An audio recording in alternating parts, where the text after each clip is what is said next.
Chapter 1650. Following Yi Qian's hand signal, Li Jinian quickly lowered his body. When he saw Yi Qian's hand signal, he immediately informed his comrades around him. There are 4 people in front. Everyone take cover.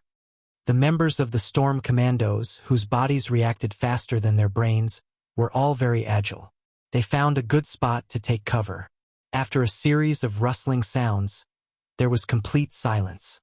Li Jinian, who was crouching, quietly lay beside Yi Qian.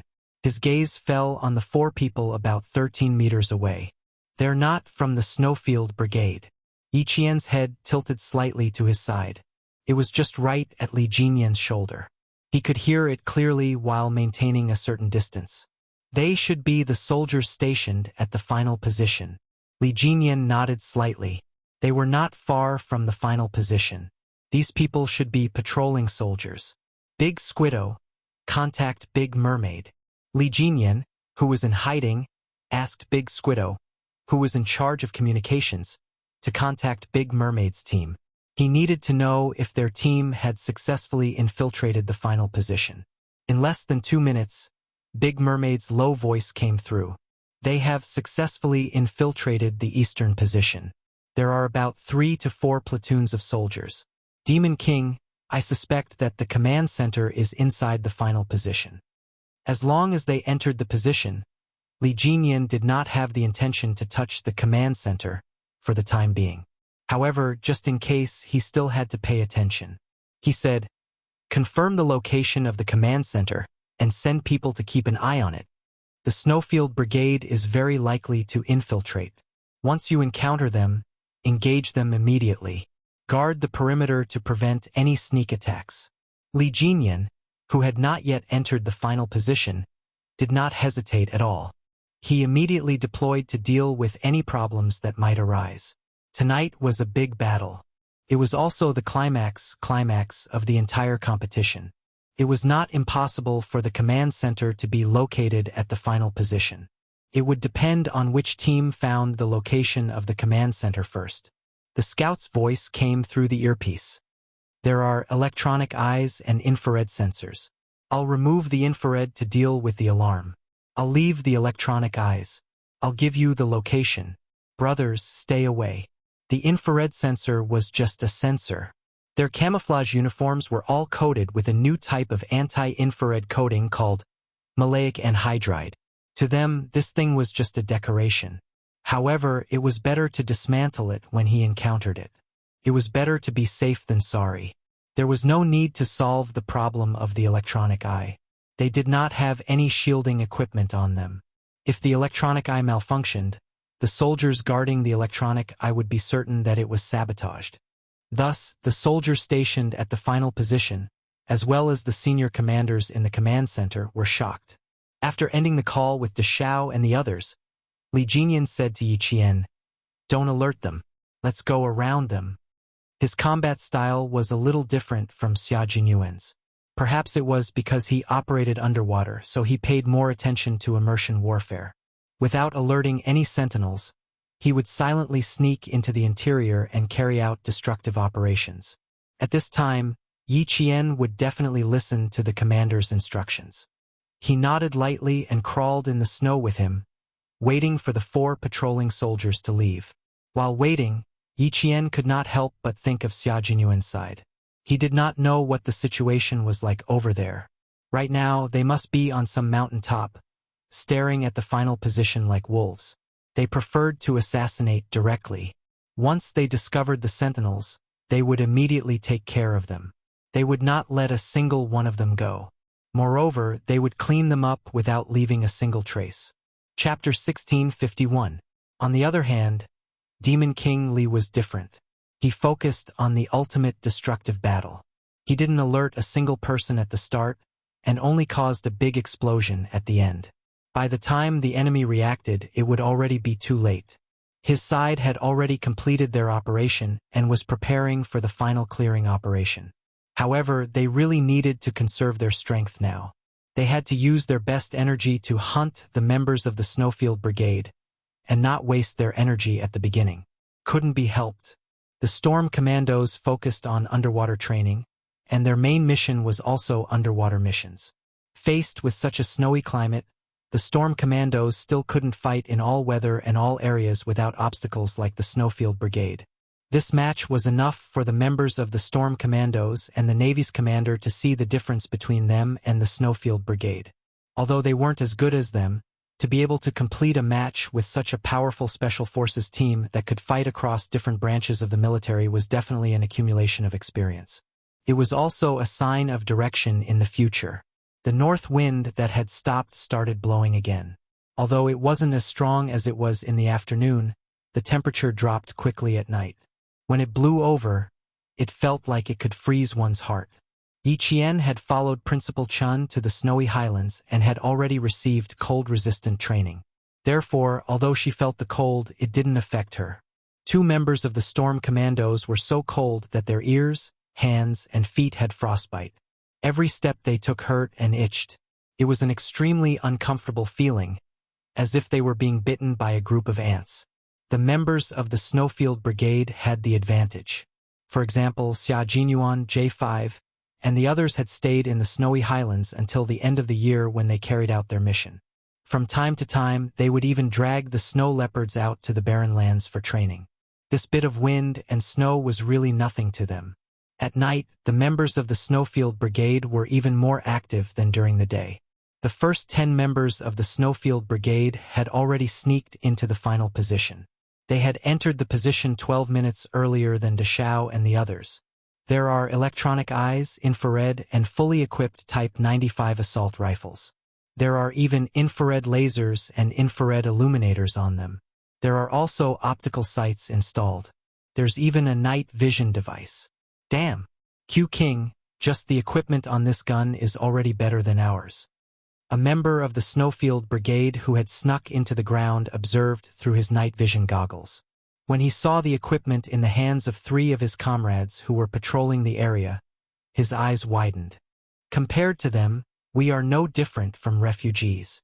When Xia Jinyuan heard his comrade report the equipment on the guns one by one, he looked at the Type 95 assault rifle in his hand and felt infuriated.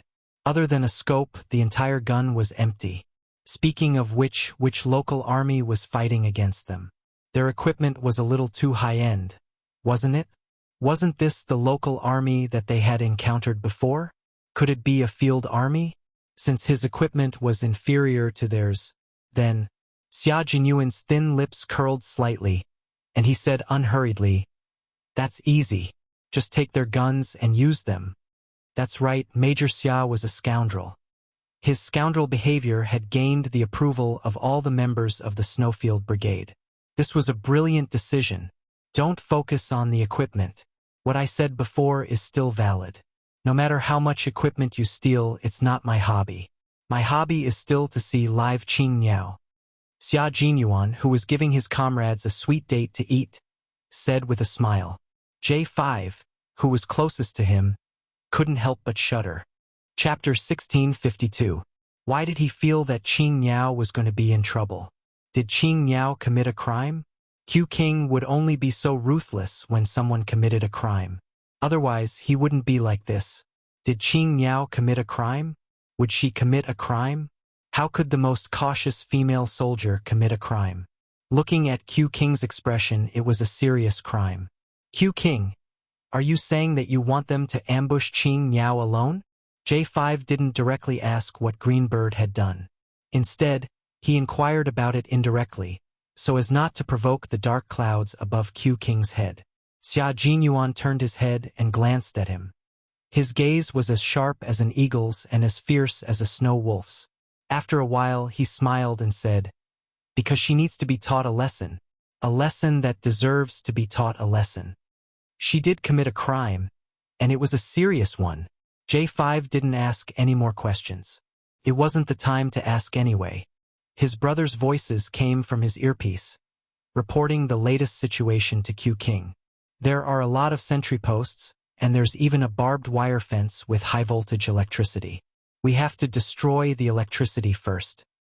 The members of the Snowfield Brigade who had cut in from the west reached the edge of the core position. They stared at the barbed wire fence and rubbed their palms together. They were going to do it. Xia Jinyuan slowly raised his hand and gently pressed down the bush in front of him. He stared coldly at the patrolling soldiers in front of him.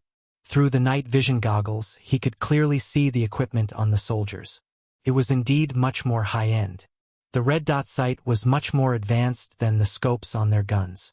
The command center was most likely inside. Get their equipment over here first. Just hand over their guns. Xia Jinyuan replied to his comrades. Don't destroy the electricity in a large area. Just take out a transformer and leave an opening for the brothers behind to enter. A few black shadows nestled next to the barbed wire fence received the order. Like ghosts, they crept to the edge of the barbed wire fence and began to destroy it with electricity. There were 4 patrolling soldiers and 2 sentry posts in front of Xia Jinyuan. He lay down again and motioned for the J5 to come closer. Then he drew on the snow with his finger, taking out 6 of their sentries at once. Q King, aren't we being a little too arrogant?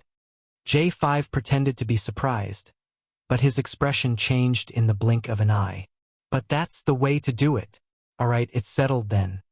I'll cut in from here. There are 2 trees here for cover. I'll take care of the sentries here. You take care of the sentries here, and then we'll take care of the 4 patrolling soldiers together. He repeated Xia Jinyuan's deployment. The windy night was convenient for the members of the Snowfield Brigade, and it was also very convenient for Yi Qian. Looking at the equipment in the hands of the patrolling soldiers, the corners of Yi Qian's mouth couldn't help but curl up. A holographic diffraction scope and an infrared laser sight. If he could get his hands on these 2 things, it would greatly improve his night combat ability. He wouldn't let his target slip away so easily. 3 meters, 2 meters, 1 meter, cover him. As Yi Qian approached, Li Jinyan, who cooperated with her, moved out to provide cover. He directly pinned down another patrolling soldier. Then, the soldier was inexplicably killed, with a confused look on his face. He was patrolling this area, and at the same time he also had a sentry post. When did this man sneak in? I don't want your gun. I only want the equipment on it. On the other side, Yi Qian ambushed a sentry from behind. With a shoulder throw, he threw the sentry directly into the fluffy snow, and the soldier's face was covered in snow. When he fished the soldier up, 2 tubes of snow even went into his nose. Chapter 1653. Yi Qian first picked up the assault rifle that had fallen into the snow, then smiled politely at the soldier. Thank you for your hard work. I need to take the equipment on your rifle. I'll return it after this is over. The soldier, who was still in a daze from the fall, did not stop Yi Qian from taking the equipment on his rifle. This equipment originally belonged to the special forces. Otherwise, how could a sentry like them be equipped with such high-end combat equipment? The soldier, who was wiping the snow off his nose, looked around as he patted the snow off his face. He had been standing guard here all this time. The patrolling soldiers had also walked back and forth in this direction, but they had not discovered an ambush. When did this female Special Forces soldier sneak in here? The infrared laser sight used the same principle as the HUD used in fighter jets. A holographic image of the laser was projected onto the sight. The shooter only needed to align the target with the red dot in the center of the image, then pull the trigger and the bullet would hit the target. There was another advantage to this. Usually, night vision equipment would narrow the field of vision and make it difficult to determine the distance, making it difficult to aim. However, the infrared laser sight could identify the bullet point and allow the shooter to open both eyes at the same time to aim and shoot, greatly increasing the hit rate. Yi Qian was very satisfied with the equipment he had received. After adjusting the various parameters of the equipment, Yi Qian saluted the soldier before meeting up with Li Jinyan. Li Jinyan had just installed the red dot sight onto his rifle. This was a piece of equipment that only needed to aim the laser spot at the target to complete the aiming action quickly. Its biggest feature was that as long as the bullet point of the gun and the laser spot on the sight were aligned, even if the viewpoint was slightly off, as long as the gun was pointed in the correct direction, the red laser spot would be able to hit the target. However, the disadvantage was also obvious. Because the laser spot's bullet point was visible, the shooter had to fire immediately in the dark, or else they would be discovered by the enemy. It's a bit surprising. Their individual combat equipment is too high-end. Yi Qian walked to Li Jinyan and said with some suspicion, "It feels a bit off. The local troops are not field troops. Even the sentries can't be equipped with such high-end equipment." Li Jinyan was adjusting the parameters. When he heard this, he said calmly, "If I'm not mistaken, the command center is inside. Our final position is to attack the command center and then meet with the generals." Yi Qian suddenly understood. The voice of the Great Mermaid came through the earpiece. They had successfully destroyed the power grid and entered the final battle zone. Li Jinyan and Yi Qian looked at each other and immediately headed toward the final battle zone. With the Big Mermaid and the others clearing the way ahead, the sentries and patrolling soldiers did not encounter a single one, which meant that the east side was completely cleared out. At the same time, they had all obtained accessories for guns. Some of the water ghosts had even changed their guns. Some had even obtained machine guns. Their firepower was already very strong. The electronic eye was still working diligently, and the technicians did not find any movement even after changing the image several times. However, the power grid in the east and west had indeed been partially damaged, which meant that the two teams of special forces had successfully entered the final battle zone. Reporting, KD-7 and TM-12 transformers have been destroyed. Our initial suspicion is that it was caused by two groups of soldiers entering the combat zone. Report: 11 soldiers from 4 sentry posts to the east have been killed. Report: 13 soldiers from 5 sentry posts to the west have been killed. To the east was the entry point for the Devil King, and to the west was the entry point for the Q King. This meant that the two teams were about to meet. Chapter 1654. In the command center, the Navy commander and the Army Major General could not help but sit up straight. They each held a cup of thick green tea and gestured for the technicians to turn on all the electronic eyes so that they could better observe the combat situation of each Special Forces soldier. The flames of war had already begun. The water demons of the Storm Commandos had all gathered and were the first to launch an attack. Destroy the enemy. End the battle quickly. Through observation and the intelligence provided by the scouts, Li Jinyan began to split them into groups according to their shooting and mobility. Big Shark, you take 5 riflemen with you. The main suppressor will be responsible for shooting and 1 machine gunner as backup. Big Shrimp, you'll be the rifleman. I'll provide firepower as backup. Qing Niao, Big Eel, and me will be the roundabout combat team. Big Eel, go in and support Sea Anemone. Sea Anemone was the scout of the water demons. At that moment, he was the closest to the enemy's stronghold. He was also the one who had pinpointed the location of the enemy's stronghold so that Li Jinyan and the others could quickly enter the combat range. With the detailed location and fighting point, Li Jinyan quickly divided the team members into 3 groups. Qing Niao, Big Eel, and himself would be the roundabout combat team. Big Shrimp and the others would be the suppressor team to cover the roundabout combat team as they entered the enemy's camp. At the same time, to protect the rifleman team, Li Jinyan arranged for a machine gunner to be used as backup. This was a reinforcement weapon to make up for the lack of firepower of the infantry. It was used to counterattack the enemy with more ferocious fire, seal off the enemy's movements, and support their comrades in the roundabout combat team. This arrangement was very reasonable. Rifles did not have a large capacity like machine guns. Continuous full-auto shooting would quickly deplete the bullets in the magazine. At that time, the rifleman team would have to change the magazine, which would cause them to be unable to complete their continuous suppressive fire. In this way, the machine gun came into play. The machine gun had the ability to prevent the barrel and magazine from overheating. Could also be continuously reloaded. The continuous firing time was also longer than that of a rifle. This greatly protected the rifleman team. Even if the riflemen changed the magazine or changed their hiding position, they would still be well protected. Big Shrimp belonged to the entire team, including the machine gunner as backup. His suppressive fire would not be too dense. Instead, he would coordinate with the rifleman team and machine gunner to provide support. It was impossible for everyone to run out of bullets at the end of the battle. There had to be a retreat point of firepower. Could be said that Prawn was the most dangerous. Once the rifle team, machine gunners, and the detour operation team failed, He would have to take the lead alone and use his own firepower to suppress his comrades so that they could quickly retreat. The bullets had already broken the tranquility in the depths of the mountain. The resting sparrows were so startled that they rushed into the sky one after another. The pheasants in their nests cried out in fright and scurried in the bushes.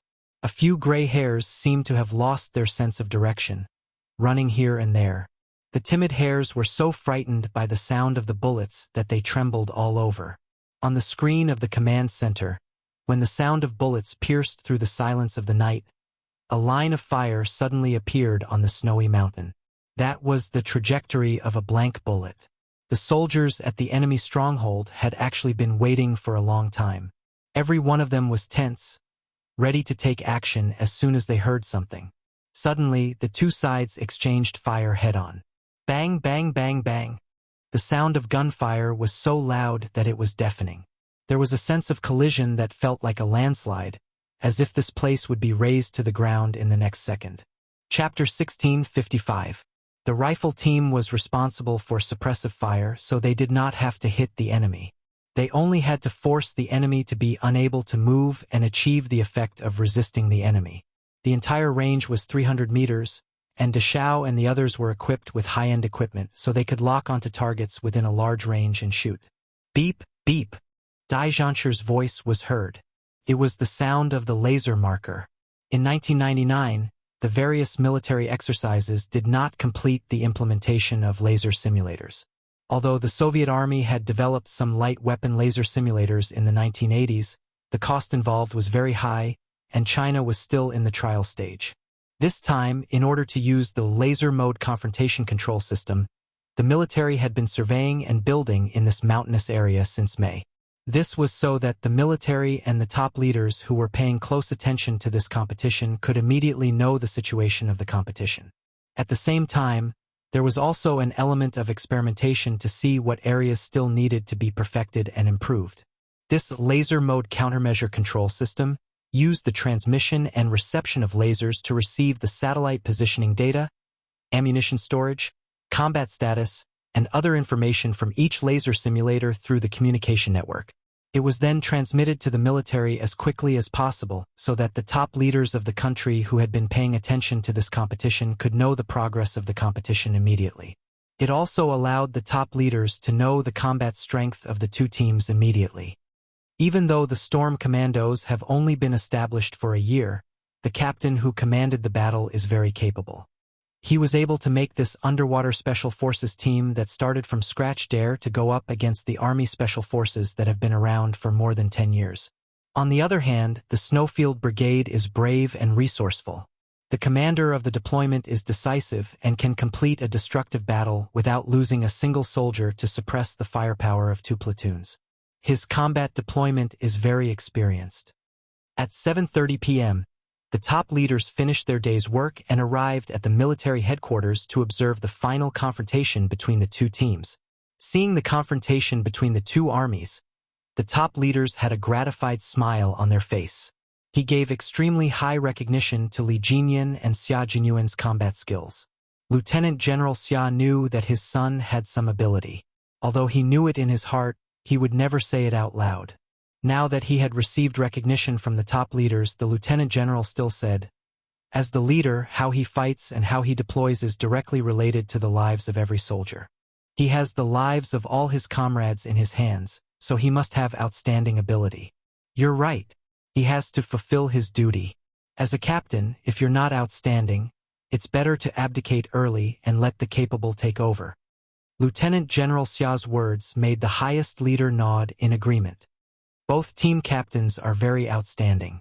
With them leading, I have great hopes for them in next year's competition. I hope they can continue to work hard and return victorious next year. This was the first time that the country had sent out special forces to participate in an international competition. It was equivalent to comparing notes with the best special forces of other countries. Don't talk about friendship first and competition second. As a soldier, there was no second place, only first place. I will definitely not disappoint the country. Lieutenant General Xia stood up and made a military pledge to the highest leader. What the leader of the country wanted was also what he and the thousands of soldiers behind him wanted. Looking at the big screen, the highest leader was observing the entire situation with a dignified gaze. Seeing that the few platoons that had been deployed in advance had been wiped out, the highest leader's mouth tightened. Chapter 1656. The combat ability of the local troops still needed to be improved. The war would not only be a matter of the field troops, but also the responsibility of the second and third line troops.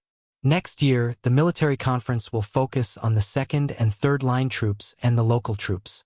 Let them give the country and the people a result. During the discussion, the highest leader said this to Lieutenant General Xia. The civil service records would be the focus, and they would only need to bring it up at next year's military conference. On the screen, Yi Qian and Li Jinyan had already reached the enemy's position. There was a row of abandoned warehouses about 11 meters long and 4 meters wide used to store wood. The warehouses were made of mud bricks and had triangular roofs, similar to the warehouses in brick factories. The two of them assisted each other in their operation. When Big Eel's voice came from their earpieces, telling them that he had met up with Scout Sea Anemone, Li Jinyan quickly moved and entered the abandoned warehouse. Half crouching, he confirmed that the surroundings were safe. He gestured for Yi Qian, who was half crouching for cover and alert, to move. The two of them moved in a crisscross pattern, moving to the rear at the fastest and safest speed. When a few figures appeared in the night vision mirror, Yi Qian quickly switched to semi-automatic shooting and began to surround the rear. Fire from the front. Big Eel, Sea Anemone, attack from the side. Li Jinyan fired from the rear. He was fully automatic and provided cover for Yi Qian. A few beeps came from the front. There were already soldiers, dead. Fuck, they're outflanked. Support the rear. North. Ugh. Before a soldier could finish, his mouth was covered and he was pulled down from the abandoned wood. He died instantly. Easy, easy. I'm already dead. Why are you dragging me down? Being pulled down from a high place, the soldier was still in a panic. Seeing the other party dragging him by the collar to the corner of the wall, he gritted his teeth in pain as his back landed heavily on a piece of wood. Big Eel chuckled and said, "Brother, help us weigh our feet. The whole wall will collapse if we step on it. Let me borrow your body." He said it shamelessly. The soldier was so angry that his mouth was crooked. "I'm already dead, and you still want to reuse trash?" "Yes, yes, yes. Waste, waste, waste." Not only was the Big Eel not angry, it even laughed. The soldiers of this place were quite interesting. They even called it trash. Fuck. Hurry up. The unlucky soldiers had no way to resist. If they really died on the battlefield, it was not impossible for them to be used as stepping stones. Big Eel and Sea Anemone cut through the warehouse from the north, which was equivalent to cutting the entire warehouse into two. The two of them attacked from the front and back, one from the front and one from the back. As a result, the soldiers in the warehouse were not only attacked from the front and back, but also from the middle. Machine gunners, advance. Rifle team, move in a roundabout manner. Strangle them from the front and back. Inside the warehouse, Li Jinyan was giving out orders one after another. When the tracer warning came, he immediately said to Yi Qian, "Alert! Reload." Tracer bullets were loaded into the magazine in advance, usually in the position of the third last bullet. In this way, as long as a tracer bullet appeared during battle, they would know that they needed to change the magazine. Yi Qian quickly went on alert, while Li Jinyan leaned against the wall and reloaded. Clear, advance. Hearing the sound of a magazine being reloaded, Yi Qian knew that he had finished reloading. He accurately eliminated one of the enemy machine gunners, and the firepower of the deep battle was completely eliminated. Chapter 1657. Big Eel, who was fighting in the middle, said, "Complete the attack, quick." Soon, Big Eel led the rifle team and finished shooting under the cover of Big Eel and the machine gunners. Bang, bang, bang, bang. The deafening sound of bullets never stopped. Bullet tracks streaked across the snowy night, bringing with them the beauty of a flourishing firework. It was especially beautiful in the snow, but it was also so frightening. In the warehouse, Some of the 16 local soldiers were suppressed by the front line to the point that they couldn't move. Li Jinyan and Qing Miao came from behind, and their cooperation was flawless. They broke through the defense line and killed their way in. The entire battle was like an inescapable net that surrounded the entire warehouse, making it impossible for the soldiers inside to advance or retreat. They were suppressed by the firepower to the point that they couldn't even raise their heads. If they did, their heads would be blown off. Elimination complete. Elimination complete. Elimination complete. The front, back, and center were all eliminated.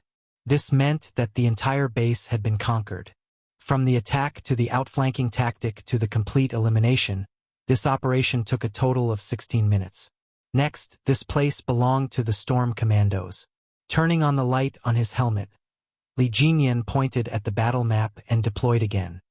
This is the highest point of the entire base, and it's also our final attack position. The Snowfield Brigade will cut in from the west, and will cut in from the east. Now we'll wait here. Li Jinyan gently pointed at a coordinate with his thin lips pressed together and said coldly, Big Eel will lead 12 comrades into the final position. Qing Miao and I will complete the hunting operation. Li Jinyan was a little afraid to let Yi Qian out of his sight. Xia Jinyuan's target in the capture plan was Yi Qian. As the captain, he had to protect her. He was afraid that Yi Qian's previous mistakes would make Xia Jinyuan want to teach her a lesson. If it was as he guessed, with Xia Jinyuan's fierce fighting style, he wouldn't just send one person. It was very likely that he would personally go and teach Yi Qian a lesson, because if it was him, he would have done the same. At this moment, Yi Qian was not as uneasy as before. She had made a mistake, so she would definitely be punished. At this moment, she was not worried about what kind of punishment she would receive. Instead, she was serious about completing the competition until the end. As the sound of gunfire faded, Xia Jinyuan, who was holding a rifle in his hand, looked up at the sky. A faint smile flashed across his thin lips, and he gestured for them to speed up. Walking at the front, he was like an arrow released from a bow, walking faster than anyone else. On the big screen in the command center, they could clearly see the movements of the members of the Snowfield Brigade. They were all gathering towards the command center. The Navy commander looked up at the command tent and said to the Major General of the Army, Good boy, he really managed to find his way here. Our place is well hidden, but he still managed to find it? Omnipotent Soldier King. He can reach the sky and dive into the sea. He can be an eagle in the sky, a dragon in the sea, and a tiger on land. It's not surprising that he was able to find this place. It's just that the Major General of the Army was very satisfied with his soldier's judgment. He paused for a moment and smiled. It's just that I didn't expect him to find his way here so quickly. This speed was a bit too fast. Chapter 1658. Why did it feel like his plan was to go straight to the command center and capture the generals? Reporting. Team B has entered the perimeter of the command center. The sentries outside have been controlled. For Team B, members have entered. Infrared sensors have been destroyed. 2 Team B members have entered. Speaking of the devil, Major Xia led 6 Snowfield Brigade members into the command center. As soon as they entered, they were blinded by the white lights and couldn't help but raise their hands to cover their eyes. The Navy commander was already laughing out loud. Q King, you actually managed to sneak into the command center. You really got the wrong place. This is not the place for you to fight. Xia Jinyuan, who had already finished his salute, smiled and replied, I just wanted to borrow the command center. Borrow the command center? The Navy commander was confused. He didn't know what Xia Jinyuan was up to. What do you want? We don't have any weapons to lend you. The Army Major General also stood up. Although his face was serious, he couldn't hide the smile in his eyes. Since you've already snuck in, we'll consider our position to have sunk. I'll give you 5 minutes. Once you're done, leave. Yes, sir. Xia Jinyuan saluted again. Then, his slender legs strode over to a technical soldier operating the control panel. Brother, I'll borrow it for 5 minutes. Thank you. Z7, who had followed behind him, waited for the technical soldier to stand up before sitting down. The technical soldier didn't stand up immediately. Instead, he asked for instructions from the general first. After getting the general's nod, he stood up and said in a low voice, "It's a brand new control panel. Don't press it." The entire command center's instruments and equipment were extraordinarily expensive. They couldn't be picked up without at least 7 digits. The technical soldier was more attentive to them than he was to his ancestors. He was afraid that something would go wrong. Z7 Han Zheng patted the technical soldier's shoulder and said seriously, "Don't worry, brother. If anything goes wrong, you can take my head. Stop wasting time. Hurry." Xia Jinyuan pushed him to sit down. "Show me Qing Niao's position and the final battle position. K7, draw the map. T6 and V8, cut into Team A's wireless communications and complete the eavesdropping." G3 was in charge of security to prevent the storm commandos from sneaking in. Xia Jinyuan sat down and took off his combat gloves and placed them beside the control panel. His slender fingers typed a series of commands on the keyboard. Then he freed his left hand on the control panel and pressed a few buttons on the control panel. Xia Jinyuan squinted his eyes slightly. This person was a scout in the Water Ghost movie. As for this person, he had to find out where he was. The technical soldiers at the side were dumbfounded when they saw these special forces soldiers in snow camouflage moving their fingers quickly and skillfully operating various instruments. The scout from the Storm Commandos, the water demon codenamed Seathorn, quickly found a new hiding spot. "They've been in the command center for 2 minutes. I haven't heard any sounds of fighting." "You're right, Devil. The command center isn't our final battle position." Li Jinyan glanced at Qing Niao, who was walking a few steps ahead of him. If they confirmed that this wasn't their final battle position, then Xia Jinyuan would have entered the command center to search for Qing Niao. Chapter 1659. Why would he think that? It was probably just his intuition. Xia Jinyuan valued Qing Niao very much.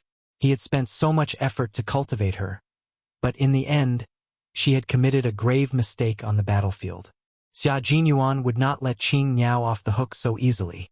In that case, should he cooperate with Xia Jinyuan to teach Qing Niao a lesson? Things had been going too smoothly for her, so she should suffer a little. "Devil, this is Q King." Just as Li Jinyan was thinking about whether he should cooperate with Xia Jinyuan, an impossible voice sounded in his earpiece. Li Jinyan's expression suddenly turned cold. Their radio waves had been hacked. In other words, the entire communication channel had been jammed and intercepted. "I only have 5 minutes. Took me 2 minutes to crack your radio password. After 3 minutes I will quit, and the command center will not be lent to me anymore." Xia Jinyuan actually spoke very fast, but he enunciated every word clearly. His words were sharp, which gave people the illusion that he was speaking very slowly. "I need the green bird, and I want to give her a very good gift for our first meeting. I know you have always kept her by your side, and you will send people to protect her. Devil, Qing Niao does not need protection. She needs everyone to be at ease. She can fight against thousands of soldiers and horses by herself, and she can wipe out a company with a sniper rifle. She does not need protection. On the contrary, she needs to be taught a lesson. Do you understand what I mean?" His voice was very calm and there was no anger in it. Even the tone of every word was controlled and flat. It was completely impossible to tell that Xia Jinyuan was feeling emotional. However, Li Jinyan knew that Xia Jinyuan, who was usually calm, was really angry this time. The two of them were the same type of people. The angrier they were, the more emotional they were, and the more they controlled their body language, actions, and all other aspects. They would never let others see that their emotions had changed. "I understand," Li Jinyan replied, then calmly asked him, "Is that all?" Xia Jinyuan's laughter came from the earpiece. "This is a big deal, not a small matter. Sorry to disturb you, see you later." He quickly hung up the phone and instructed T6 and V8. "All right, switch back. We're done here." That's right, he was here for this matter. He was here for Yi Qian. The group came and left in a hurry. As for the water ghoul scout, Seathorn, who had been discovered, he was nowhere to be seen. Xia Jinyuan walked to the spot where Sea Thorn had been squatting and took a look. His dark eyes narrowed slightly. Demon King Li had said that their scouts could complete missions on land and sea. That was indeed the case. It wasn't a normal mission, but a perfect one. The position where he was squatting was less than 3 meters away from the position where the pigeon was squatting.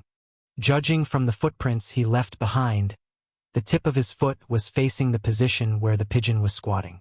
This meant that he had discovered the pigeon at that time, but did not take action. As for the pigeon, a team member who was good at snow and mountain reconnaissance, he actually did not discover the location of the water ghoul scout. The pigeon broke out in a cold sweat. He really did not discover the water ghoul scout less than 3 meters away from him. The Demon King has a lot of talented people under him. He managed to train the entire team in less than 2 years. I have to ask him for some experience. Xia Jinyuan lifted his foot and covered the footprints with the snow beside him. He muttered something and turned to leave. However, Z7 and the others were sweating along with the pigeon because of what he said. The Demon King's training could only be described in one word: cruel. Chapter 1660. If that was the case, their training in the future would most likely be harsh and cruel. Just thinking about those days, ha ha ha ha ha ha ha. The senior generals in the command center were all confused by Xia Jinyuan's arrival. Did he make such a big fuss just to contact the team that was fighting against them? There was no conversation during the whole process. It was all about Qing Niao. Major General Lu frowned. He pondered for a moment and then said to the civilian beside him, "Check Qing Niao's whereabouts and get the electronic eye." Xia Jinyuan's words revealed too much. Qing Niao did not need protection. Of course, as a special forces soldier who could fight alone, why would she need protection? She should not be protected, but should be protecting each other with her comrades. In the last sentence, he said that Qing Niao needed to be taught a lesson. Why did Qing Niao need to be taught a lesson? She came to the command center's territory and left after finishing her work. She did not give a proper explanation and instead left them guessing and wondering why Qing Niao needed to be taught a lesson. There's no need to get the electronic eye. Contact me directly, Team B leader. Major General Lu did not want to beat around the bush. He directly asked the technical soldier to contact Xia Jinyuan. Xia Jinyuan, who had already left, did not hide anything. He reported the ins and outs of the matter to Major General Lu. After that, he added, "If we don't grind her, she won't be a useful person. She has too little experience in individual combat. We need to let her experience what kind of cruelty she will face if she fails in individual combat. As a female soldier, she will never be treated well." This was especially true if they were captured by criminals who were internationally organized, disciplined, and had their own set of rules. There was no such thing as preferential treatment of captives. Criminal groups would not abide by any of the conventions and regulations, such as not mutilating captives or subjecting them to any medical or scientific experiments, nor violence, intimidation, or humiliation of captives. Not only would they not abide by these rules, some countries would not abide by them either. Capture you and provide you with good food and drinks. Heh! What wishful thinking! Major General Lu was silent. Yi Qian had indeed made a big mistake. Then he ordered, "Don't use your methods. Just teach her a lesson. After all, she hasn't officially joined the army yet. She's just a cadet. She hasn't received a complete systematic and professional training, as well as the various assessments of the Snowfield Brigade. You can't rush for quick results. If you make a mistake, you have to admit it. You will still be punished, but you have to know your limits. Do you understand?" Xia Jinyuan agreed, but the look in his eyes was terrifyingly cold. If his girlfriend made a mistake, he would not cover it up, let alone hide it from his superiors. His girlfriend had made a mistake, and as her boyfriend, he was responsible for making her realize her mistake and making her swallow the bitter fruit of her mistake. There was no such thing as repeated mistakes in his dictionary. The first time it happened, he would mercilessly strangle it to death. There would not be a second chance for it to happen. Yi Qian, who was walking, didn't feel cold at all, but she shivered for some reason. Then, the sense of danger from her previous life came crashing down on her like an avalanche. making her stop in her tracks. "What's wrong?" Li Jinyan keenly noticed her abnormality and asked her directly, "Is there a situation?" Yi Qian pursed her lips and scanned her surroundings. There was nothing out of the ordinary, and she didn't feel like she was being watched. That shiver was a little inexplicable. No, that wasn't right. It wasn't inexplicable either. After killing Bai He like that, if Captain Xia knew what was waiting for her. Chapter 1661. What awaited her was definitely not good news. Based on his understanding of him, he would never let her go so easily. Yi Qian lowered his gaze to hide the coldness in his eyes. She was the target of his plan to capture her, and he would never change that. At the same time, he would probably learn from Bai He's mistakes and make more careful arrangements for her. Li Jinyan saw this and didn't say anything else. He didn't tell his comrades that Xia Jinyuan had contacted him alone, and he didn't reveal to Yi Qian what was going to happen next. As they got closer and closer to the final position, Yi Qian, who was walking in the middle, suddenly tensed up. "Someone's here, hide!" With a whoosh, a total of 10 team members spread out and quickly hid. "Don't waste your bullets. Just take out the 2 sentries." The closer they got to the final position, the more dangerous it was. The storm commandos, who also liked to assassinate, would never alert the enemy if they could do it quietly. In many cases, the special forces liked to assassinate first, taking out the whistles and Zhangzi, so that it would be easier for the brothers behind to enter.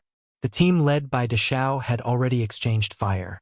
The sound of bullets came from the north and escalated in less than 2 minutes. Bang! Bang! Bang! Bang! The gunshots made Yi Qian's eyes light up. "There's no movement from the west for now. Let's occupy the position first." Li Jinyan, who had snuck up and knocked out a sentry, quickly ordered his team members to occupy the position first while Deshao was distracted by Deshao. Xia Jinyuan needed to capture Qing Niao, so he wouldn't deliberately let Yi Qian fall into the enemy's hands just because he knew about it. He would only proceed according to the original plan. Xia Jinyuan was wrong about one thing.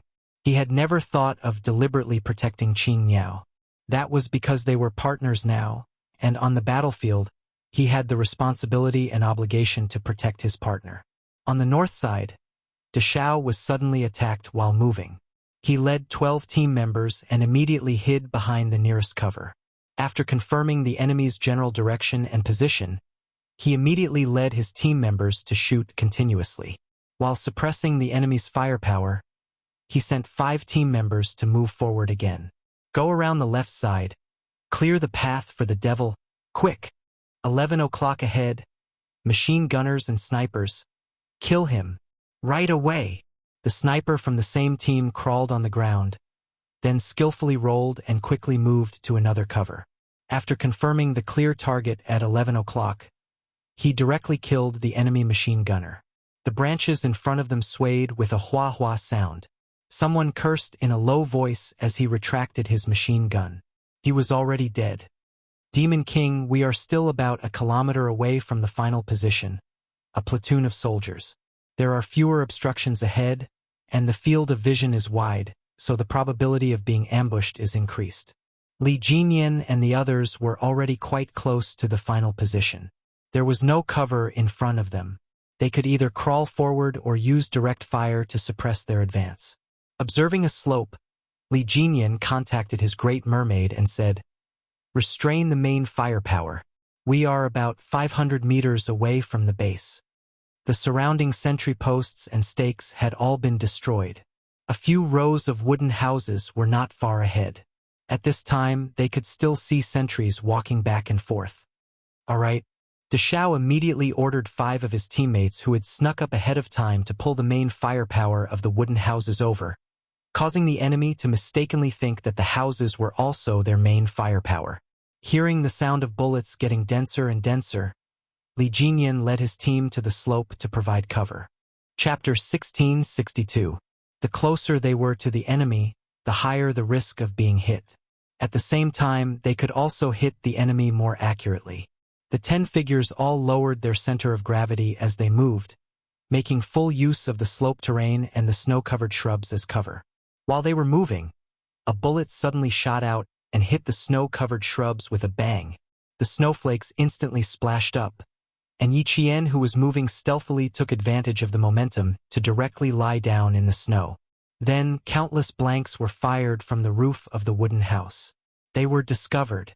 Now, there was no way to move stealthily. They could only suppress the movement with firepower.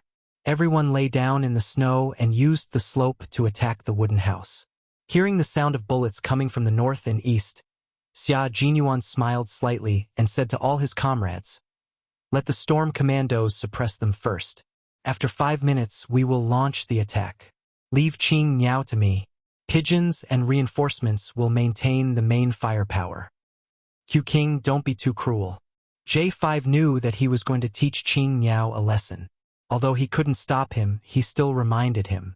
Xia Jinyuan smiled at him and crushed the snow with his combat boots. Although he didn't say anything, his actions and the look in his eyes, J5 couldn't help but pat his helmet. "Qing Niao, as a brother, I can only help you up to this point.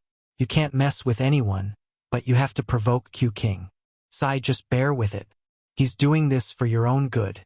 J5 saw that there was no turning back, so he didn't say anything more. It was useless to say more. Qing Niao should be taught a lesson. She was young and inexperienced in individual combat. It would be good for her to be taught a lesson. With this thought, J5 was no longer worried. The Major General of the Army and the Commander of the Navy paid close attention to Xia Jinyuan's movements. When they saw him leading 3 team members step by step to Qing Niao's location, the Major General couldn't help but sit up straight. This 1 against 4. Qing Niao won't be able to escape.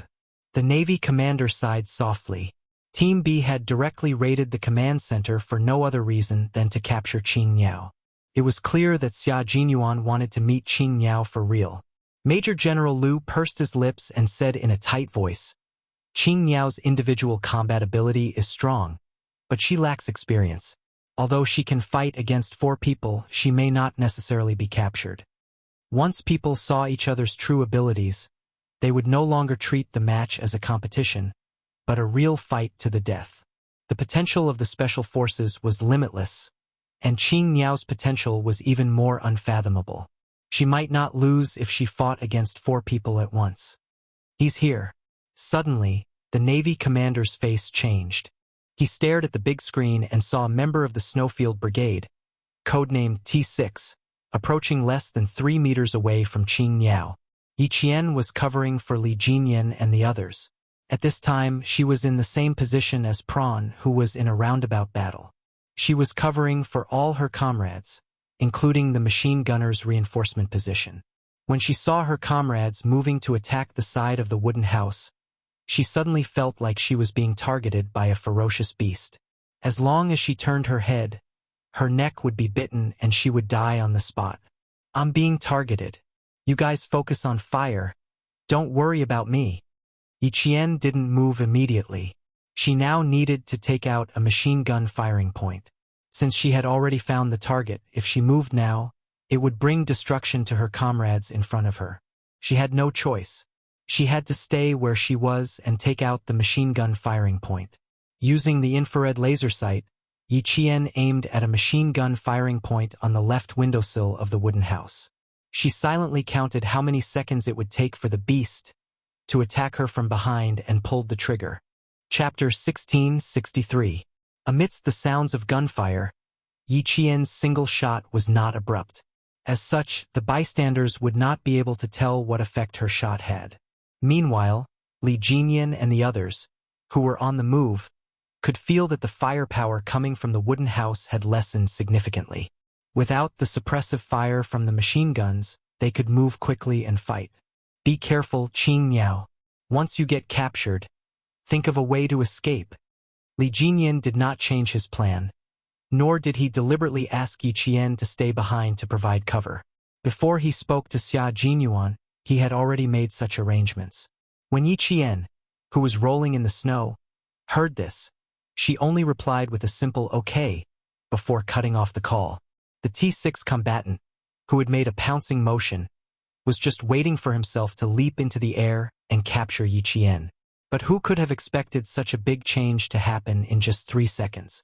Yi Qian picked up her rifle and rolled down the slope. Wasn't she afraid that she would turn into a human snowball? Nice! Amazing! The Navy commander and the Army's Major General, who were observing the entire process, applauded Yi Qian's calmness. What a wonderful dodge! If she had been 3 seconds slower just now, she would have been pinned down by the T6 combatant. Why does it feel like she knew in advance? Before she fired, her lips seemed to have moved a little. Was she telling her comrades something? After the Navy commander finished applauding, he started to have doubts again, and he realized that every time he saw Yi Qian in action, he would always have countless questions. Actually, the Army's Major General had as many questions as the Navy commander. He also felt like Yi Qian knew that someone was targeting her, so she calculated the time. The second she fired the shot, she held her rifle and rolled away, avoiding the T6 combatant's unarmed attack. If she didn't notice, she would have paused for a few seconds after she finished firing the shot. Then she would have moved to join up with her comrades instead of rolling away from them with her rifle in her arms. The Army's Major General analyzed the situation carefully, so it's very likely that she has already noticed the danger around her and dodged after she finished firing the shot. That was the only explanation. The Navy commander grabbed the cup and drank a mouthful of tea that was close to the temperature of ice. The coldness swept through his mouth, and when the cold tea entered his stomach, it stimulated his spirit 100 times more. He said, "You really have guts. This is a courage that must be possessed." The Demon King led his troops to attack the wooden house, and as a reinforcement to cover for his comrades. Even though she knew that she was in danger, she still had to complete her mission first. Furthermore, Major General Lu thought for a while before continuing. Qing Niao should have calculated the distance between the T6 combatants and how long it would take for them to attack. She should have avoided them immediately after completing the task. Not only are you courageous, but you are also very meticulous. Every time he watched her fight, he could always dig out her strong points. He even felt that watching her fight gave him a sense of invincible and invincible. Xia Jinyuan was right. It was precisely because she was outstanding that she had to be polished. As long as there was even the slightest mistake, she had to be taught a lesson immediately. Otherwise, when the time came, she would harm herself and lose her life because of a small mistake. At this moment, Xia Jinyuan did not smile because of Yi Qian's reaction. On the contrary, his expression became even more solemn. This was because he understood that since Yi Qian was so outstanding, she could not afford to have any mishaps on the battlefield. Otherwise, it would be a great loss to the country and the military. The young major ordered his comrades in a ruthless tone. T6 combatants, fire blanks and force her to come over. Chapter 1664. Yi Qian knew that they were being surrounded and fired blindly from the top of the slope. It was obvious that they wanted to force her into a certain area. She had to think of a way to escape. Escape! Yi Qian, run downhill. Li Jinian's cold voice came through the earpiece. He calmly told Yi Qian, avoid open areas, run east. The east was sunny, and the trees were more lush than the shady side. There were also more shrubs and there was also more cover. As long as they entered a complex area, their chances of escaping would increase. Okay, I got it. Yi Qian, who had already gotten up, ran towards the east. As she ran, she did not forget to voice her suspicions. They are coming directly from where I am. Devil King, cut off communications. I suspect that they have a radar tracker. If I don't contact the team, I will definitely still be entangled with them. Once I escape, I will contact the team immediately. It was possible that they had been tracked by radar. Li Jinian said calmly, remember, never stay in one place. As you run, think of a way to escape. Cover the distance with your pistols. Don't let them get close. This time, Yi Qian was really fighting alone. It was also her first time fighting alone. Let's see what the final outcome would be. He also did not want to see her captured. At this time, Yi Qian had already cut off communications. As she ran, her brain was thinking at high speed. East, no, I can't run to the east. Everyone knew that the east side was lush with trees. Logically speaking, they would choose to run in that direction. then the Snowfield Brigade members would also think the same. In that case, it was very likely that they would ambush her in the east. Thinking of this, Yi Qian did not hesitate and immediately gave up on the east side. Then, she remembered that the Snowfield Brigade still needed to complete the mobile battle with the local troops. They might not be able to send out too many members to capture her alone. There was a wide area and few people. She would have a chance to escape. The east side was not her choice, but she needed to test if there were people ambushing her in the east. She also needed to see how many people were ambushing her. If there were really 3 or 4 people, she had to admit that Captain Xia thought too highly of her. "You're running faster than a rabbit. Q King, come down." The T6 directly fired at the ground, and the empty cartridges splashed snow everywhere. After a series of gunshots, several bullet holes were left in the fluffy snow. When the T6 combatant, who had been chasing after Yi Qian, saw him running east, he slowed down. His reaction was too fast. Just as he rushed over, Qing Niao, who was in the middle of shooting, suddenly grabbed the rifle and rolled down the mountain. It happened so suddenly that he almost fell into the snow. Xia Jinyuan, who was waiting at the front, knew that the little fox was not easy to catch. Because they needed to capture her, they could not directly aim at her and shoot. If they were shot and killed on the spot, it would be meaningless. It had to be a game of cat and mouse. Trying to play petty tricks? She didn't have any tricks up her sleeves. She had to rely on her IQ, reflexes, actions, judgment, and individual combat skills to escape. There was a wide area and few people, so it would be easy for her to escape. But that would depend on whether she had the ability to do so.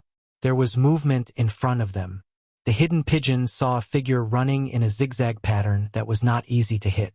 It was followed by the howling north wind. It was Yi Qian. "He's coming. Get ready." The pigeon reminded Xia Jinyuan, who was about 5 meters behind her, in a low voice.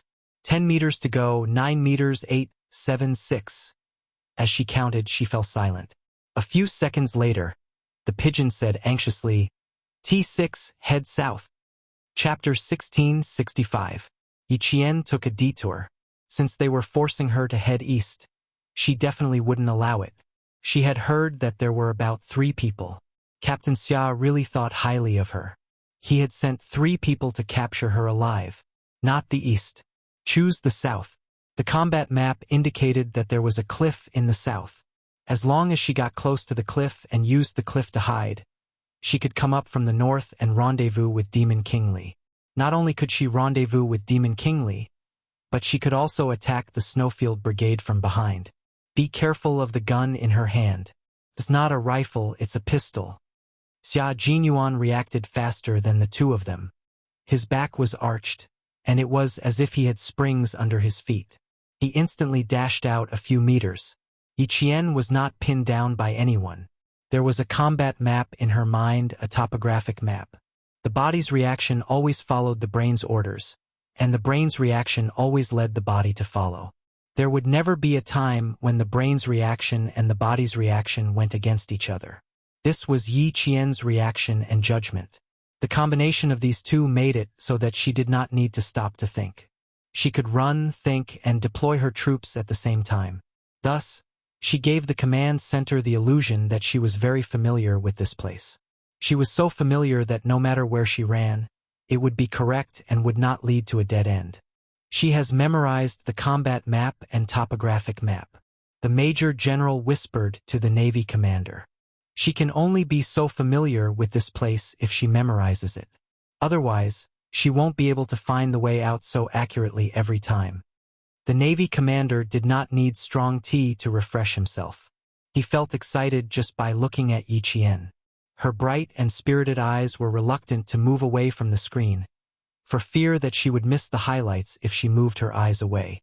She has seen the combat map and topographic map 3 times in total. If she really wants to memorize them, her memory is quite amazing. Yes, her memory is amazing to begin with. That's why I said that she might not lose in a 1 versus 4 battle. The Major General smiled. Xia Jinyuan wanted to teach Qing Niao a lesson and teach her a lesson. He would have to suffer a little in the early stages. The Major General seemed to have thought of something as a smile appeared on his face. The naval commander, who was so focused on the screen, did not notice that he had seen Yi Qian shake off the T6 and take out his gun to shoot behind him at the same time. This time, she used a pistol instead of a rifle. The T6 was the closest to her, and the pistol's range was shorter. Although the hit rate was lower, the pistol was small and compact and was most suitable for running battles. Shooting at such close range forced the T6 combatant to slow down and seek cover in order to avoid being hit. No matter if it was a pistol, a rifle, a machine gun, a sniper rifle, etc.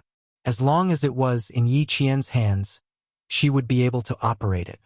Her shooting movements were very smooth, and her opponent would tremble in fear.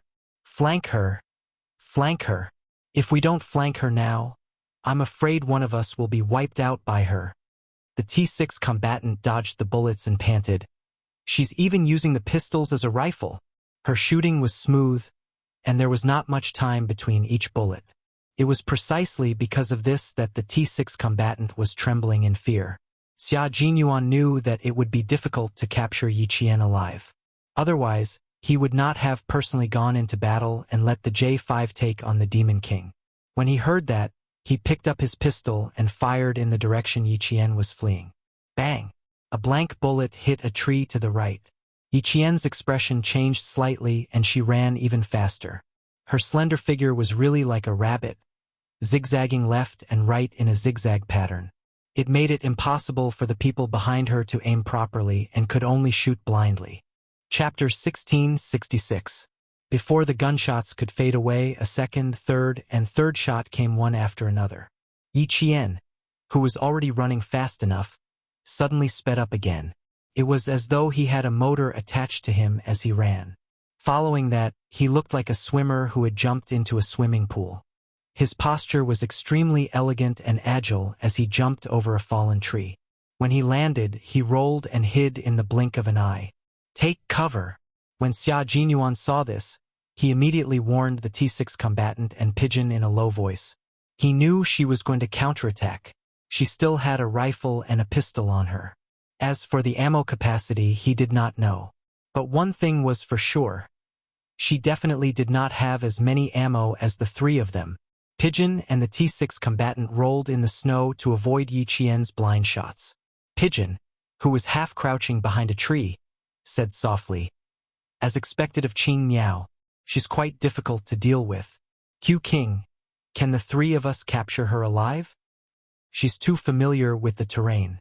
She's been running very accurately without making a single mistake. Although she's running away now, it's as though we're chasing after her according to the escape route we set for her. We're not chasing after her according to the route we planned." It felt like they were being led by the nose. Xia Jinyuan replied, "It's only been 5 minutes. You want to capture Qing Miao in 5 minutes? Do you really think we're catching a bird? Qing Miao is the predecessor of a phoenix, do you understand? A phoenix is also a bird." The T5 combatant answered in all seriousness. "I feel like we're catching a bird, but it's a little difficult." When he said that, Pigeon wanted to laugh but did not dare to. "If you want to capture her, I'll give you 10 days off when we get back, so you can go chase after your girlfriend." Xia Jinyuan was very generous as he threw out such bait to make the T6 combatant willingly take the bait. He said bravely through his earpiece, "Come on, Q King, what can I do for you?" Xia Jinyuan did not stand on ceremony. "Just move around and suppress her with your firepower. Pigeon and I will attack from the left and right. Don't hold back with your bullets, and don't waste them too much either. Don't end up with a tracer bullet." "No problem.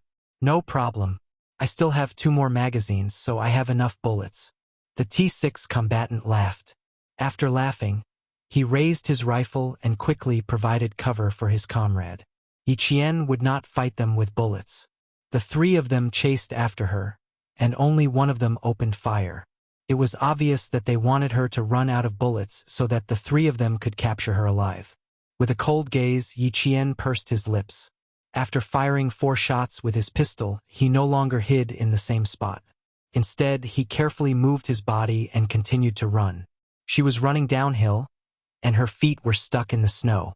She couldn't stop and ran south with all her strength. She couldn't stop. If she did, she would be surrounded. She's running away again. She's not a bird but a rabbit, right? The T6 combatant was dumbfounded. If she doesn't become Q King, how long can we keep chasing her like this? J5 is up against Demon King. Let's not lose. Pigeon, who had caught up to him, replied, what we need to do now is to exhaust Qing Niao's stamina and bullets. We won't lose even if we have a captive on our hands. Xia Jinyuan did not reply. He strode forward and stepped into the snow with his combat boots. When he pulled them out, he could feel the hostility in them. If Qing Niao, who was groomed by a sergeant major and a world-class sniper, was captured by the three of them in less than 10 minutes, then she would not be everyone's pride. She would also have let down old Uncle Jen and Uncle Chen. At this moment, Yi Qian clearly understood that, as a Special Forces soldier, he should not confront the enemy unless he had no other choice. If he could carry out an assassination, he must do so. That was the wisest course of action. Chapter 1667. She also understood that when she was fighting alone, she could only rely on herself. There was no way she could count on timely support. Even if there really was support, she was the only one who could save herself when there was no support. Run. She could only run now. Run to the next advantageous position and hide before launching a counterattack. The naval commander who was watching the battle narrowed his eyes. He saw Xia Jinyuan starting to speed up in an attempt to block Qing Niao from the front. Following that, the T6 combatants started firing again from behind while the pigeons cooperated with the entire operation. Occasionally, they would fire to distract Yi Qian, so that she did not have time to pay attention to the situation around her. She kept running south. If that's the case, the Major General of the army carefully looked at the battle map on the table and then at the topographic map. He tapped his finger on a spot and understood why Yi Qian was running south. There were cliffs in the south. A place like this that was considered a hopeless situation for ordinary people was a good place for the Special Forces. What did the Special Forces usually train for? Climbing ravines and cliffs were all part of their training. When the Snowfield Brigade was guarding the plateau and building a base station, they would climb the steep mountains that were often covered in snow and were so weathered that even snow leopards would have a hard time climbing them. Qing Niao had traveled through hundreds of thousands of forests in the western province with Soldier King Old Chen. So how could she not have climbed cliffs before? She ran in that direction because she knew there were cliffs in the south. She knew that, and so did Xia Jinyuan. He had broken into the command center and pulled out all the electronic cameras. He then connected to the satellite map and looked at the terrain and topography of the entire position before getting his comrades to draw a map. It was clear that he had a plan in mind. After discovering Yi Qian's intentions, he immediately chased after her and cut her off. It had to be said that this match was extremely exciting from beginning to end. The match between Xia Jinyuan and Li Jinyan was exciting. The members of the two teams were also exciting. Now that he was going up against Yi Qian again, it was exciting. On the other side, Li Jinyan and J5 were already engaged in a fight. Both sides moved like ghosts in the forest, quietly descending to each other's side. Then, fist met fist, foot met foot, and when the close combat ended, it meant that one side had died. Li Jinyan looked cold, but when he was hunting, he was surprisingly gentle. He liked to kill from a distance, and as soon as he heard the beep sound, he would immediately turn away, not giving the members of the Snowfield Brigade a chance to search for him. To be called the Demon King, and be respected by his teammates, his individual combat ability was definitely terrifying. At this moment, he was already facing the members of the Snowfield Brigade. It was up to the Snowfield Brigade to delay him. Whether it was individual combat or team combat, the members of the Snowfield Brigade were all elites in the Special Forces. They were not afraid to fight the Demon King. Instead, they were all extremely excited, and their eyes shone with a fierce light. He really is the Demon King. He comes and goes without a trace. Just now, one of our brothers was killed here. He was shot in the back, which means that the Demon King's range of activity is now in this area. J5 and his 4 comrades squatted together and began to deploy. The brothers in charge of security were constantly looking around to prevent a sneak attack. We'll flank him from outside his range of activity. Sparrow Hawk, you attack Eagle Magpie, and I will be responsible for searching the periphery. Now that the Storm Commandos have lost 4 members and 2 of our brothers are dead, we have to prevent the Demon King from attacking from behind. Chapter 1668. After arranging the 5-man teams, J5 said to all his comrades, "Team up in pairs. Don't stray too far away unless there are special circumstances. The water ghosts are used to fighting in the water and like to shoot people from behind. Actually, they also like to shoot people from behind. The difference was that they like to get close to the enemy and finish them off with a dagger. Sometimes, they would press down on the enemy's head with both hands and twist it hard. The dislocation of the enemy's cervical vertebrae would be solved without bleeding. The Snowfield Brigade arranged for the hunting team. Li Jinyan and the others did the same. It seemed like only one member of the Storm Commandos was moving, but in reality, there was another person who was always in the dark, waiting for an opportunity to strike. Underwater combat was different from combat on land. In underwater combat, the water ghosts would never act alone. They had to work in pairs. At the same time, one person would be in the open and the other in the dark. Li Jinyan was now in the open, while the whale beside him was in the dark. The 2 of them moved back and forth, looking for a target to hunt. His communication with Yi Qian had been cut off. Yi Qian had turned off his communicator on his own accord. Now that he had not contacted him for a long time, it was clear that he still had not escaped. Q King had personally captured Qing Niao alive, and Qing Niao was afraid that she would implicate the Storm Commandos. So she had turned off her communicator. Then he had to hurry up and kill a few more members of the Snowfield Brigade. Only then would he be worthy of Qing Niao's sacrifice. What he did not know was that Yi Qian had been completely blocked off at this time. When Yi Qian saw the tall figure standing in the snow about 4 meters away from him, his pupils suddenly contracted. At the same time, there was a bright light in his dark eyes. Captain Xia, he had actually come personally to block him. When was the first time he met him? Yes, when he was 14 years old, he was training with the soldiers of Fujian Town in the forest. Captain Xia had suddenly barged in, and that was when they met. So many years had passed, but Yi Qian could still remember every minute and every second of that time clearly. There's nowhere to run, Qing Niao. Xia Jinyuan coldly looked at the female soldier who had made a mistake and deserved to be taught a lesson. There was not a trace of gentleness in his dark eyes. Next, you will become a captive and experience the treatment of a captive. His voice was very, very cold, without a trace of gentleness. There was no gentleness in his voice, nor was there any gentleness in his voice. Because this was a battlefield, and the 2 of them were on opposite sides, enemies. Following that, he gestured to the T6 combatants and Pigeon who were flanking him. The 3 of them approached Yi Qian in a triangular formation. Qing Niao, there are no familiar faces on the battlefield.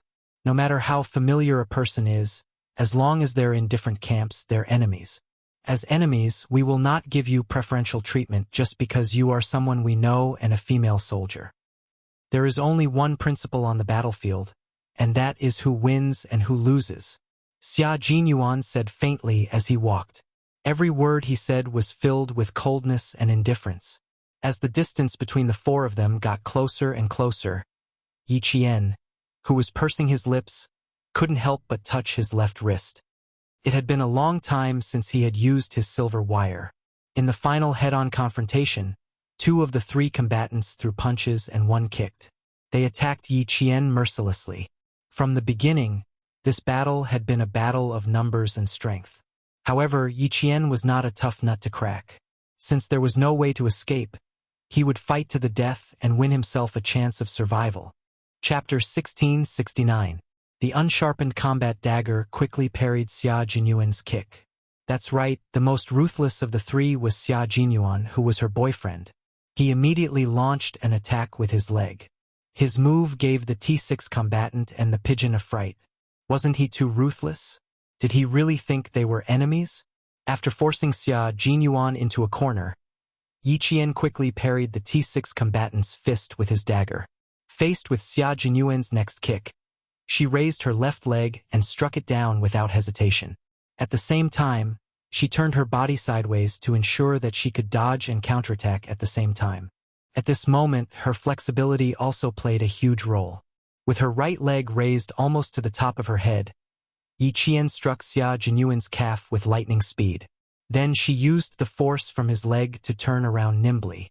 Just like in a martial arts movie, her entire body twisted strangely to avoid the T6 combatant's fist once again.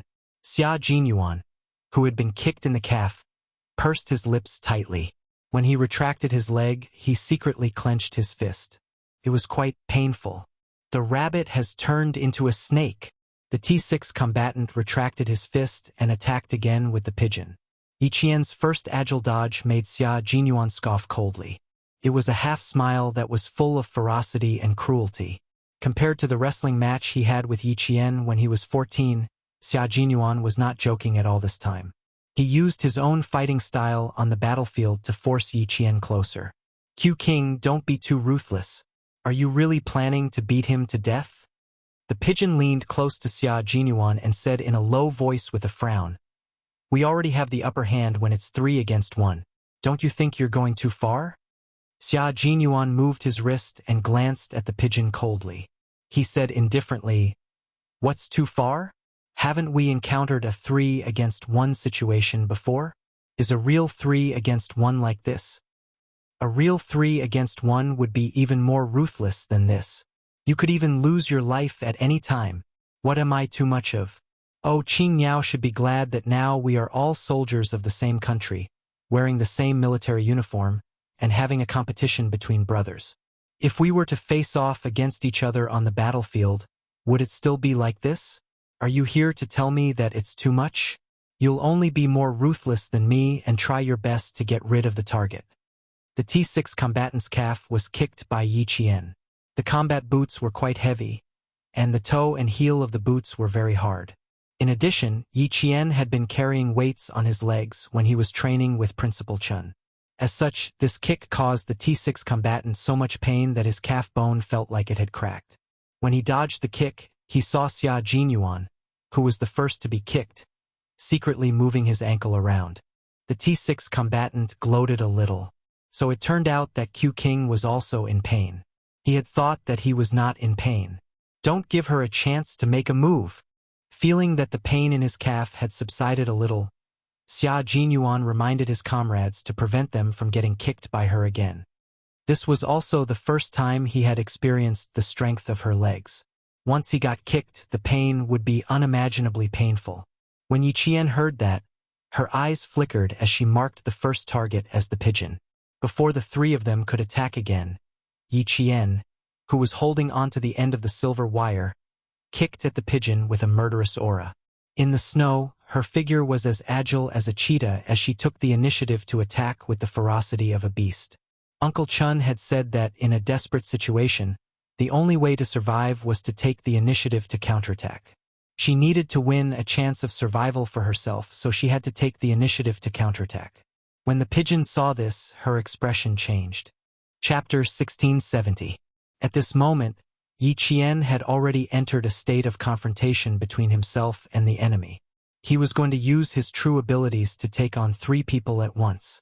If he had accepted the challenge with the mentality that they were all familiar with each other, the first person he would have killed would have been her. Besides, her target was herself. Feeling a chill in her heart, Pigeon was no longer swayed by personal feelings. At this moment, a hint of a smile flashed across Xia Jinyuan's eyes. Very good. She was able to quickly find a weak spot to attack even when she was surrounded. This meant that she did not panic and had remained calm all this while. In that case, let's see how far she can go. T6. Block her path of retreat. The cold and emotionless Major Xia did not even remember that he was still the female soldier's boyfriend. He only had one goal now, which was to teach this female soldier a lesson. Let her remember this lesson. As an all-around ace soldier, how could Xia Jinyuan's close combat skills be bad? Seeing that Yi Qian was using Pigeon as an opening to attack, he threw out a punch to support his comrade. His fist was aimed at Yi Qian's shoulder. Yi Qian ignored his attack and continued to kick Pigeon to the side. While she was dodging left and right, she suddenly grabbed something in her left hand and threw it forward. Something unexpected happened and the battle turned around in an instant. Pigeon felt something cold and soft like silk wrap around the back of her neck. Then she saw Yi Qian tug at it with his right hand. In the blink of an eye, her neck was wrapped tightly by the foreign object. Instinctively, Pigeon tried to pull off the foreign object wrapped around her neck with one hand, but it turned out to be thin and slippery. There was no way she could pull it out with her bare hands. At the same time, Yi Qian's shoulder was punched hard by Xia Jinyuan's fist. Meanwhile, the T6 soldier kicked Yi Qian's knee. The moment Yi Qian, who had been attacked from above and below, let go of the silver wire in his hand, he was knocked to the ground by the two Special Forces soldiers. Even so, Yi Qian did not fall to the ground because of the heavy object. Instead, he quickly propped himself up on his elbows and rolled continuously in the snow. "I've been taken care of." The pigeon removed the thing that was wrapped around his neck. If Yi Qian had not let go of him when he fell to the ground, he would have been knocked unconscious by this thing. It wasn't to the extent of suffocation. He wasn't that easy to deal with. But if they were on the battlefield, Yi Qian definitely wouldn't let go of the opportunity to finish off his enemy. Xia Jinyuan was a little surprised. Not bad. She could still deal with the pigeons under such circumstances. Not only was she calm, but she also knew how to plan. "Not bad, continue," he said in a low voice. He did not wait for Yi Qian, who was covered in snow, to get up. Like a wild wolf pouncing on its prey, he began to attack Yi Qian again. Yi Qian, who had been rolling continuously, was forced into an extremely sorry state by him. When his military boot kicked him in the back, Yi Qian thought he would spit out a mouthful of blood. That kind of pain was even more intense than the pain of getting injured during training. Came at a moment's notice. Even after a long time, he still felt the same pain as when he was kicked. It was as if he had been pressing on the most painful acupoint, and he could not get over it at all. When his brain received the pain transmitted by his neurons, Yi Qian's cerebral cortex was so tense that even wearing a helmet felt like it was a hindrance. It had been 27 minutes since he was discovered. T6 and Xia Jinyuan attacked Yi Qian from the front and back. Both of their fists and thighs landed on Yi Qian's body. They were not randomly hitting and kicking him, but they were all very skillful. Yi Qian couldn't even remember how many times he had rolled in the snow. Every time he rolled and stood up, he would grit his teeth and fight back with all his might. "Still not going to admit defeat?" Xia Jinyuan asked with a smile. His fist was aimed at Yi Qian's face. "Little fox, you dared to use your own life to test Bai He. Now, do you still dare to use the same trick to test her?" Chapter 1671. Admit defeat? Yi Qian, who was enduring the excruciating pain without making a sound, sneered. Admit defeat? She had already lost completely in her previous life. In this life, she could forget about admitting defeat, much less lowering her head. She had already been entangled with them for nearly half an hour, so she did not know how the Infernal was doing. Without Q King around, the Infernal still had a chance of winning against the Snowfield Brigade with his combat skills. Furthermore, Sea Anemone and Sea Thorn were both army scouts, so they would provide a lot of help to the Storm Commandos who were not familiar with fighting in the snow. She could not admit defeat. The Infernal's hunting operation was not over yet. She had to do her best to pin down Q King and give the Infernal more hope of defeating the Snowfield Brigade. She had to think of a way to pin down Q King while also trying her best to get away. Tilting his head, Yi Qian crossed his arms to block Xia Jinyuan's fist that was swinging at his face. He replied with a ruthless expression, "No!" Then he raised his leg and kicked at the Infernal's lower abdomen at lightning speed. This kick made the T6 combatant feel pain for Xia Jinyuan. There was a thin diaphragm between the abdomen and the chest. Anyone who knew how to fight knew very well that as long as the opponent was hit there, he would definitely be rolling on the ground in pain. Moreover, Yi Qian's kick was quite strong. He had probably specially trained to make up for the lack of strength in his arms. If it were not for their thick skin and thick flesh, Their bones would have been fractured by this kick. After Q King took such a kick, the T6 combatant felt like his teeth were going to ache. How painful would that be? Fortunately, he only staggered a few steps.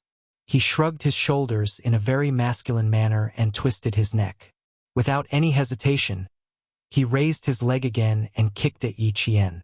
It was fine if he did not admit defeat, but he had to admit his mistake. He had to take a good look at what a real battlefield was like, what a real fight to the death would be like. Xia Jinyuan's thin lips curved into a smile as he stared at the pair of dark eyes that were glowing with a strange light. However, the coldness in his eyes did not subside at all as he stared at Yi Qian viciously. "You're so beautiful, so good, and so stubborn. How could you make such a low-level mistake?"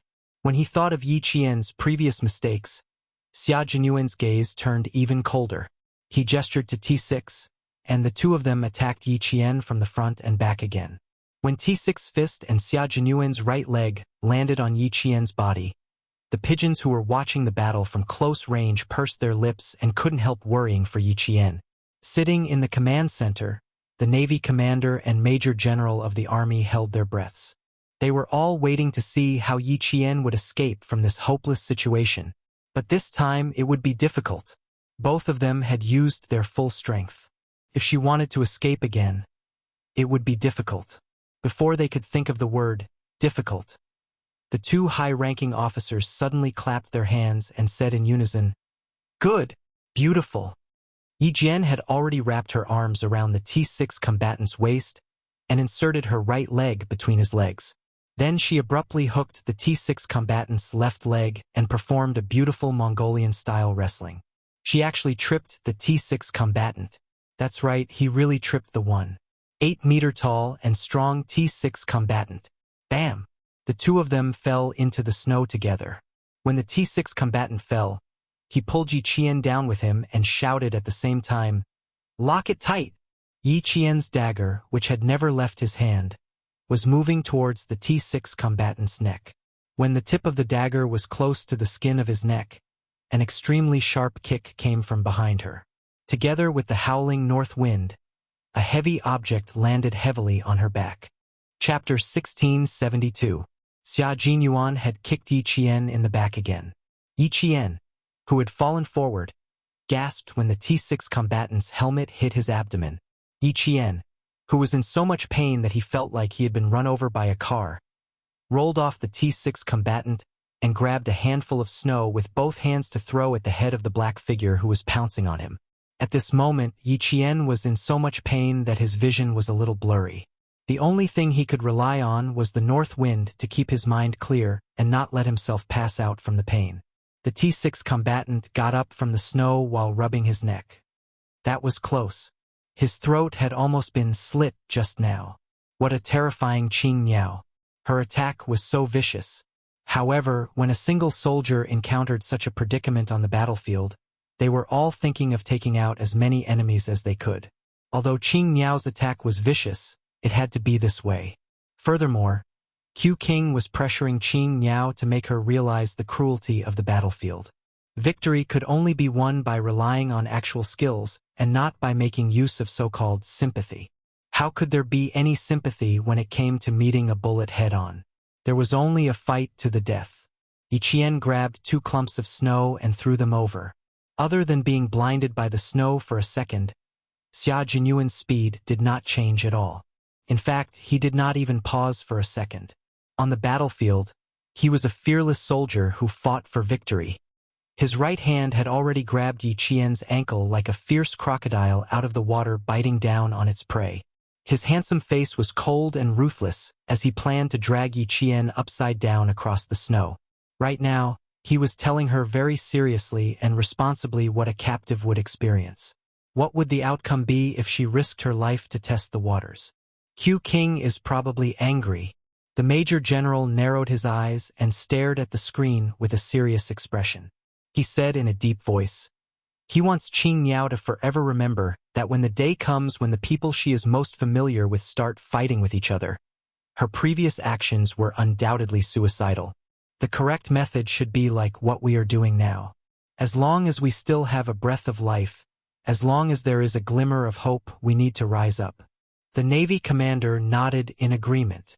That's true, but Qing Niao's performance is remarkable. As long as she can stand up, she will fight back. She's fighting 1 against 3, and they're 3 male Special Forces soldiers. It's quite impressive that she lasted for half an hour. Yes, but it's still a little difficult to escape. Major General Liu did not think that Yi Qian had completely lost. When Xia Jinyuan grabbed her ankle and dragged her along, she was still able to fight back and break free again. It was enough to show how strong her desire to escape was. As long as he didn't admit defeat, he still had a chance to live. The T6 combatant pulled back his fist as he gritted his teeth so hard that a few of his teeth seemed to have cracked. You have no strength, Qing Niao. Gritting his teeth and shaking his hands, the T6 combatant cooperated well with Xia Jinyuan. He either attacked from the left and right or from the front and back. Although his face and body were aching from Yi Qian's punches, it did not affect the speed of his attacks. Yi Qian indeed did not have much strength left. She could faintly feel her legs trembling in pain. There was no part of her body that did not hurt. The punches to her chest seemed to have knocked her internal organs out of alignment. You can admit defeat now, Qing Niao. Xia Jinyuan, who blocked her way out, spoke coldly. His gaze was as sharp as a sword as he looked at the swaying figure. He said coldly, "This is a battlefield. Do you still dare to stretch your neck out?" Chapter 1673. Little fox, your intelligence should be the great wisdom of strategizing and fighting from thousands of miles away, not the petty cleverness of a villain. Yi Qian, whose arm was trembling from the beating, took a deep breath and tried his best to clench his trembling fingers into a fist. Then, he threw another punch straight at the T6 combatant. She did not want to talk to them. She would rather use all the energy she had to talk to fight. They watched as she was knocked down again and stood up again and again. As Yi Qian stood up again and again, the battlefield moved closer to the edge of the forest. Every time Yi Qian stood up again, he would face the 2 combatants attacking him with an awe-inspiring and fearless attitude. He would grit his teeth and endure the severe pain in his body as he threw punches and kicks. He would fight with extreme calmness. She would escape, and the time for her to escape was getting closer and closer. As long as she reached the edge of the forest, she would definitely be able to escape. Xia Jinyuan's deep black eyes flickered with a faint light. He looked thoughtfully at the forest covered in thick snow, and a cold smile appeared on his thin lips. Very good. She still hasn't given up on escaping. Most of the time, it wasn't that you didn't have a chance to escape, but that you didn't hold on any longer and just gave up. You gave up on survival and chose death.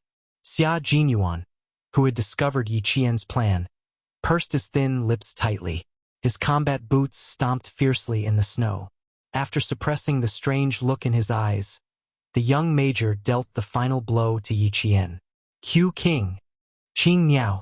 The T6 combatant and pigeon shouted. Seeing their familiar figure fly out like a kite with its string cut and fall heavily into the snow, the 2 combatants' hearts trembled. Pigeon had already run over. Before she ran off, she did not forget to glare fiercely at her captain. Wasn't this a little too ruthless? Even if there was a plan to capture her, it shouldn't have been this ruthless. Q King, are you crazy? The T6 combatant scolded in a low voice. You could have captured her just now, so why did you have to kick her at the end? Aren't you afraid of seriously injuring her? Xia Jinyuan's eyelids trembled as he watched the pigeon run towards the figure that had yet to get up and was about 3 meters away from him. While the T6 combatant was not paying attention, he closed his eyes. When he opened them again, the last glimmer of light in his eyes had disappeared.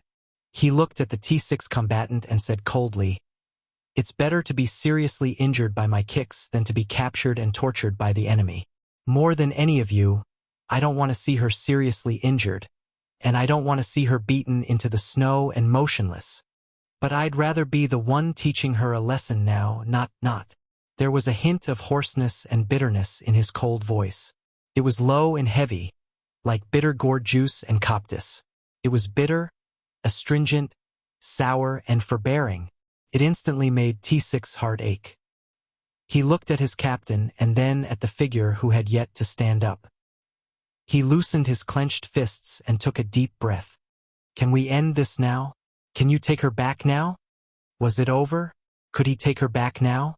Without really capturing Yi Qian, Xia Jinyuan glanced coldly at the T6 combatant and walked forward with his long legs. Qing Niao, Yi Qian, how are you? Are you all right? Pigeon had already run to Yi Qian's side. Just as he was half kneeling and reaching out, his hand froze. Chapter 1674. Only when he crouched down did he realize that Yi Qian was not lying in the snow. Instead, his elbow was propped up against the snow, and his right leg was slightly bent. This was a jumping motion. Qing Niao. She had not given up on running away. Pigeon, you've broken the rules. Yi Qian raised his head and smiled gently at Pigeon, who was concerned about him. As the one who died, you should be standing by the side and watching. It was not the end yet. She could still open her eyes and still had strength in her arms and legs. As long as there was a chance of survival and strength, she would not give up.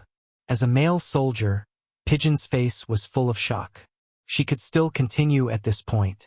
Female soldier Qing Niao, how much more do you have to earn the admiration of the male soldiers? In this second, Pigeon was completely convinced. He was truly convinced. He was convinced by this female soldier who was even more tenacious than the male soldiers. He was convinced by this female soldier who never bowed her head or admitted defeat no matter what. Pigeon watched as she rushed straight into the forest after completing her jump. From the corner of his eye, he saw a figure rushing into the forest before her. He opened his mouth and slowly closed it. It was not until Yi Qian's figure entered the forest that Pigeon said softly, Q King is waiting for you up ahead. Qing Niao, you won't be able to escape. When it comes to female soldiers, I'm really only convinced by Qing Niao. She can still escape in such a state. The T6 combatant who was walking over also had a look of shock on his face. He turned his head and said to Pigeon, Do you admit defeat? The T6 combatant was already amazed by Yi Qian's tenacious resistance. If he had held off Q King for another 30 seconds, Qing Niao would have been able to escape right under their noses once she escaped into the forest. The dull sound of snow falling could be heard from the forest.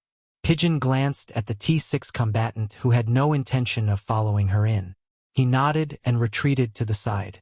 Those who died in battle were not qualified to speak, so they could only speak silently in their hearts. Yi Qian, who had fled into the forest, clenched his fists out of habit when he saw the tall figure that suddenly appeared in front of him. Her dark eyes were brighter than the stars in the cold night, filled with coldness.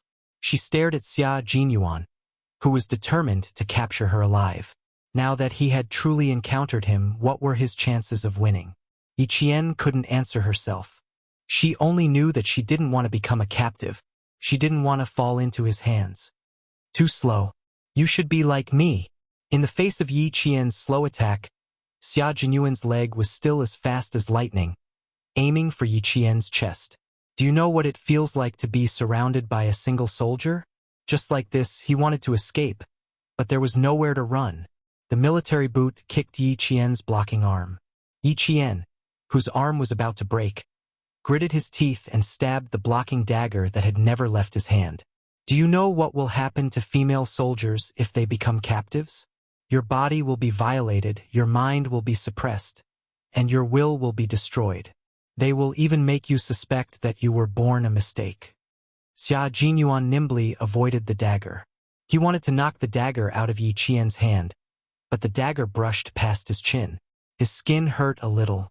Although the dagger wasn't edged and wasn't sharp enough, the person who held it used all his strength and used it as a weapon that could hurt people, so it could still hurt people. Xia Jinyuan touched his chin. It was probably bleeding, so it hurt a little. But his chin had been punched a few times by her, so it was fine to let it bleed a little. Qing Niao, how much longer can you hold on? You've used up all your strength. You can't hold on much longer.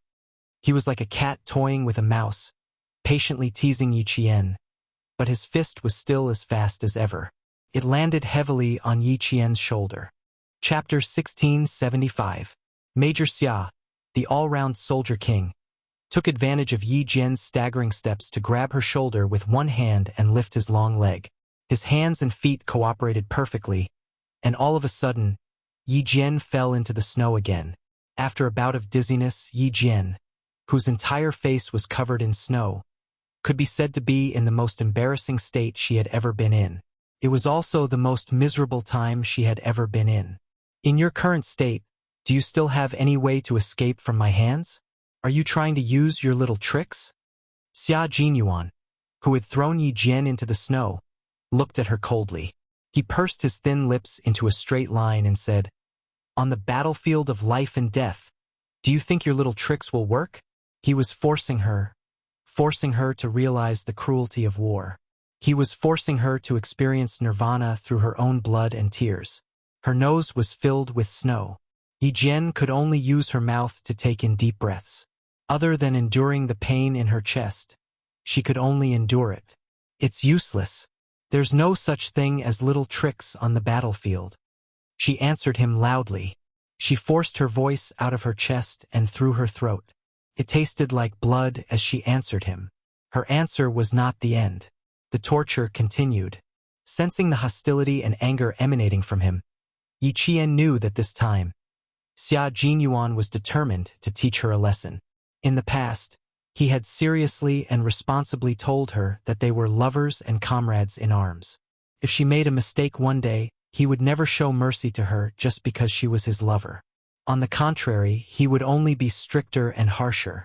If you want to become a real Special Forces soldier, you have to put in more sweat and tears than you can imagine. And the lesson you have learned and the blood you have shed is also more than you can imagine. Before Yi Qian had even entered the Snowfield Brigade, she had already tasted Xia Jinyuan's harsh punishment. You knowingly committed a crime. That's an even bigger crime. Xia Jinyuan shouted coldly. He pulled her up from the snow by the back of her collar. However, before he could do anything else, Yi Qian stood up and resisted again. She twisted her body to one side and grabbed his wrist that was holding her collar. She had realized her mistake and was being punished for it. She accepted it, but it did not mean that she would give up resisting. Right now, the two of them were on opposing sides. She lowered her head and used the flexibility of her waist to slip under Xia Jinyuan's wrist. Then, she twisted her body. In this way, it was Xia Jinyuan who tightened his grip. In order to prevent his arm from being twisted, he had no choice but to let go. Xia Jinyuan was so tenacious and strong that he was overjoyed. He knew that his little fox would not give up even in a desperate situation. As long as there was a chance to escape, she would grab it. She had made a mistake and deserved to be punished. He was more than willing to see how she would correct her mistake. "My lover, my comrade, I will watch you carry your gun and leave. I will also wait for your safe return. I will look forward to it and hope for you. I will wait for you to return covered in blood. I will wait for you to appear in my line of sight again covered in smoke. I will hold your hand again and hug you again." Xia Jinyuan watched as his lover struggled to escape from his hands again. A faint smile appeared on his thin lips. Xia Jinyuan, who had not used up too much of his energy, attacked more fiercely each time. In the end, he had one hand on the back of Yi Qian's neck and the other hand clasped Yi Qian's hand behind her back. He cruelly pressed Yi Qian's face against the cold and rough bark of the tree. Then, it was the real end. Chapter 1676. Qing Miao, I told you very clearly that you would become our prisoner. He pressed his hand against the back of Yi Qian's neck and pressed his body against hers. His thin lips were close to Yi Qian's ear, and his voice was cold as he said, "Now, do you still want to run? Do you still have the strength to run? Do you still have the guts to use the same method you used on Bai He again?" The first part of his speech was all to pave the way. The most important part was the last sentence. Yi Qian struggled a few times but was unable to break free. She didn't waste any more energy and calmly replied, "No, I already know that I was wrong. Qing Miao, you dare to use such petty tricks to deal with Bai He. You've disappointed too many people." Xia Jinyuan didn't loosen his grip, but instead pressed down harder on Yi Qian's neck. Fortunately, Yi Qian was wearing a helmet. Otherwise, His facial features would have been distorted by Xia Jinyuan's pressure. Uncle Chen didn't teach you to do that. Uncle Jen didn't teach you to do that. I didn't do it. The army didn't do it. No one did it. And you could have won against Bai He, but you used such a method. Do you know that on a real battlefield, the enemy loves to send you to your death like this? He was right. She could have won, but she used the stupidest method. This time, he was so ruthless to teach her a lesson. Did I go easy on you just because I know you? Did I go easy on you just because of our identities? No, because I'm a soldier.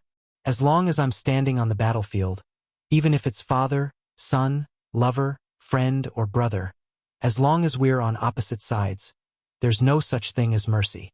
I won't stop just because the other party is testing me. Qing Niao, remember your identity. You're a soldier. He lowered his voice and said each word clearly in her ear. Yi Qian, whose face was in pain from the abrasion of the tree bark, closed his eyes tightly and took deep breaths rhythmically. That's right, when one day the people who were most familiar with each other became enemies, there would be no mercy. There would only be a fight to the death. Yi Qian's chest heaved up and down rapidly as he gasped for air. The cold wind that poured into his dry throat was like a knife scraping through his eyes. His throat was tight with pain. He quietly listened to Yi Qian's lecture and humbly accepted such a strange criticism. Bring out the ruthlessness you showed to your enemies. Major General Liu pressed down on the rim of the teacup with one hand. He used a little too much force, and the rim of the teacup was imprinted on his palm. Qing Niao's resistance is admirable. She persevered in spite of all setbacks, which is what a soldier should have. At this time, even the technical staff's gaze fell on the tenacious and unyielding slender figure. Really, good job. Soldiers should be like this. Yi Qian did not know that her resistance had once again won the favor of the high-ranking military officer. She was calculating the time quickly in her mind. Her body was captured, but that did not mean her brain was captured. It had been 38 minutes since she was discovered. The devil should be progressing smoothly. Unfortunately, she could not delay any longer. There was still some time before the end of the competition, and her physical strength was basically exhausted. For the time being, there was no way she could escape from Q King. If she did not want to become a captive, she could only rest and observe the situation. If there was a chance to escape, she would definitely seize it. You're now a captive, Qing Niao. Enjoy the treatment of being a captive. After he finished lecturing, Xia Jinyuan used a rope to tie Yi Qian's hands from her shoulders to her wrists. He then tied a dead knot to prevent her from removing the rope and leaving. After he finished, he deliberately walked in front of her and turned on the searchlight on his helmet. Looking at the palm-sized face with bruises on the corners of her mouth, his slender fingers secretly clenched. Chapter 1677. Yi Qian also saw the man standing in front of him clearly. His face was also bruised. The corner of his mouth was bleeding from her attack, and the corners of his eyes were also bruised. Seeing him in this state, there was no doubt that he was in the same state. Q King, are you planning to wait here for the higher-ups to finish? Yi Qian looked at him and calmly reminded him. There's not much time left before the battle ends. Fortunately, he was still in good spirits after being beaten up like this. Xia Jinyuan slowly loosened his clenched fists. Then, his thin lips curved slightly into a ferocious smile as he pushed Yi Qian out. His face was already so bruised and swollen. His body was probably even worse, especially since he had not held back at all when he kicked him. Not only was his face bruised and swollen, it was definitely purple. His heart ached. Of course it ached, but he had no other choice. She dared to risk her life. How could she be so reckless? She was so reckless. Training hard was not just for you to go into battle and kill the enemy. You had to come back safely. When the T6 combatant saw that Q King's aura was so low that it was almost at the point of explosion, he could not help but mutter in his heart. He had already caught him, so why was he still so low? He carefully went up to him. Can we go back now? The T6 combatant quickly glanced at the tied-up Qing Niao out of the corner of his eye and felt a little pain in his eyes. Qing Niao was so good at running. Qing Yao was so good at running. Qing Yao was so good at fighting. Something serious had almost happened just now. Fortunately, Q King had noticed it in advance. What do you think? Xia Jinyuan glanced at the T6 combatant fiercely. You've been out for 35 minutes. If you still don't come back, are you going to let the Devil King annihilate all of us? The original plan was to finish off Yi Qian within 30 minutes and then go back to support his teammates. But now Xia Jinyuan narrowed his eyes slightly and glanced at Yi Qian. His handsome face was cold. Major Xia could not help but purse his lips again. This time, she wasn't angry because of Yi Qian's mistake. It was time to feel sorry for him. The Snowfield Brigade's wonderful captive plan ended. The Navy commander took off his hat, touched his head several times and sighed. It's already very good. It's already very good to be able to hold on for 35 minutes. Fighting 1 against 3 and lasting for 35 minutes was the best a male soldier could do. That's right. There's still time before it's over. Although Qing Yao has been captured, she won't admit defeat. As long as she has the chance, she will definitely think of a way to escape. After the Major General finished speaking, he instructed his secretary. Ask the accompanying military doctor to get ready. Once we're done, we'll immediately examine Qing Yao's body. Xia Jinyuan had never been merciful when teaching his soldiers a lesson. Now that Yi Qian had made such a serious mistake, he was even more merciless. The last few kicks were ruthless. Yi Qian's injuries were probably a little serious. The hunting operation was still ongoing. Li Jinyan looked at the time. 45 minutes had already passed. If Yi Qian had escaped, then Q King should have already returned. However, he hadn't returned yet. This meant that she had been captured. Contact them and exchange the captives. Li Jinyan pursed his thin lips and looked at the captured Snowfield Brigade member codenamed Z7. His eyes were cold as he said calmly, 1 for 1. They had already lost contact with Qing Yao for 45 minutes. Q King had already taught her a lesson. Now that Qing Yao was his, how could he let her fall into Q King's hands? 1 for 1. The captive plan had ended in a draw. Z7 Han Zheng heard this and immediately said, Devil, you should just kill me. It was too embarrassing. Killing him directly was better than being a captive. Chapter 1678. His request was ignored. Li Jinyan gestured for his team members to tie him up tightly and wait until the end of the hunting operation before carrying out the captive exchange. At the military headquarters, Commander-in-Chief Xia had lost count of how many cups of water he had drunk.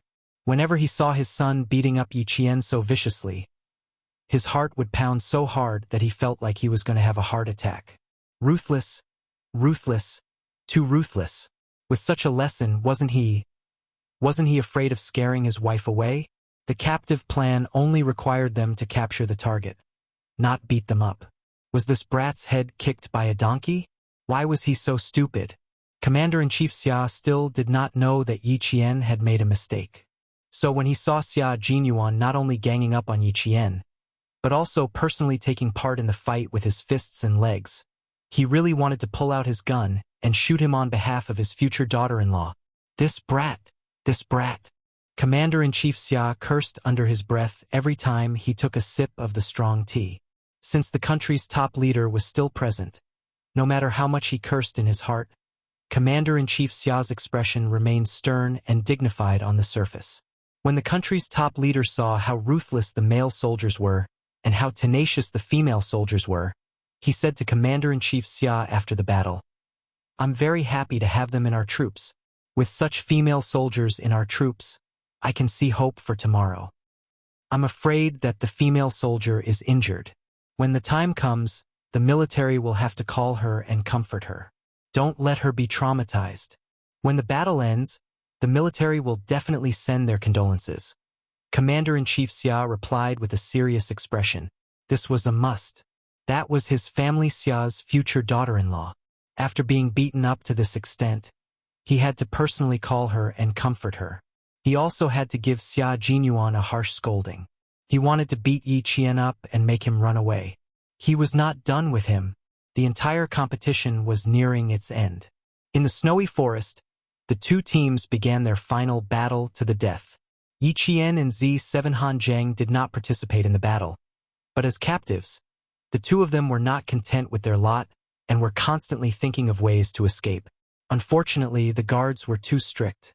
Until the end, the two of them did not manage to escape. It was Xia Jinyuan who gave Yi Qian his first captive.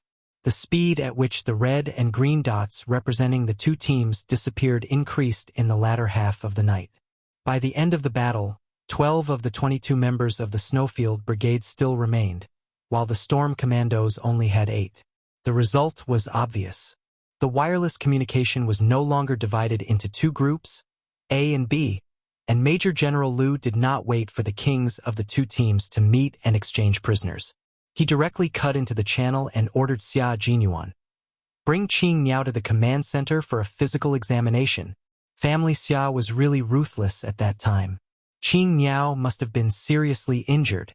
At this moment, K7, who was guarding Yi Qian, spoke into everyone's ears. "Qing Niao has a fever. She was given a strong antipyretic, but she's allergic to the medicine. There's a rash on her neck and wrist." The two teams' wireless stations went silent. Then, Major General Liu shouted, "What are you waiting for? Send her to the hospital." On the other side, Xia Jinyuan ran over like a whirlwind. "Bring her here. Quick. Allergic to the antipyretic. This is going to be serious." Yi Qian did not know that she was allergic to the antipyretic. Before she took the medicine, K7 even specifically asked her if she had any history of allergies to drugs. She answered with certainty, no. She did not have any allergies in her previous life, but she really did not know that she would have any allergies in this life. She originally wanted to take 2 pills, but K7 said that it was not necessary, so she only took 1. Fortunately, she only took 1 pill. If she had taken 2 pills, she did not know what would have happened. Chapter 1679. Allergy to drugs was one of the most common symptoms. Yi Qian's flushed skin was one of the most common symptoms. In her previous life, she had taken antipyretics before, but there were no symptoms. Who knew that in this life, she had never thought that taking antipyretics would cause an allergic reaction. "My head doesn't feel so good." Yi Qian, who was burning up, touched her forehead. She didn't wait for the military doctor to come over. She left K7 this sentence before she fell asleep. She didn't know what was happening in the outside world. K7 later recalled that his mind went blank for at least 3 seconds. He thought Yi Qian had gone into shock due to anaphylactic shock. K7, who had always been cold and aloof, who everyone in the team thought had transcended the mortal world and become immortal, panicked at this moment. Fortunately, he was mentally strong and didn't panic to the point of not knowing what to do. The first thing he did was to check Yi Jian's pupils and report Yi Jian's situation to the team. When the Major General of the Army and the Navy commander heard that Yi Qian's condition was bad, they didn't just send the military doctor over. They immediately contacted the helicopter team to send Yi Qian to the hospital. The members of the Snowfield Brigade and Storm Commandos all had serious expressions on their faces. However, they couldn't all rush to Yi Qian's side. Li Jinyan led the team to the rendezvous point after the competition. Xia Jinyuan, who was running down the mountain, didn't even reach the bottom of the mountain when he saw the searchlights in front of him turn on. K7 was holding his head and his hands were hanging limply. Yi Qian was running from bottom to top, stepping on the thick layer of snow. Yi Qian. This scene made the unyielding Special Forces soldier's eyes burst out in anger. His usual calm expression was like a complete piece of white paper that was suddenly torn in half. He was no longer the elegant and noble young major who always behaved elegantly. K7, who was running with all his might, heard a familiar voice from above that made him lose his cool. His tense expression relaxed a lot. The two of them were much faster. Then he saw the captain, who was usually calm and composed, suddenly stumble and roll all the way down from a high place. K7 pursed his lips. Now he knows how to be anxious. Why didn't he pay attention to Yi Qian's condition when they were fighting? Xia Jinyuan, whose knees were weak, rolled down the mountain in a way he had never done before. He only stopped when the impact slowed down a lot. At this time, Xia Jinyuan was in a mess. Covered in snow, he got up and jumped from the slope. He ran a few meters and stood in front of K7. "Do you want to faint or sleep?" Xia Jinyuan's voice. When he spoke, his voice was cold. Xia Jinyuan was Yi Qian. Was Yi Qian was Yes Yi was Yi Qian's Yi? K7 didn't immediately pass Yi Qian to him. Instead, he walked past him and reminded him coldly, "Pat off the snow on your body." His comrade's reaction made Xia Jinyuan calm down. He quickly patted off the snow on his body and put on his helmet. He rushed to K7's side and carefully carried Yi Qian. Xia Jinyuan lowered his head and saw her lifeless face. He then saw the bruises on the corners of her mouth. He pressed his lips even tighter. High fever, allergic reaction to drugs, flushed skin, shortness of breath, preliminary diagnosis, skin allergy and respiratory allergy. K7 glanced at his captain coldly and said in a deep voice, "Q King, you were really ruthless this time. You must have beaten her up a lot." "Q King, the capture plan didn't say you had to be this ruthless." Even K7 felt that he had gone overboard. Chapter 1680. Xia Jinyuan focused all of his attention on Yi Qian. He carried her and rushed up the mountain again. He needed to reach the helicopter landing point and ensure that Yi Qian boarded the plane and went to the hospital for treatment as soon as possible. Xia Jinyuan did not tell all of his comrades about the mistake Qing Niao Yi Qian made. At that time, he said that his favorite thing was to catch a live Qing Niao. J5 guessed that Qing Niao might have done something wrong. Now, K7 did not understand Q King. J5's voice came from the earpiece. "K7, Q King wouldn't punish Qing Niao for no reason. Ask him what happened later." It seemed that Qing Niao had been punished so badly by Q King that even K7 could not stand the sight of her. For a moment, J5 also had mixed feelings. How was this going to end? If he sent Qing Niao to the hospital, how was he going to face Qing Niao when she woke up? The members of the Snowfield Brigade fell silent because of J5's words. That's right. As the captain, Q King wouldn't punish Qing Niao for no reason. If any of his comrades had been punished by Q King, it must have been a fatal mistake. Then what fatal mistake did Qing Niao make? Everyone thought of this and looked at each other. Then, their gazes fell on the other captain of the entire team. The devil should know the reason, right? Because the communication between the two teams was merged. The members of both teams could hear J5's words. Therefore, the comrades of the Storm Commandos all looked at the devil. They knew that Q King was not a cruel person. Just like the devil, there was a reason for everything he did. Then why did Qing Niao get punished? This was the common question in the hearts of the 39 members of both teams. They did not get an answer even after Yi Qian was sent to the helicopter. Xia Jinyuan did not say anything, and Li Jinyan did not say anything either. There would be a summary meeting later, and any questions would be answered at that meeting. Major Xia, one of the parties involved, accompanied Yi Qian to the helicopter. In the cold cabin, the accompanying military doctor quickly performed a simple examination on Yi Qian. After removing Yi Qian's helmet, the military doctor could not help but gasp when he saw the bruises on Yi Qian's face that could not be covered. "You beat him up like this. He's going to have a concussion." The military doctor couldn't help but grumble. He wanted to say a few more words, but the young major's cold gaze swept over him, and he swallowed the words that were about to come out of his mouth. Xia Jinyuan seemed to have calmed down, but his fists were still clenched. When he saw that the military doctor was still in the mood to speak, his gaze turned cold. "Please check the patient before you speak." They were soldiers who walked on the edge of life and death. They always understood when and what was the most important thing. Yi Qian was already in trouble. What he wanted was for the military doctor to take effective measures as soon as possible, not for him to be merciful. His fingers had been pressing on Yi Jian's carotid artery. His fingertips felt the pulse that represented life under the blood vessels, which made him feel at ease. K7 walked over and saw that Xia Jinyuan's eyes were red, and his hands. K7 frowned. He took out a first aid kit from his combat vest. He took out anti-inflammatory medicine, hemostatic powder, and disinfectant gauze. He said to Xia Jinyuan, I'll hold her. You take care of your hands. Xia Jinyuan stared at the unconscious Yi Qian without even turning his head. No need. Chapter 1681. K7 was right. If he had been more careful, he would have noticed that something was wrong with Yi Qian. But he didn't. He didn't even think about the possibility of her being sick. From the beginning to the end, he had never thought about it. He should have thought about it. She was still on her period.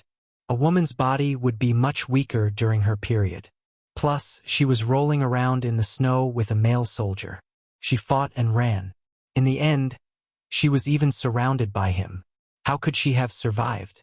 At that moment, Xia Jinyuan didn't regret teaching Yi Qian a lesson. He just blamed himself for not being more careful.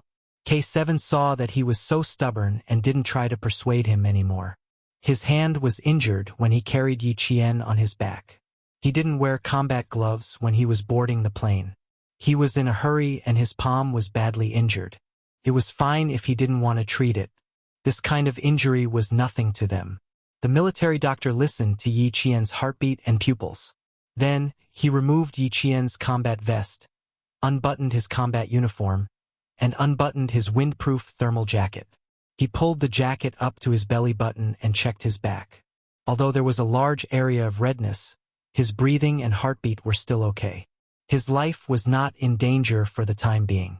His condition is still okay, the military doctor told Xia Jinyuan after the examination. But we can't rule out any unforeseen events. Xia Jinyuan looked at K7. He nodded slightly when he saw his comrade. Before he said anything, K7 said in a deep voice, "Skin allergic reaction can cause neurovascular edema. In serious cases, it can cause exfoliative dermatitis. She's still in a critical condition." K7 said in a deep voice. The military doctor couldn't help but look over. The military doctor was right. But why did it sound like he was trying to scare the young major? His breathing is a bit rapid. He might have asthma, alveolitis, pulmonary fibrosis, and damage to his nervous system. In serious cases, he might even die. The military doctor was very sure that the officer in charge of medical treatment was just trying to scare him. The female soldier's skin allergy was not wrong. But it was not as serious as he said. Moreover, the rash on the female soldier's neck was much fainter than before. It could be seen that the situation was stable and did not worsen, but it was not ruled out that there would be unforeseen events. He said that just now to scare the young major, because he felt that he was the one who had beaten the female soldier to such a state. After hearing what K7 said, Xia Jinyuan's heart felt like it was being hammered by an iron nail, so much so that his heart stopped beating. The temperature of his blood was still dropping. With the rumbling sound of the helicopter, it finally dropped to the freezing point. If something were to happen to his lover, his little fox, and his comrade, he would lose his life. Because Yi Qian was his life. The helicopter arrived at the tertiary hospital in the nearest city at the fastest speed. The hospital did not have a helipad, so Xia Jinyuan carried Yi Qian on his back again and tied him up with a rope. He carried the feverish Yi Qian down the swaying rope ladder step by step. The doctors in the hospital were already on standby. They placed the unconscious Yi Qian on a stretcher. Xia Jinyuan, who was running with the doctors, did not have any intention of stopping. He almost rushed into the emergency room along with the hospital. The nurse quickly blocked him. "You can't go in. You can only wait outside."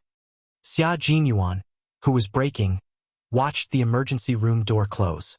He stood there as if his feet were rooted to the ground. He could not move even half a step. Chapter 1682. K7 caught up from behind and saw the figure that was usually as tall as a mountain and the lighthouse in the hearts of all his comrades. Now he was standing so straight that a few nurses who passed by had to take a detour with a nervous look on their faces. "The resuscitation will take some time. Sit down for a while." K7 walked over and stood beside him. He looked at the red light above the resuscitation room and reminded him again. "Your hands were injured twice. If you don't treat them now, do you plan on touching Yi Qian's face with your blood again?" Xia Jinyuan raised his hand, looked at his palm, and finally moved. When he sat down on the cold plastic chair, he looked at K7 weakly. Under the light, His clear forehead was covered in sweat. He asked, "Are there any sequelae after the resuscitation?" "There are plenty." K7 kept his words short and simple as usual. He handed over the medical items in his hand. "Bandage them yourself." Ha! Let him worry a little more. Why did he hit her so hard? If he knew this would happen, why did he do it in the first place? Xia Jinyuan could tell that his comrade was not in a good mood. Coincidentally, he was the same. He took the medical items and did not ask any more questions. He was not even in the mood to talk. It did not matter if there were sequelae. He just wanted her to live well. He just wanted his life to live well. "Why did you beat her up?" K7 could not hold it in. He asked her angrily, "She was beaten up by you. What were you thinking?" What was he thinking? What was he thinking at that time? He thought of his comrades who had sacrificed themselves. He thought of his comrades who had never come back. He thought of his comrades whose bodies had not been found. That was what he was thinking. "Do you still remember our two?" Xia Jinyuan's injured right hand was wrapped around his injured left hand. He looked down and said bitterly, "She followed in Artu's footsteps. That's why I'm scared." Artu's footsteps. K7's body trembled. His fingertips were already trembling slightly. In order to hide his attitude, K7 took the bandage from Xia Jinyuan's right hand and wrapped it around his left hand. He did not say another word. Artu was their comrade who had sacrificed himself overseas 2 years ago. He was not the one who had gone on that mission. He had requested to go. He said that the man used to be his best friend, and he wanted to personally take care of his best friend to give the country an explanation. He had died in the hands of a brother who used to be so close that he could trust each other with his back. News came back from the front line that before he sacrificed himself, he asked his best brother if he could turn back from the cliff and turn himself in if he died by his gun. The man said, "If he's dead, he'll definitely turn himself in." Artu tested his former brother and used his own life to test him. In the end, it was gone. He really lost his life in the test. The members of the Snowfield Brigade, who came up from the side door of the hospital and then took the fire escape stairs, immediately sensed the strange atmosphere. Xia Jinyuan, whose hands were bandaged, rested his head against the cold wall and expressionlessly closed his eyes. K7, who was sitting on the plastic chair opposite him, had his head lowered. Chingu had no idea what he was thinking. The two of them didn't communicate, but the atmosphere between them was heavy and oppressive. What was going on? Could it be that he was Qing Niao? Everyone's heart skipped a beat. They quickened their steps and walked over with a cold aura. J5's expression was heavy. He asked in a low voice, "How's the situation?" Chapter 1683. The sound of approaching footsteps made the two people who were sitting in a daze move their bodies. Xia Jinyuan, who was still leaning his head against the wall, turned his head and saw his comrades, who had changed into jungle combat uniforms and combat boots, appearing in front of him one by one. They didn't bring their combat backpacks and rifles, but instead changed into jungle combat uniforms and combat boots. "They're here," he said with a hoarse voice. He turned his head and continued to wait without moving. Only 10 minutes had passed, but these 10 minutes were so long that 1 second felt like an hour. After a long and silent wait, Xia Jinyuan looked at the closed door of the resuscitation room and gently closed his eyes. Waiting on the battlefield and waiting in the hospital were two completely different moods. On the battlefield, he could be calm and collected, waiting for the right moment to arrive. But waiting in the hospital was so long, and he felt that life was so fragile. The smell of disinfectant was like the smell of death. It was everywhere and there was no way to escape. This kind of waiting was filled with helplessness, but it was also filled with hope. At the same time, it was also filled with panic. Xia Jinyuan thought that he would never like a place like the hospital in his life. If he stayed in the hospital for too long, it would torture a normal person into a psychopath. The red light was still on. Even if he stretched his neck, he still couldn't see what was going on inside. His beloved, his life, was still lying inside and had not come out. Xia Jinyuan chose to ignore the gazes of his comrades. He didn't want to say anything. His heart and mind were only filled with his lover. Major Xia, who was emitting a hostile aura, made his comrades take a few more glances at him. Then they shifted their gaze to K7, who was standing up. "Let's talk on the rooftop." K7 put his helmet under his armpit and walked towards the fire escape stairs with his long legs. It was already dawn. K7, who was standing on the rooftop, took in a deep breath of the cold wind, facing his comrades who were all concerned about how they came back. His usually cold and thin face had a hint of coldness. His gaze swept across his comrades' faces, which were still covered in paint. Just when everyone thought that he needed to think for a while, K7 suddenly opened his mouth. As soon as he opened his mouth, it was as if he threw two grenades. One was a killer grenade and the other was a chemical grenade. First, everyone was stunned. Then they were all stunned. "Qing Niao took the same path as our two," K7 said. That was what K7 told them. With just a few words, everyone's eyes sharpened, and they pressed their lips together. Because of their change, the north wind that blew over seemed to be filled with lead. It was heavy and full of pressure. The rooftop was cold and windy. It was a day where there was no sun and no snow. The only thing that could be seen was the gloomy sky. The figures standing on the rooftop were like white poplars facing the wind and snow. No matter how strong the wind was, it couldn't bring down their tall figures and straight backs. This was a group of soldiers who fought on the front line and used their lives to protect their country. They were a group of soldiers who were loyal to their country. They had shed too much blood and suffered too many injuries. Some of them even almost died in foreign countries. The road they took was too difficult and too hard. Each of them was a brave warrior who walked on the tip of a knife.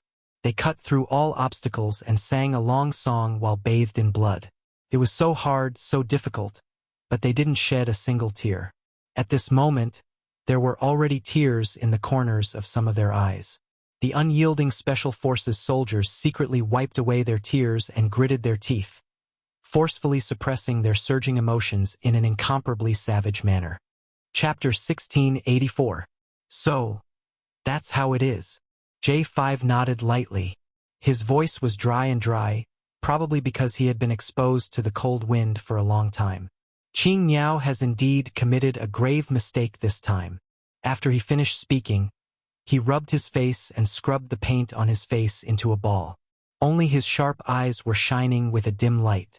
This time, I support Q King's decision.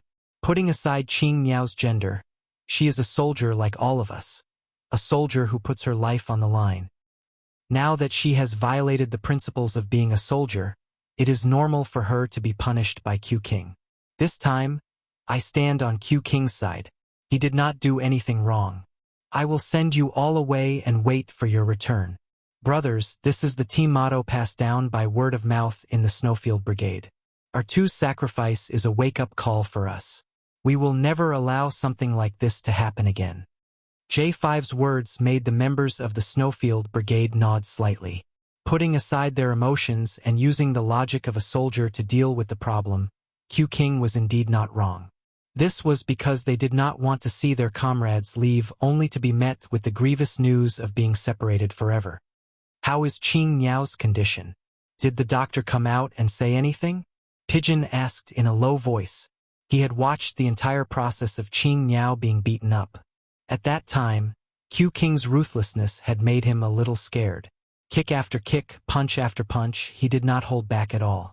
He used all of his strength. He even suspected that there were signs of fractures.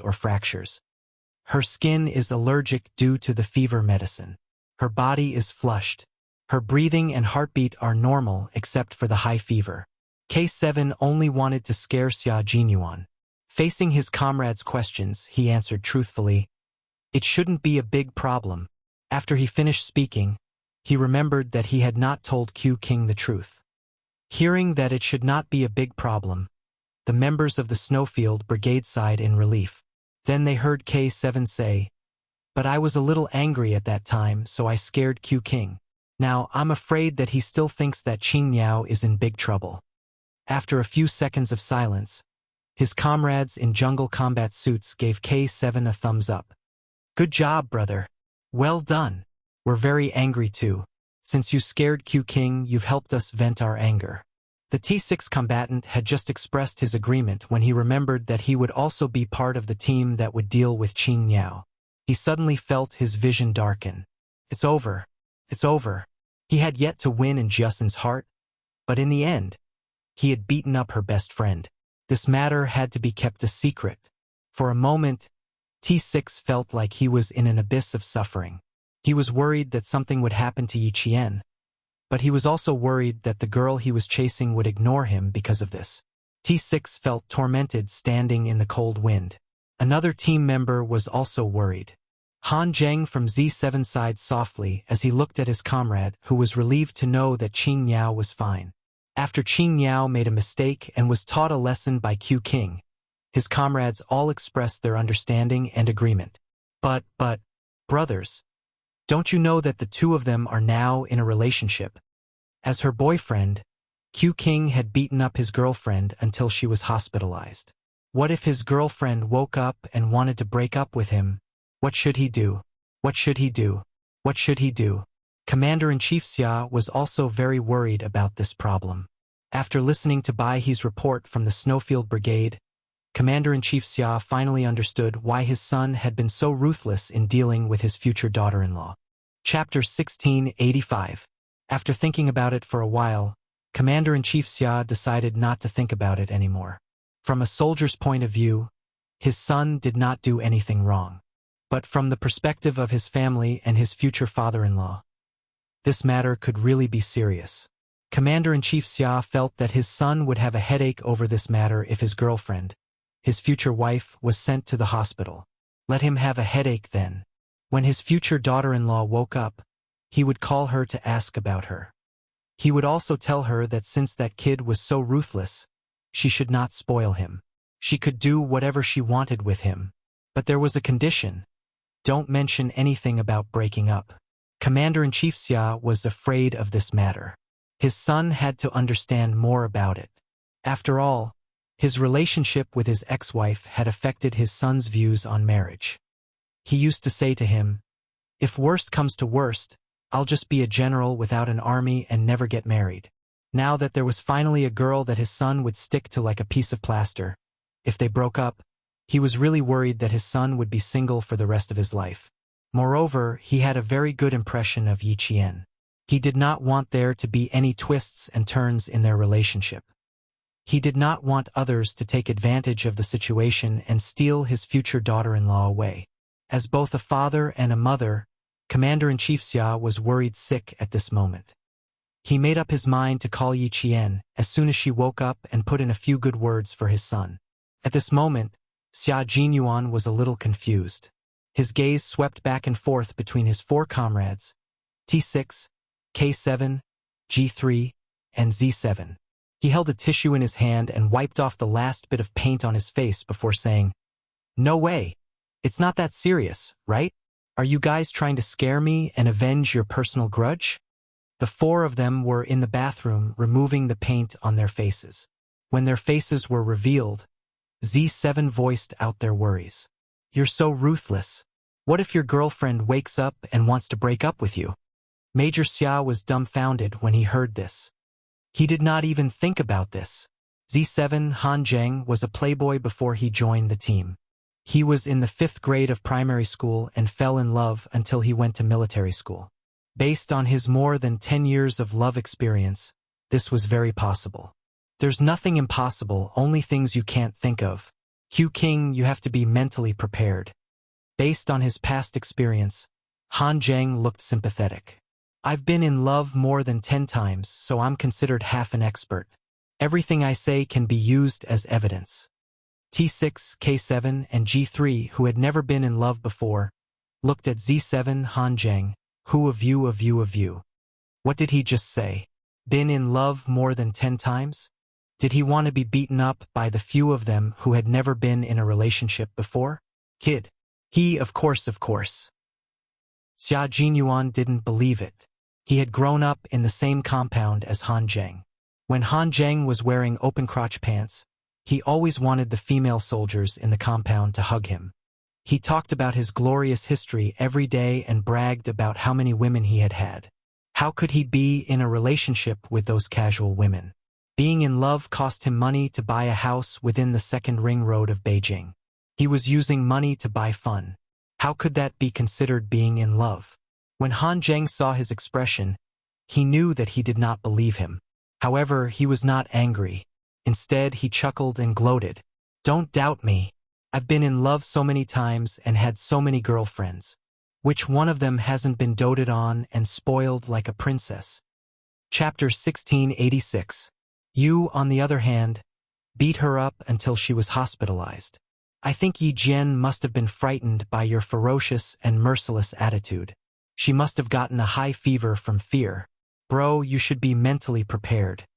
T6 added appropriately, although I don't have the experience of harming more than 10 girls like he did. Watch your words, Han Zheng interrupted. What did he mean by harming more than 10 girls? He had never harmed girls before.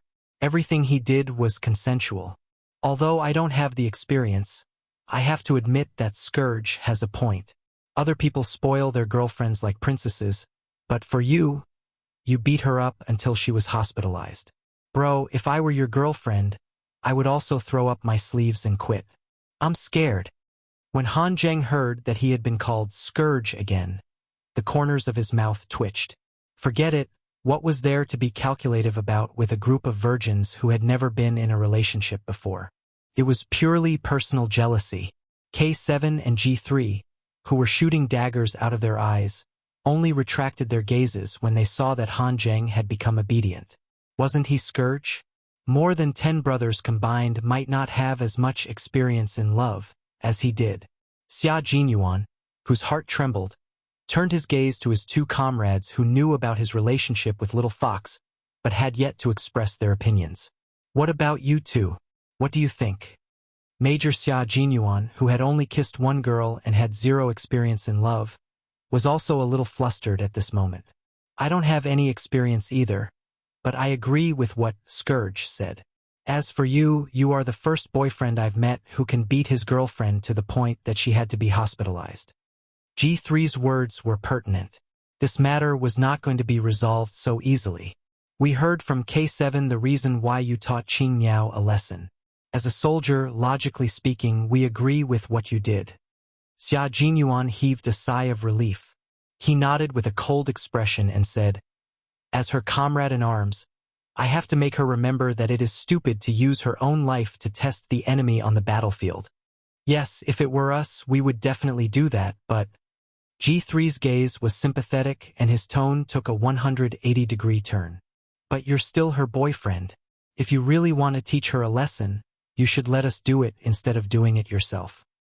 That's your mistake, K7 concluded calmly. Major Xia, who was used to having a strong heart, felt that he could not stand the words of his comrades. In short, if she wants to break up, I'll think that it's normal.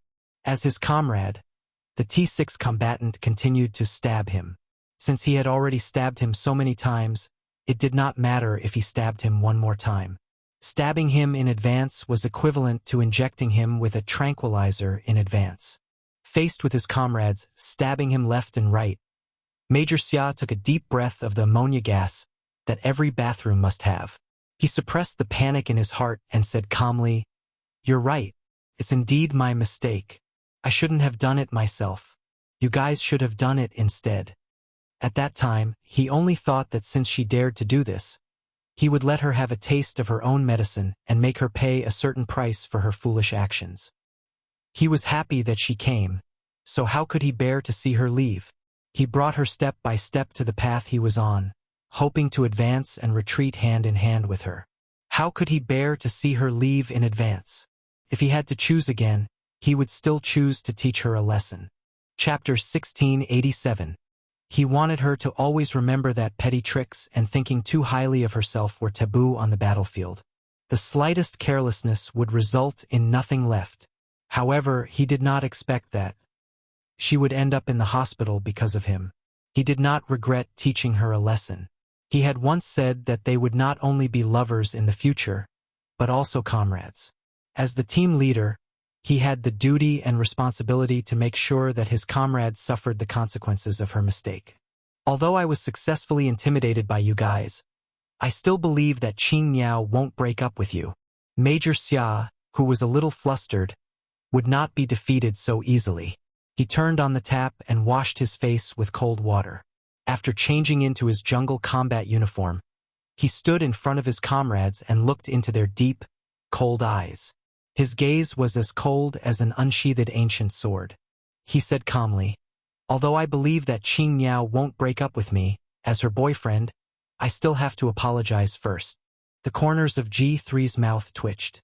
Looking at his expression just now, he thought that he would never apologize to Yi Qian and say that he regretted teaching her a lesson. The next second, the all-round soldier king bent over for love. The comrades guarding outside saw their team leader walk over with his head held high. Although the corners of his mouth were swollen, he looked very calm as he walked over. "There's no need for all of you to stay in the hospital. Go back and reorganize. Captain Li will lead you to the second training base." The hospital was not the army. It was already 7 in the morning, and there would be more and more people in the hospital. It would be too eye-catching for a group of people to wear their combat uniforms. They would become the target of everyone's attention, so they had to leave immediately. "When Yi Qian wakes up, I'll let you know immediately. I'll also convey your concern to her. Everyone stand at attention." A minute later, the team left. Han Zheng walked forward and patted his good friend and comrade on the shoulder. He said earnestly, "Lower your head and apologize properly. At times like this, you have to pretend to be a coward. Don't be stubborn. Be careful that you don't lose your girlfriend and let your brothers take advantage of you." Looking at how Qing Niao was acting, if she was not his brother's girlfriend, he would have pursued her. T6 was even more devastated. "Jiasin is her good friend. My heart is bleeding right now. Why did I agree to go with you to hunt down Qing Niao back then? Am I stupid or not?"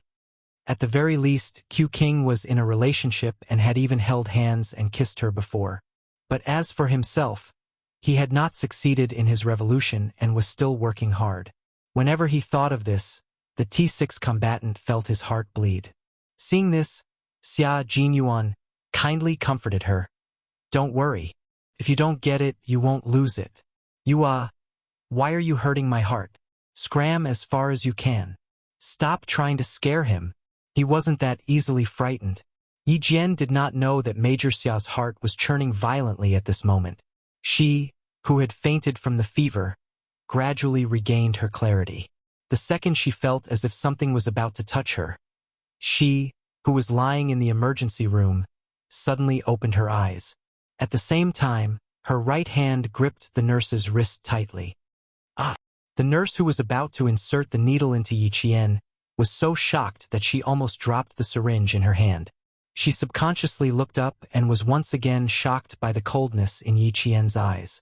The trembling syringe in her hand did not escape the fate of dropping and fell to the floor with a thud. When the doctor heard the commotion, he turned around and saw that the patient had regained consciousness. He did not even have time to take off his sterile mask and walked over to the bed. He smiled at the female patient and said, "You're awake so soon? Do you feel better?" Chapter 1688. Her skin allergy wasn't serious, but she had a high fever and fainted. After a series of examinations, a skin test, and a normal anti-allergic fever medicine, the patient woke up in less than 3 minutes. He was indeed a soldier with a strong physique. Yi Qian blinked her eyes in a daze. Her long eyelashes fluttered, and she seemed to confirm where she was. She gently closed her eyes and let go of her hand at the same time. She fell into a deep sleep again. The frightened nurse patted her chest and picked up the syringe. She had to refill the medicine. The lights in the emergency room turned from red to green. Xia Jinyuan rushed over immediately. Yi Qian was lying on the hospital bed and being wheeled out by the nurse and doctor. All he could see was Yi Qian. He saw that his beloved lover's lips were abnormally red. It was the color of lips that only appeared when the fever had not completely subsided. There was a shocking bruise at the corner of her mouth, and there were small scratches on the left side of her face. These injuries were all caused by him. They were all caused by him. Her pale face, bright red blood, and snow-white quilt. The bright colors made Yi Qian look as fragile as a porcelain doll that would break at the slightest touch. His heart felt as if it had been gouged out. It was so empty that it made him panic. When he saw the 4 drip and the doctor's expression, Xia Jinyuan felt as if he had really come back to life. The doctor and nurse looked at the young soldier in front of them. Their gazes swept past the wound at the corner of his mouth. How did he get injured like this? The female soldier lying on the bed was examined. There were more than 10 bruises on her body, especially the first 2 bruises on her back.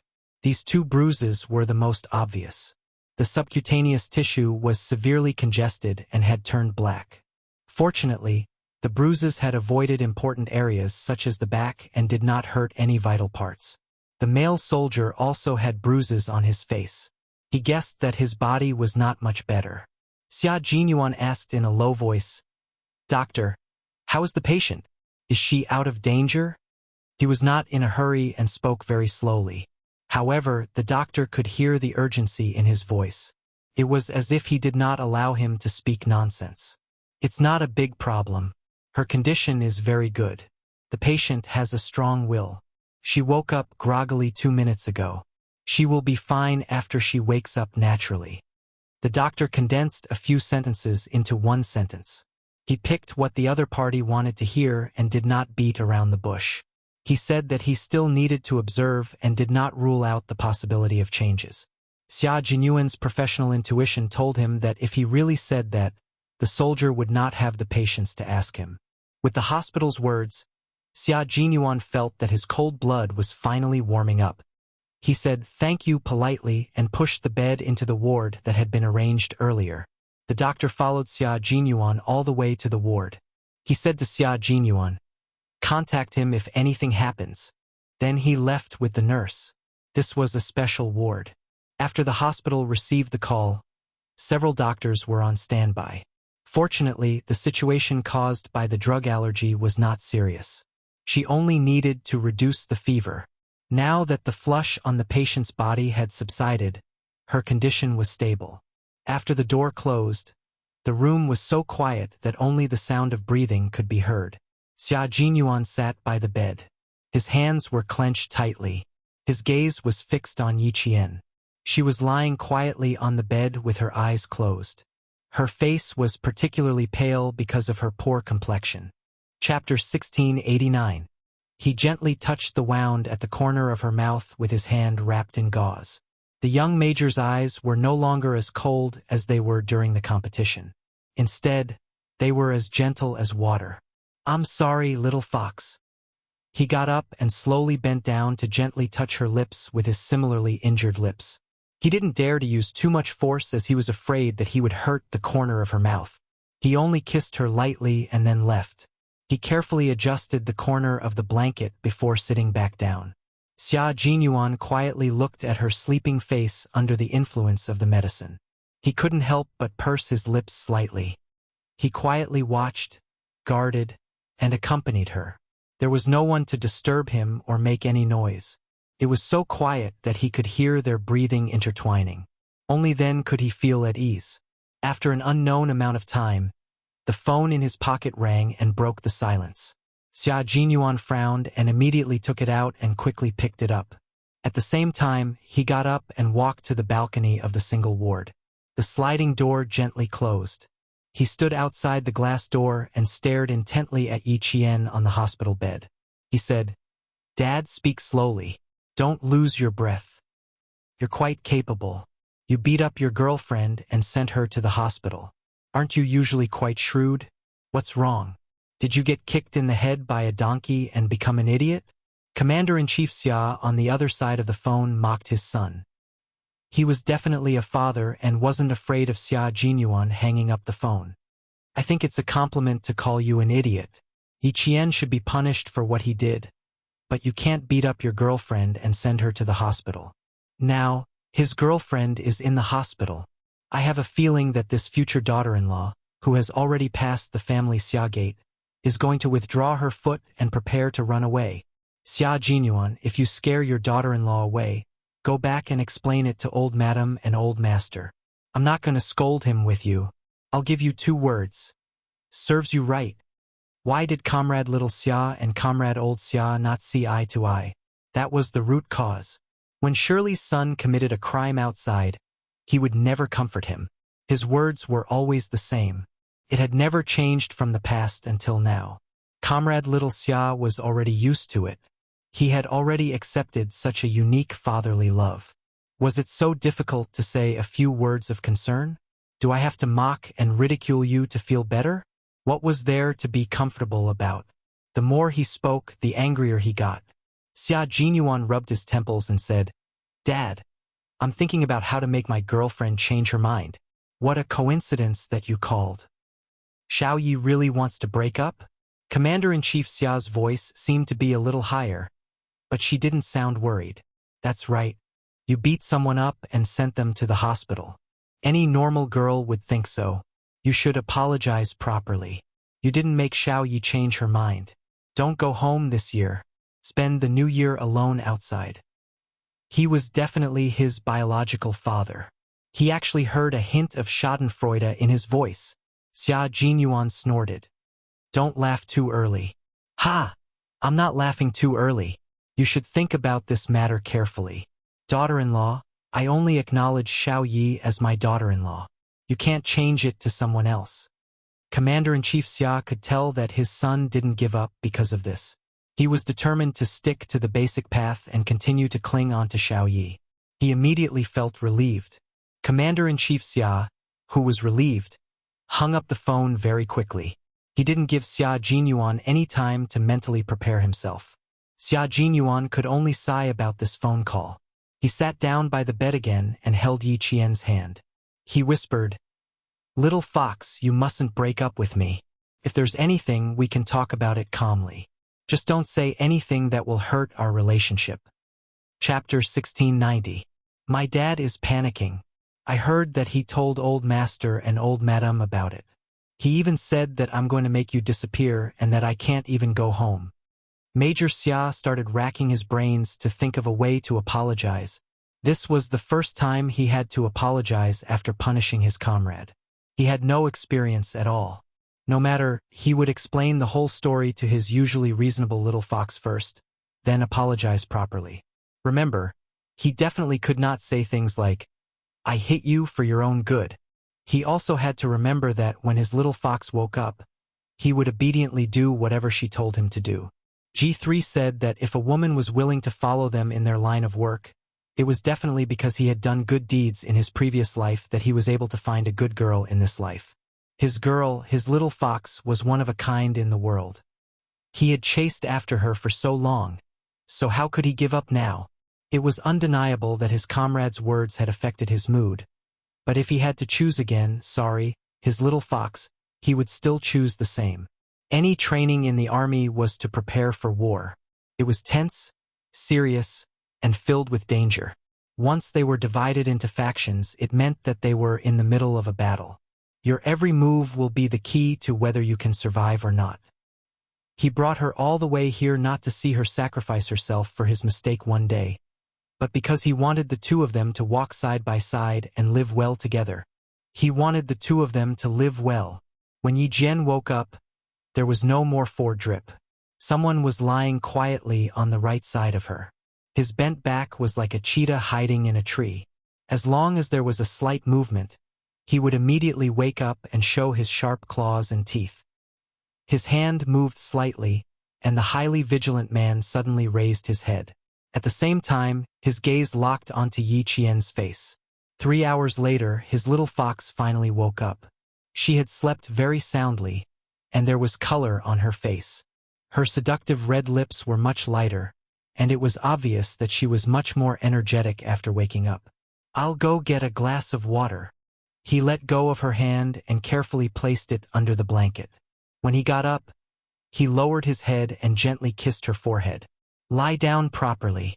Drink some water before we talk." Yi Qian blinked and watched as he poured her a glass of water, tested the temperature of the water, and waited for her to come back with the glass. He served her like a baby, and even held her from behind to feed her water. Yi Jian's throat was indeed dry from the fever.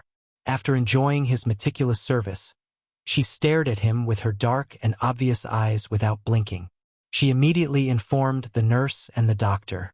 After that, she sat down again and said softly, "Lie down properly and wait for the doctor to come and examine you."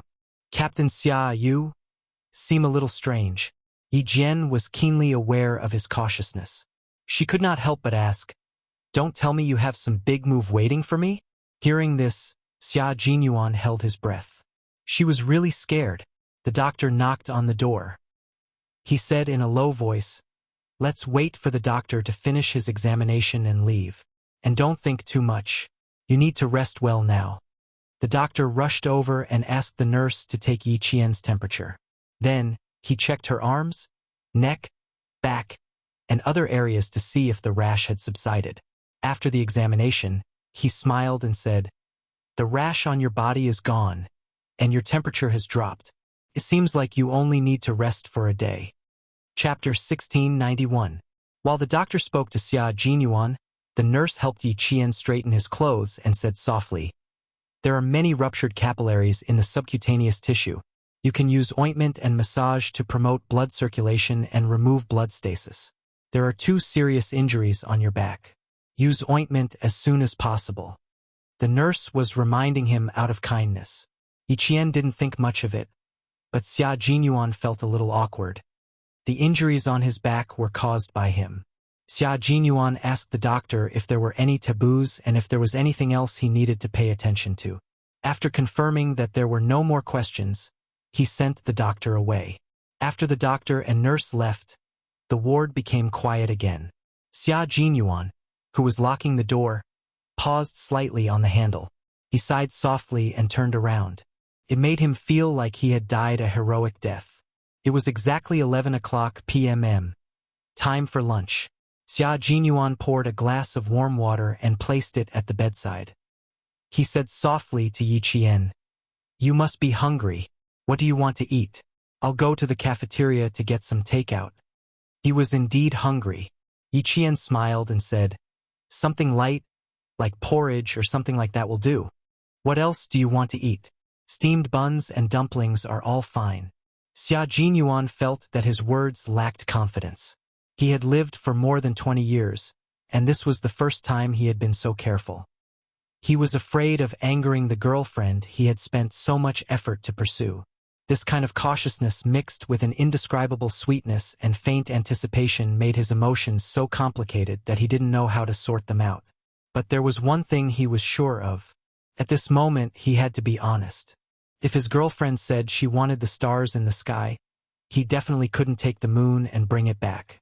Major Xia, who had 0 experience in love, excelled in his EQ and IQ. Without anyone teaching him, he learned the correct way to behave as a boyfriend when he angered his girlfriend. Seeing him like this, Yi Qian felt even more uneasy. He had a feeling that he still had a big trick up his sleeve. He shook his head and said, "The corner of my mouth hurts a little. Let's just eat the porridge. I can swallow it without chewing." Upon hearing this, Xia Jinyuan felt his heart skip a beat. The corner of his girlfriend's mouth hurt. Because of him, the major, who was starting to feel guilty, quickly said, "Okay, I'll go down now." Then he took out his phone from his pocket. "If there's anything, feel free to contact me. Or, press this bell and ask the nurse to come over." Yi Qian watched him stride out of the ward with his phone in hand. His suspicions grew. He really felt like there was more to come. The match had already ended, and the Storm Commandos had lost due to the disadvantage of having 4 members. Could it be that the loser was going to be punished next? And as a captive, would he be punished even more severely? Running with weights? Jumping off a tall building? Capture the king cobra alive? Crawling on the uneven rocks while wearing a short-sleeved shirt? That shouldn't be the case. The second training base wasn't even close to the sea. Yi Qian went through almost all of the cruelest training in her mind. As she thought about it, she felt her lower abdomen tighten. Her bladder was so full that she needed to go to the bathroom. Yi Qian, who was covered in injuries, could totally get out of bed on her own. When she reached the bathroom, she was still thinking about what kind of punishment was waiting for her. She had persevered through all of the cruel training that flashed through her mind. Another punishment wouldn't be too much of a problem. At most, she would feel a little tired. Chapter 1692. But there was something wrong with Captain Xia. He was being too careful with her, as if he was trying to make up for something. Yi Qian, who was washing her hands with her head lowered, did not realize that Xia Jinyuan was being so careful because he was afraid that she would break up with him in a fit of anger. After all, she had never thought in that direction. She also did not think that his actions during the competition were wrong. She was indeed wrong. She had used her cleverness to win and used her own life as bait. That was no ordinary mistake. It was only right for her to be taught a lesson by Xia Jinyuan, who was the team captain. Yi Qian, who was deep in thought, looked up and saw herself in the mirror. Her face was bruised, and the corners of her mouth, eyes, forehead, and the left side of her face were all injured. It was a little scary. She raised her hand and gently pressed the corner of her mouth. Out of the corner of her eye, she saw the light on the phone beside her flashing. Then the phone vibrated. Someone was calling. This was Xia Jinyuan's personal phone. Yi Qian hesitated for a moment, but still reached out to pick up the phone. When she opened the phone, Yi Qian's heart started to beat faster. The caller ID was Old Man Xia. Old Man Xia was Commander-in-Chief Xia. Commander-in-Chief Xia was calling. Should she pick it up or not? She really wanted to not pick it up, but wouldn't it be bad if she did? After a moment of hesitation, the call ended. Yi Qian, who was inexplicably relieved, had not put down the phone when it flashed again. The caller ID was still Old Man Xia. Hello, Commander-in-Chief Xia, this is Yi Qian. In the end, Yi Qian still picked it up. She stood upright in the bathroom and answered the call as if she was being inspected. Commander-in-Chief Xia heard the voice and the name. He quickly looked at the number he had dialed.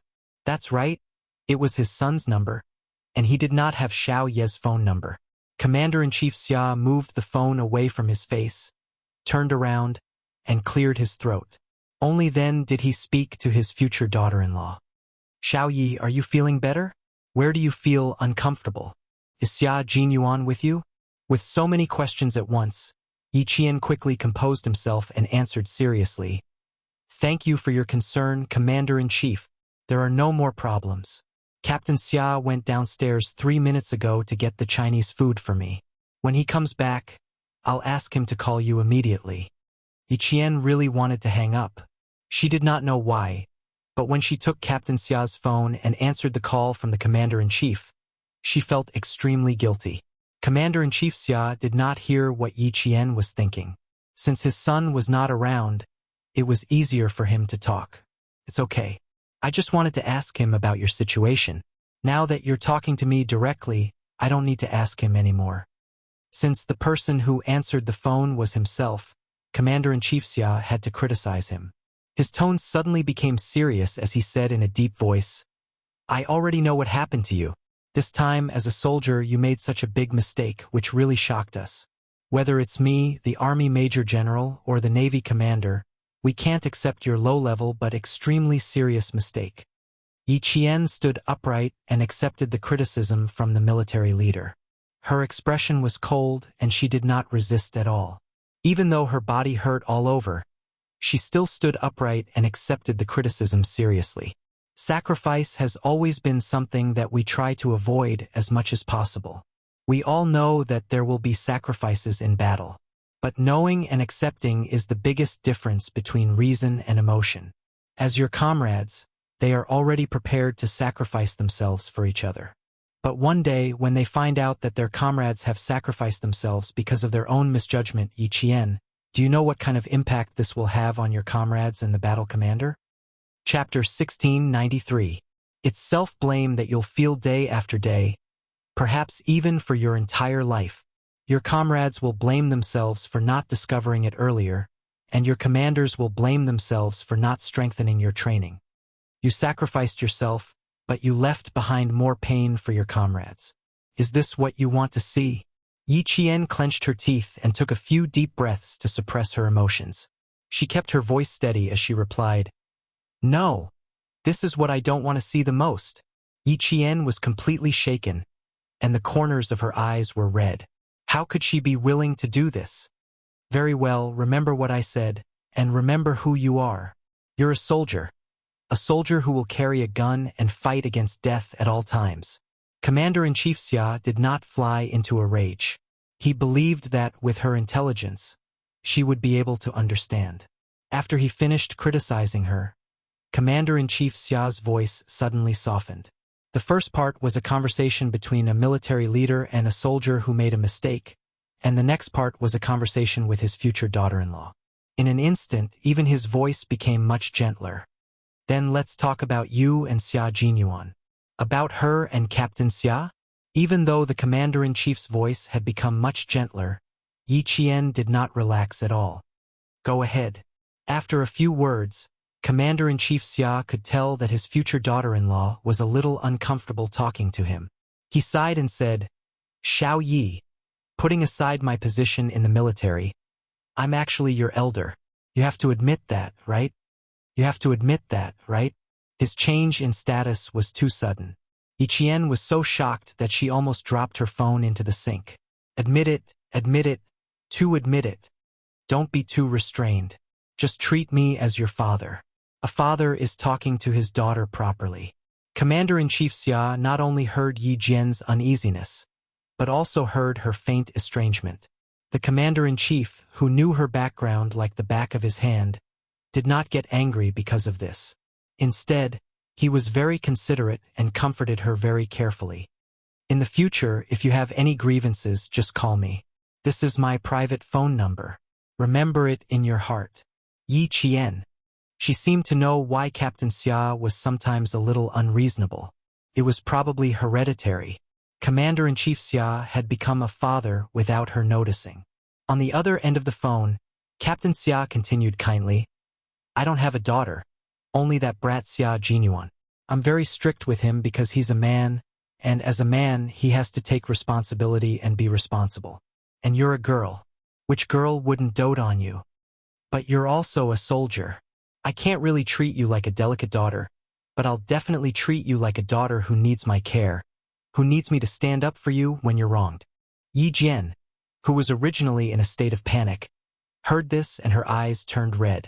Dad, she hadn't called him Dad in a long, long time. Hearing Commander-in-Chief Xia's kind voice, Yi Qian could only bite her lower lip to stop herself from crying.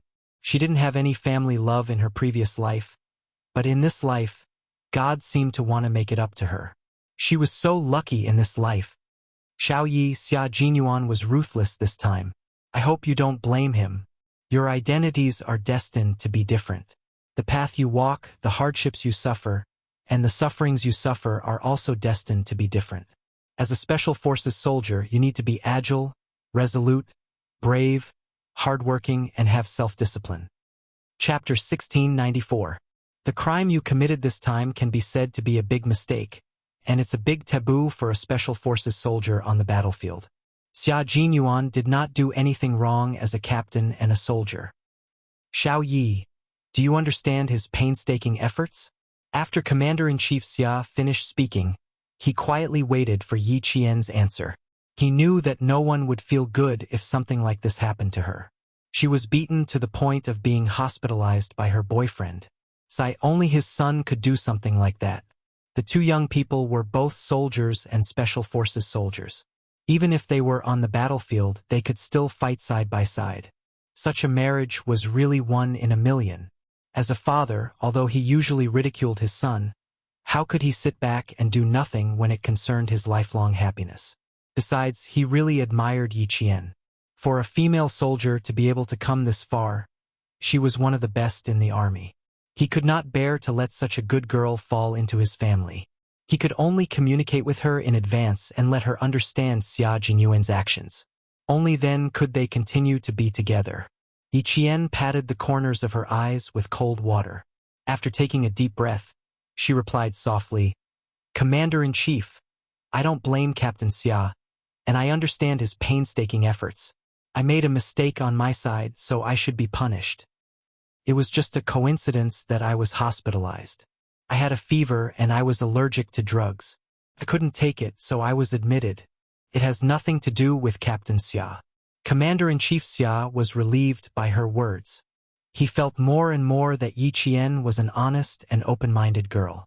With a smile on his face, he sighed and said, "You have too many restrictions and too many helplessness. You are both comrades and lovers. You can be more casual in life, but when you are in the army and on the battlefield, you have to be careful. The slightest carelessness will lead to big mistakes. So, I hope you can understand his actions." Yi Qian listened carefully and accepted the criticism. Even through the radio, she could feel Commander-in-Chief Xia's concern and a father's hope for his daughter's happiness. Therefore, she answered more sincerely and did not try to pander because of the Commander-in-Chief's identity. "You're right. Captain Xia did make a move this time because I made a big mistake. If he didn't remind me, I might not have realized my mistake so deeply. Understanding each other, the two of you can live a good life." Then, Commander-in-Chief Xia, who had changed his identity to father, showed concern for Yi Qian's health. He also asked how badly she was beaten. He also heard that she had injuries on her face. He said kindly to Yi Qian, "Don't worry, remember this debt." "Calm." Commander-in-Chief Xia added, "Now that the two of you are in the hospital, you should order him around. Don't give in to him and don't tell him that you don't blame him. This kid is taking advantage of the situation. Listen to me. Show some authority and put down his arrogance. Order him around as much as you can. Let him do all the laundry and feed. Let him learn his lesson." Yi Qian was no longer surprised by the Commander-in-Chief's behavior. She had seen it before. She listened to the Commander-in-Chief's advice very seriously. However, she first needed to know what kind of punishment she would have to receive. As for the Commander-in-Chief's words, she could indeed consider them. Chapter 1695. Xia Jinyuan took 2 bowls of porridge and saw that Yi Jian was not lying on the bed. He put the porridge on the table and opened the bathroom door. He saw his girlfriend looking at the wound on her face in the mirror. Her eyes were slightly red. This scene shocked him so much that he sucked in a breath of cold air. A few words flashed through his mind. "I'll settle the score later.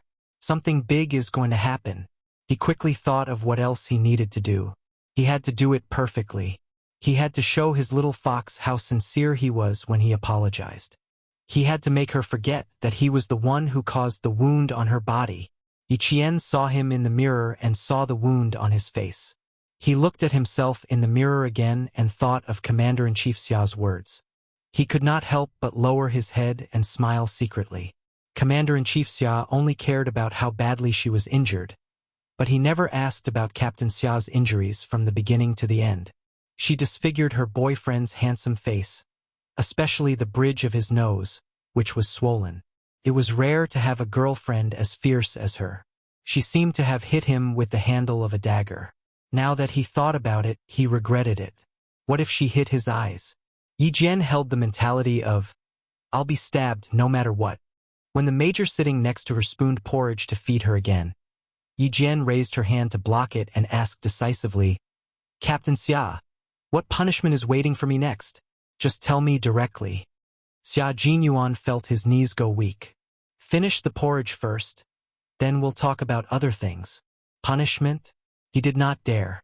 He was afraid that she would punish him. Seeing this, Yi Qian, who liked to cut the Gordian knot, took the bowl of porridge from his hand, tilted his head back, and drank it all like drinking water. She handed the bowl back to him. "Okay, you can talk now." Major Xia wanted to cry but had no tears. He wanted to feed her the porridge and take the opportunity to apologize, but his girlfriend did not give him the chance. She did not even need to feed him and directly finished the porridge. He lost another chance to perform well. Major Xia, who had always handled things calmly and gracefully, put down the empty bowl in his hand. "Let's start." He had to finish it early so that he would not feel uneasy. "There is no punishment, little fox. The competition is over and the plan to capture you has also come to an end. You have also paid the price for your actions and received punishment. I believe that after this lesson, you will remember that even if you meet an acquaintance on the battlefield, as long as they are enemies, you must not test them." His voice was low and very serious. Yi Qian listened carefully and did not miss a single word. He had done a lot for her and she remembered it all. He was a man who was responsible for his personal life and had the tenderness of a soldier. I learned a lot this lesson. I won't forget it for the rest of my life. Yiqian laughed. As she spoke, she raised her eyebrows slightly and joked. I don't want to be beaten up by my boyfriend again and have to lie in the hospital. It's enough for me to go through this once. The corners of Xia Jinyuan's eyes twitched as he secretly heaved a sigh of relief. His dark eyes were full of affection as he gently held Yi Jian's hand with both hands. He lowered his eyes and kissed the back of her hand with his thin lips. Then, he slowly raised his head and gazed at Yi Jian affectionately again. His voice was low and he spoke in an exceptionally gentle voice. I need to apologize to you. I only want to apologize to you because of my identity as your boyfriend. I didn't take good care of you and didn't protect you. This is my fault. I shouldn't have done that. Chapter 1696. The more he spoke, the smoother he became. Major Xia was a man who dared to take responsibility for his actions. Since he was going to apologize, he had to do it properly. He couldn't just brush it off. Whatever he wanted to say in his heart, his mouth said whatever he wanted to say. He didn't even need to draft his words as he continued to speak naturally. As a man, I should take good care of my girlfriend.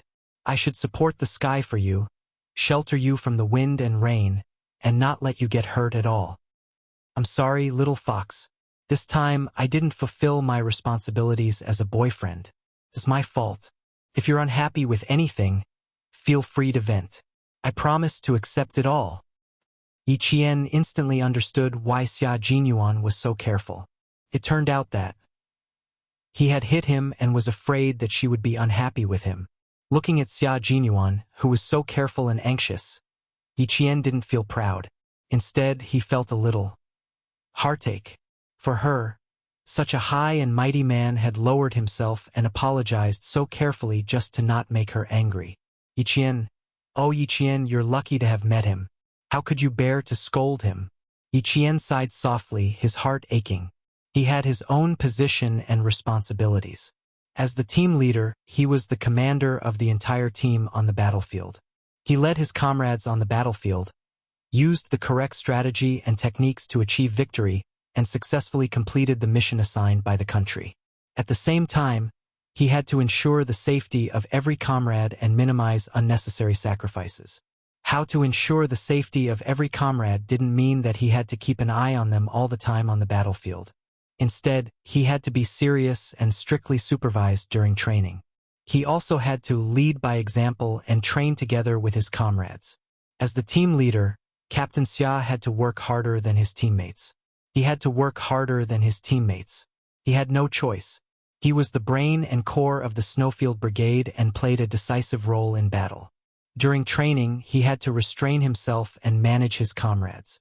He had to know everything accurately, and know everything quickly. In this way, as long as he found out that someone had made a mistake as the commander, he had no choice but to punish that person to ensure that he could bring his comrades back safely during battle. Captain Xia apologized to her so carefully. Yi Jian knew that she really felt sorry for him. She felt very sorry for him.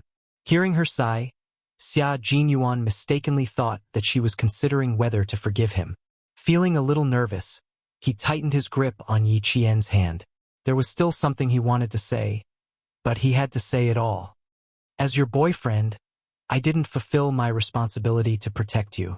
But little fox, as a soldier, I have to treat your mistakes seriously and severely. This is punishment, and it's also the punishment you deserve. As your comrade and your captain, I must be strict with you. Once you find out that you've made a mistake, you must not show mercy to me just because I'm your boyfriend. Yesterday, they said that my biggest mistake was to teach you a lesson with my own hands. After thinking about it, I'd rather do it myself than let someone else do it. We're comrades in arms and lovers for life. How can I let someone else teach you a lesson? I want the two of us to be together for a long time. We can support each other for the rest of our lives. I don't want either of us to let go of the other person's hand halfway and let the other person continue on alone. Chapter 1697. And the same mistake has already happened once, and we were taught a lesson by the Grim Reaper. Yi Qian, you made the same mistake this time, and I have to punish you severely because I can't accept the fact that you died one day when I send you away." His grip on her hand slowly tightened, and she could feel his muscles gradually tightening as he spoke. Yi Qian looked deeply at the man who was shouldering the responsibility of his country. She looked at the iron-blooded soldier who was respected the most as long as he was on the battlefield. She looked into his dark eyes and asked softly, "In the past, who else made the same mistake as me?" R2, a Special Forces soldier in the Snowfield Brigade. He was only 28 years old when he died. He had a beautiful and kind wife at home who was about to give birth. If there were no accidents, he would have gone home on leave after completing his mission to accompany his wife until she gave birth. At the mention of his fallen comrade, Xia Jinyuan's voice even dropped a few pitches. It was low and heavy, and there was a sadness that could not be erased. No one could accept it. Even though 2 years have passed, we still can't accept it. Xia Jinyuan's lips were pressed tightly together, and there was a hint of viciousness in them. His expression instantly made Yi Qian's heartstrings tense, and his voice became colder and colder. In the end, it was filled with thick hostility. Later, the person who R2 thought was his brother sent an email from abroad to R2's private email. He knew that we would organize R2's email, and the email was full of provocation. He mocked R2 for his foolish probing behavior and told him to kill his enemy effortlessly. His former acquaintance turned into his current enemy. Even the criminals knew this, but R2 didn't recognize it. For this, he paid the price with his life. It also became a pain in the hearts of all our comrades in the Snowfield Brigade. They couldn't accept it, but they had no choice but to accept it. Yi Qian completely understood why he was so cruel to himself last night. He was so cruel that even the T6 and pigeons couldn't stand it, but he still insisted on teaching him a lesson. Turned out that there was such a sad story. "I'll remember this, Captain Xia. From now on, I'll never do it again," she said slowly and solemnly. "I will never make such a low-level mistake that could cost me my life at any time." She didn't blame him at all, nor did she fear him or reject him because of this. She was still as kind as before, showing him a gentle smile with her bright eyes.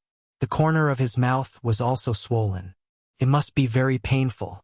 Xia Jinyuan replied softly. He lowered his head and kissed her hand. Hiding the ruthlessness in his eyes, he gazed at her lovingly. "As your boyfriend, I apologize. But as your comrade, I'm sorry, little fox. I can't apologize to you. But now, I accept all the punishments you've given me. It's because I didn't take good care of you. I will perform well and strive to make you forgive me for neglecting my duties as your boyfriend." It was only right for a man to be at his girlfriend's beck and call. She wasn't angry at all when she was surrounded and beaten up by him. Now that she understood so much, it was even more impossible for her to be angry.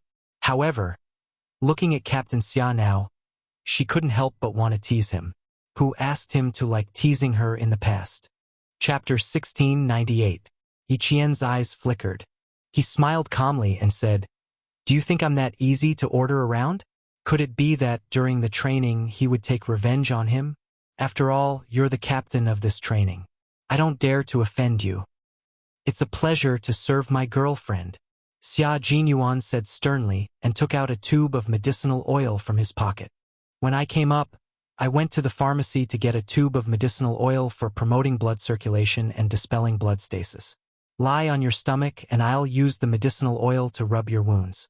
I'll start with your body." When the doctor checked her back, he saw the 2 large bruises that were so deep that the tissue beneath her skin was covered with dark purple blood stains. He couldn't bear to take another look at it.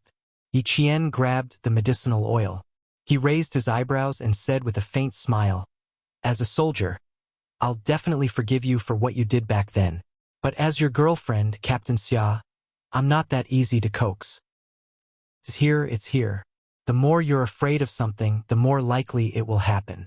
Major Xia, who had already gotten over the initial apprehension, looked at Yi Qian lovingly and sighed. "Come on, what do I have to do to make you forgive me?" Yi Qian thought of the kneeling on the keyboard and kneeling on the durian in the future. Her eyes flickered and she said mischievously, "Verbal apologies are nothing new. I don't see sincerity.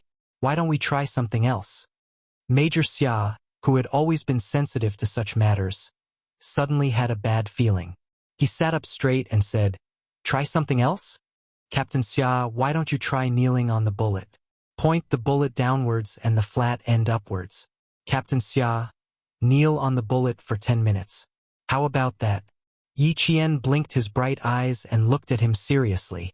"I think we can see Captain Xia's sincerity through this." It was a very original suggestion. Xia Jinyuan, who was opening the packaging of the medicinal oil, paused. He then stood up and began to unbuckle his belt. Yi Qian was dumbfounded. "Xia Jinyuan, why are you taking off your pants?"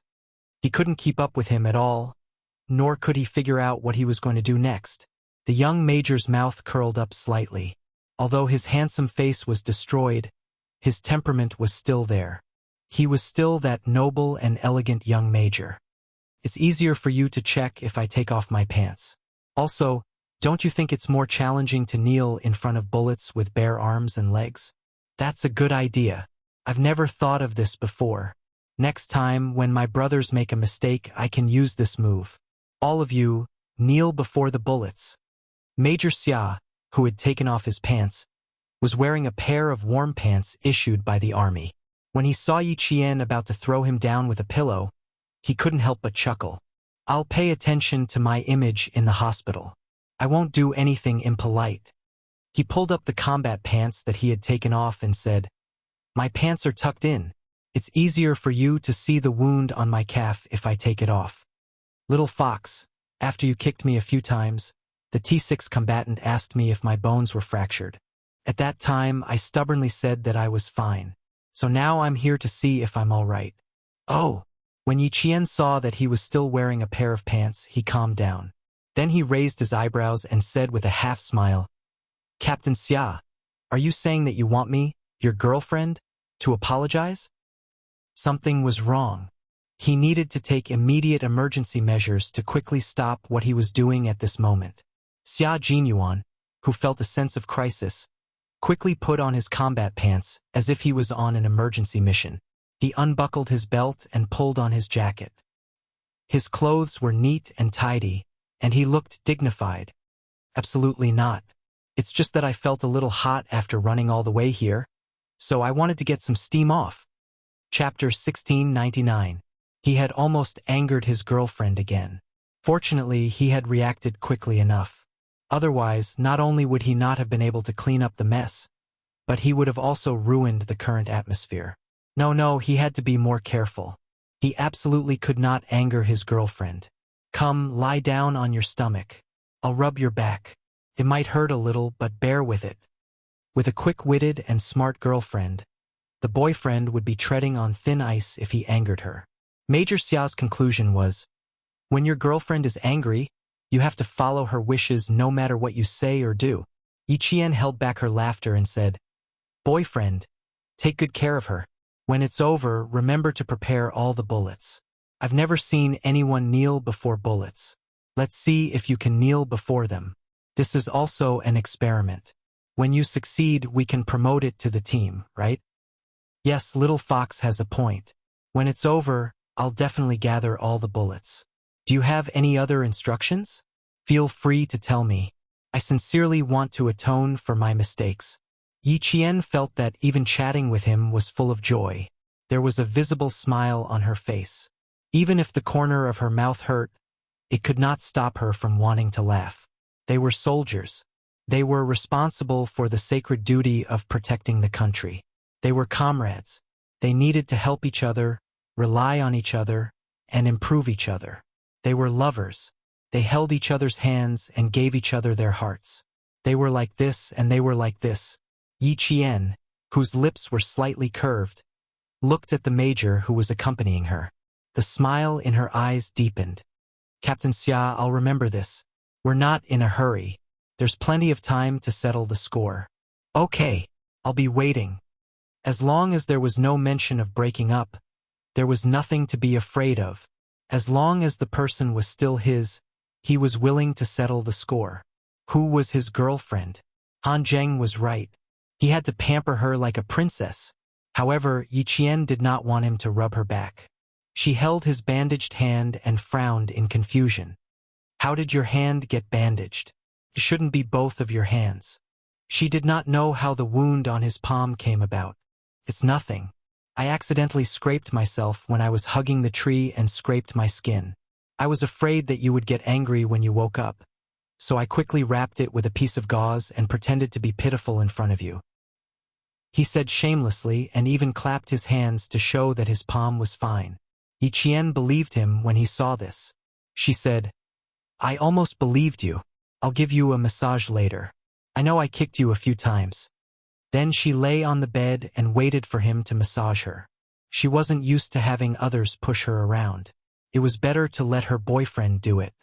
Xia Jinyuan lifted her shirt and saw 2 palm-sized bruises on her snow-white skin.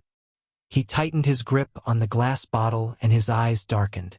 These 2 kicks were indeed ruthless. He removed the bandages from her hands and looked at her palms. Xia Jinyuan poured the cold medicine on the back of her hands and rubbed them with the back of his hands until they were hot. Then he placed the back of his hands on her and said gently, Bear with it. The area is a little big. We need to push the bruises away.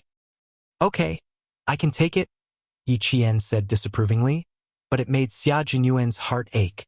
He was the one who was ruthless, but in the end he was the one who felt sorry for her. He had not fully adapted to the switch between being her comrade and boyfriend.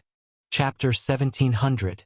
Yi Qian, who was lying on her stomach, pursed her lips and smiled. He was indeed very, very good to her. Having lived 2 lives, she understood what it meant to be insincere and what it meant to be sincere. In her previous life, Yi Ying had played a game of cat and mouse with her. Instead of ending her life, Yi Ying had teased and oppressed her.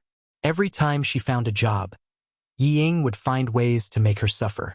Sometimes, she wouldn't even get her salary and had to pack her luggage and leave. She had met many bad people and many good people. Because of this, she knew how to be grateful and grateful. She also knew the value of sincerity.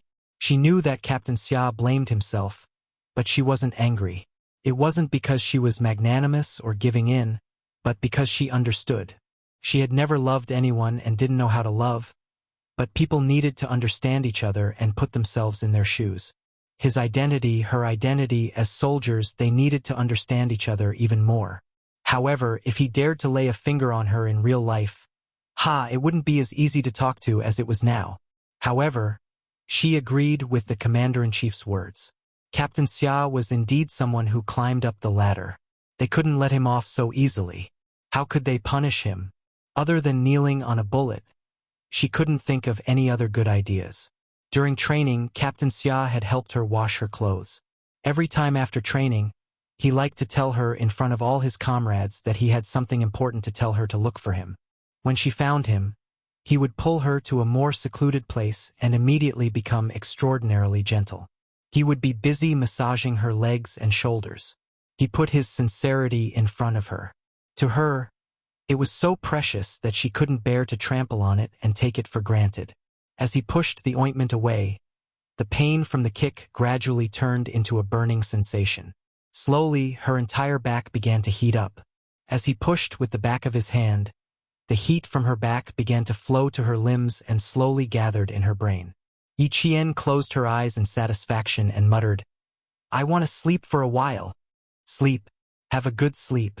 Major Xia, whose eyes were dark because of the injuries on her body, lowered his head and his thin lips landed an extremely gentle kiss on her slender and sexy waist.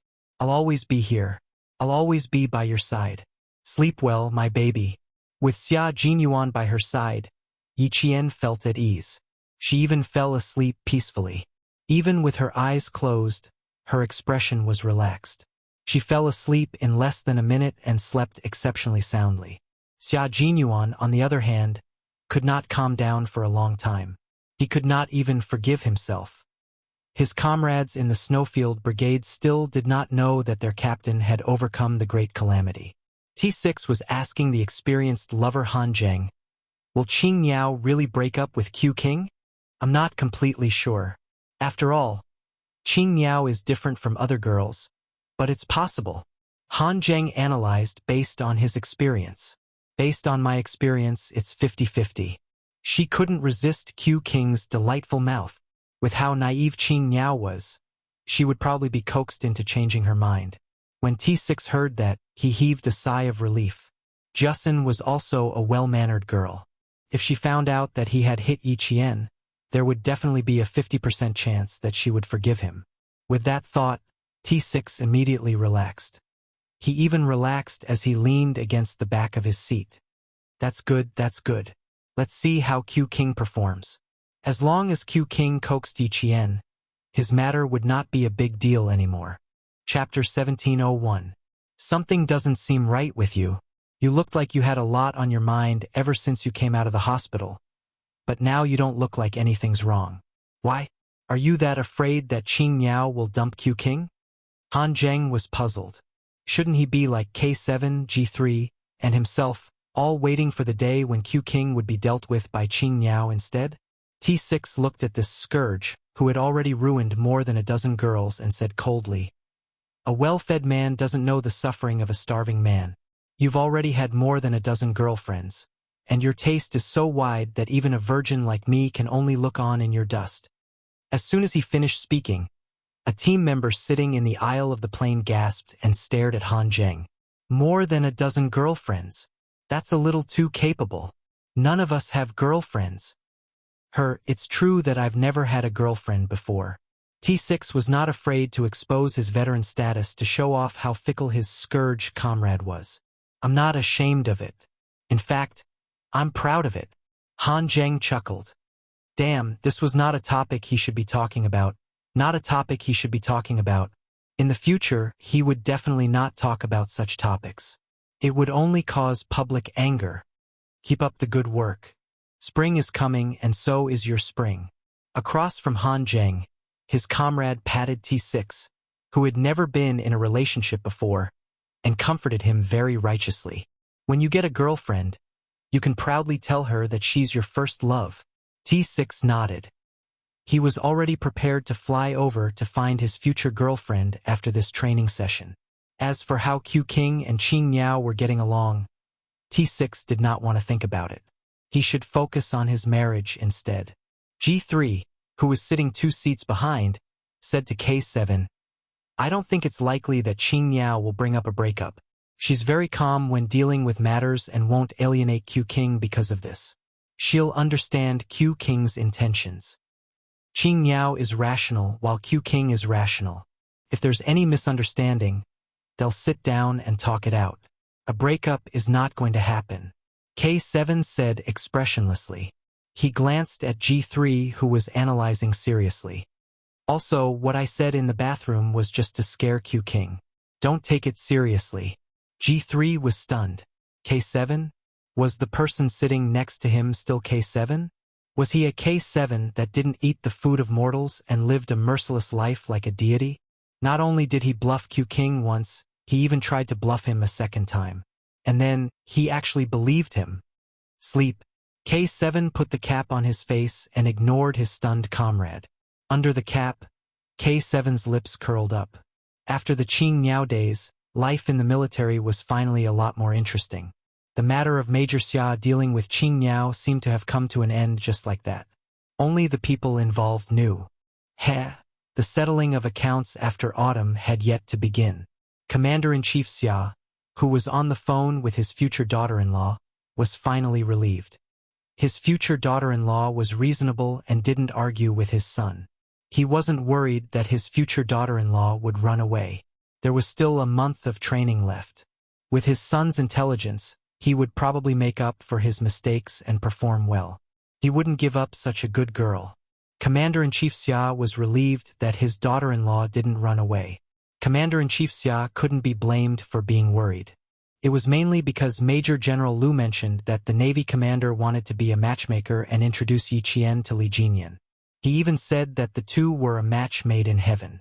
This old dong really knew how to poach people. He even tried to poach his own family Xia. Li Jinyan, the captain of the Storm Amphibious Frogman Assault Team. He was young, promising, talented, and capable. He was calm and strategic. He was a young major with the potential to be a general. If he really became Xia Jinyuan's love rival, he would be a formidable opponent. Chapter 1702.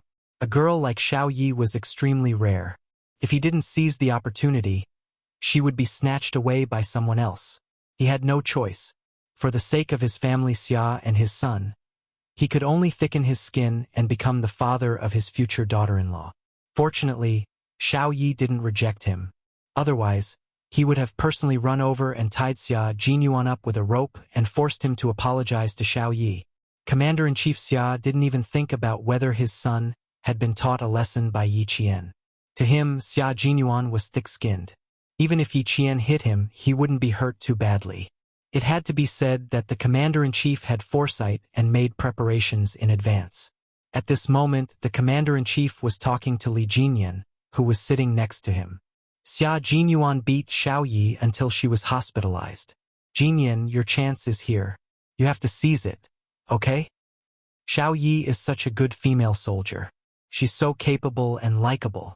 She has a good personality and is a good person. She's not worse than the male soldiers in all aspects. You're not young anymore. It's time for you to start a family. I won't introduce other female soldiers. They can't handle the messy matters in your family. Xiao Yi is good. She's from the special forces like you. If anyone in your family dares to be rude to her, we'll settle it with force. Let's see who dares to be impudent. And you don't have to worry. You're not afraid that your wife will be bullied. Don't tell me that you don't like Xiao Yi. I don't believe that you won't be tempted by such a beautiful female soldier standing in front of you. After saying a bunch of things, the Navy commander felt that he had reached the main point. He was just waiting for this soldier, who was excellent in all aspects, to answer him. He looked at Li Jinyan with a serious expression, as if he had to hear an accurate answer. The members of the Snowfield Brigade sat in front of him with stern expressions. Fortunately, they were separated by their own people. Otherwise, with the Snowfield Brigade's hearing, they would have heard the commander-in-chief's words clearly. They wouldn't talk to him in front of him, but they would tell Xia Jinyuan about it. Stealing someone else's girlfriend was a big deal. Xia Jinyuan regarded Li Jinyan as his brother, a brother who would risk his life for him. For the sake of his brother, he would not do such a thing. Another important reason was that he really admired Yi Qian. His feelings for her were also very subtle. Sometimes, when he saw her smile, he felt happy in his heart.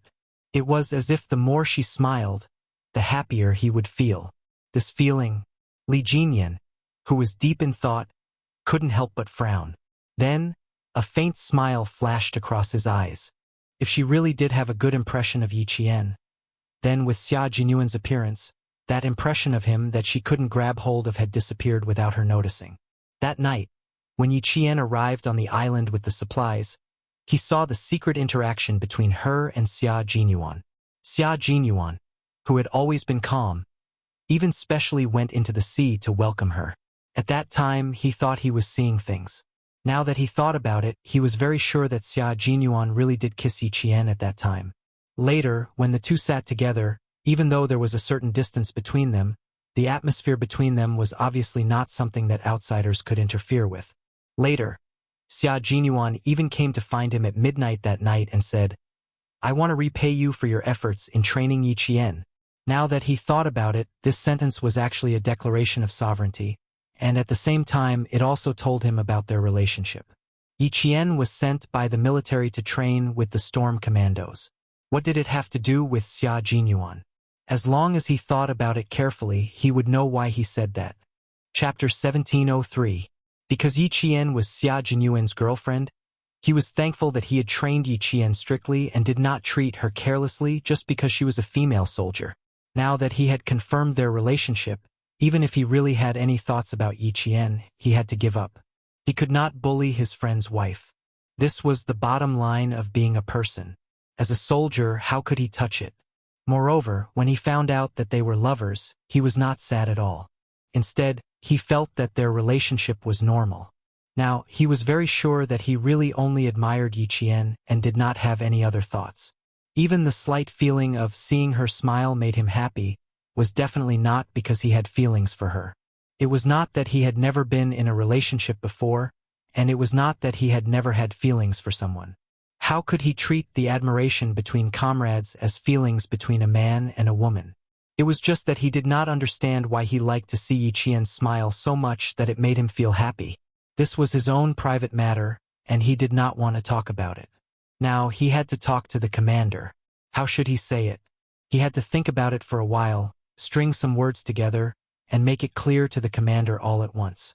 Li Jinyan did not like to talk much. His personality was as cold as the expression on his face. In addition, he was usually a man of few words.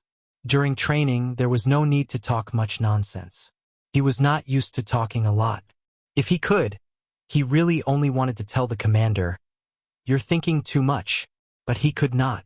If he did not say a few more words this time, he was afraid that he would not be able to dispel the commander's thoughts.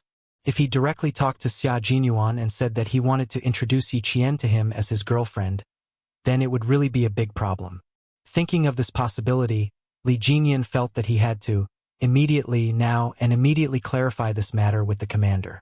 He was still thinking about it when the commander of the Navy became anxious. "Li Jinyan, are you still a man? How can you be so hesitant? Is it that hard to give me a definite answer? Or are you too embarrassed to tell me? Do you want to be alone?" The cabin was very quiet. The Navy commander raised his voice slightly, and the comrades of the Storm Commandos in the front rows could hear him clearly. They were all shocked by the commander's words. "Li Jinyan, are you still a man?" Whether or not the Demon King was a man, they knew best. It was definitely a man. He was a very, very impressive and majestic man. "Commander, what are you talking about with the Devil King? Why does it sound so awkward?" "I don't know. They even talked about whether or not the Demon King is a man. I can prove that the Demon King is definitely a man." "Listen, what do you want to hear? I think it's quite interesting." The comrades in the front row remained motionless, but there was no obstacle in their communication. One by one, they were speculating with great interest. Sitting in the row in front of Li Jinyan were Prawn and Whale. Sitting across the aisle were the scouts in the team. Their hearing was excellent, so they could hear it even if they didn't want to. Only the three of them knew what the commander and the Demon King were talking about. Pursuing Qing Miao Yi Qian was something that they would definitely support. The two of them cooperated well in battle. It was not at all obvious that this was their first battle. The two of them stood together very well. Qing Miao was tall and slender, and the Demon King was tall and straight. In addition, they were both very good-looking. If they really were to be together, it would indeed be a joyous occasion. Chapter 1704. Li Jinyan, who was prepared to give a long speech, first swept his gaze over the scouts sitting side by side. When they received his gaze, which was as cold as a knife, the three scouts moved in unison. They twisted their necks and turned their heads in unison toward the window. The Devil King had discovered that they were eavesdropping. After shocking the scouts, Li Jinyan said in a low voice, "Commander, I know you're doing this for my own good, but I really don't have any romantic feelings for Yi Qian. I admire her very much, because a female soldier like her is a rare existence in the army. Every male soldier who sees her will be amazed by her ability and appearance. I'm a man, the most normal man. I can't avoid this. I also have to admit that Yi Qian is definitely a very suitable girlfriend for us soldiers, because she wears the same military uniform as us, carries a gun, and fights for the country, the people, and her family. She's so outstanding. Once she enters the army, she's like a fairy descending to the mortal world. It's inevitable that the male soldiers will be tempted. Even the Great Mermaid's teased that if Yi Qian had entered the army a few years earlier, he would also be tempted to write her a love letter. Even the Great Mermaid's children are a few years old. When the commander heard this, he still felt that there was hope. He pulled a long face and said, "Since you can't avoid this, then it's fine. As long as you get along well, you'll eventually develop feelings for each other. Just like my generation, what did we rely on to get married? It was all about matchmakers. The matchmaker came to talk about the situation of both parties' families. The parents' opinions were not bad. They didn't even ask for our opinions and directly decided. You still don't know what the person you're marrying looks like. When you get married and get together, all feelings will come after a long time. At least you've met each other and understand each other. Furthermore, you admire Yi Qian. You have all the conditions, so why are you still dawdling? When it's time to make a move, you have to make a move. If you miss this village, there won't be another shop. When the time comes, where will you go to find a girlfriend as good as Yi Qian? Li Jinyan had intended to say everything in one breath. Now that he was interrupted by the commander, who thought that he and Yi Qian could develop, why was it getting more and more confusing? Li Jinyan raised his hand and rubbed his temples. He reorganized his words and decided to make it short. I'll tell you this. I don't have any romantic feelings for Yi Qian. Similarly, Yi Qian has no romantic feelings for me. After talking for so long, she was still talking about feelings with him. Talk my ass. If he didn't have feelings for her now, wouldn't he have feelings for her after they got married? Why didn't he understand what he meant? The Marine commander only felt that his heart was suffocating. I told you to pursue her first, and then slowly cultivate your feelings. Did you not understand? Or are you deliberately playing dumb with me? Commander, by the commander. Your era is different from ours, so there's no way to woo someone first before talking about feelings. Li Jinyan was also helpless. He had clearly told the commander that he had no romantic feelings for Yi Qian. Why didn't the commander believe him?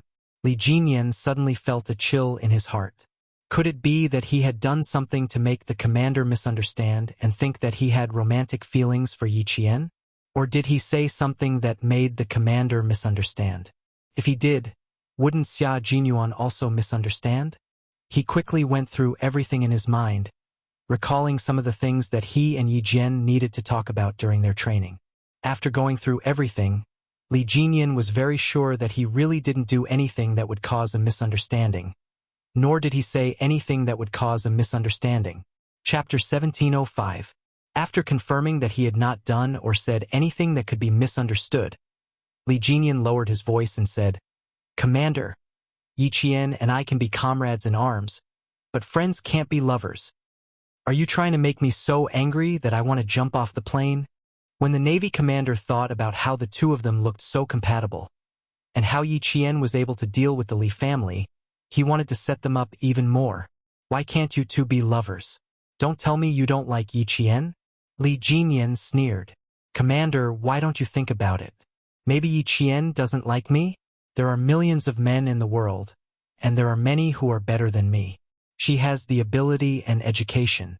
She can definitely find a better boyfriend. What do I have? I don't have anything right now. Why would she want me? Commander, you can't just ask me to pursue her. You have to get Yi Qian's approval. Moreover, I really only admire her. It has nothing to do with romance.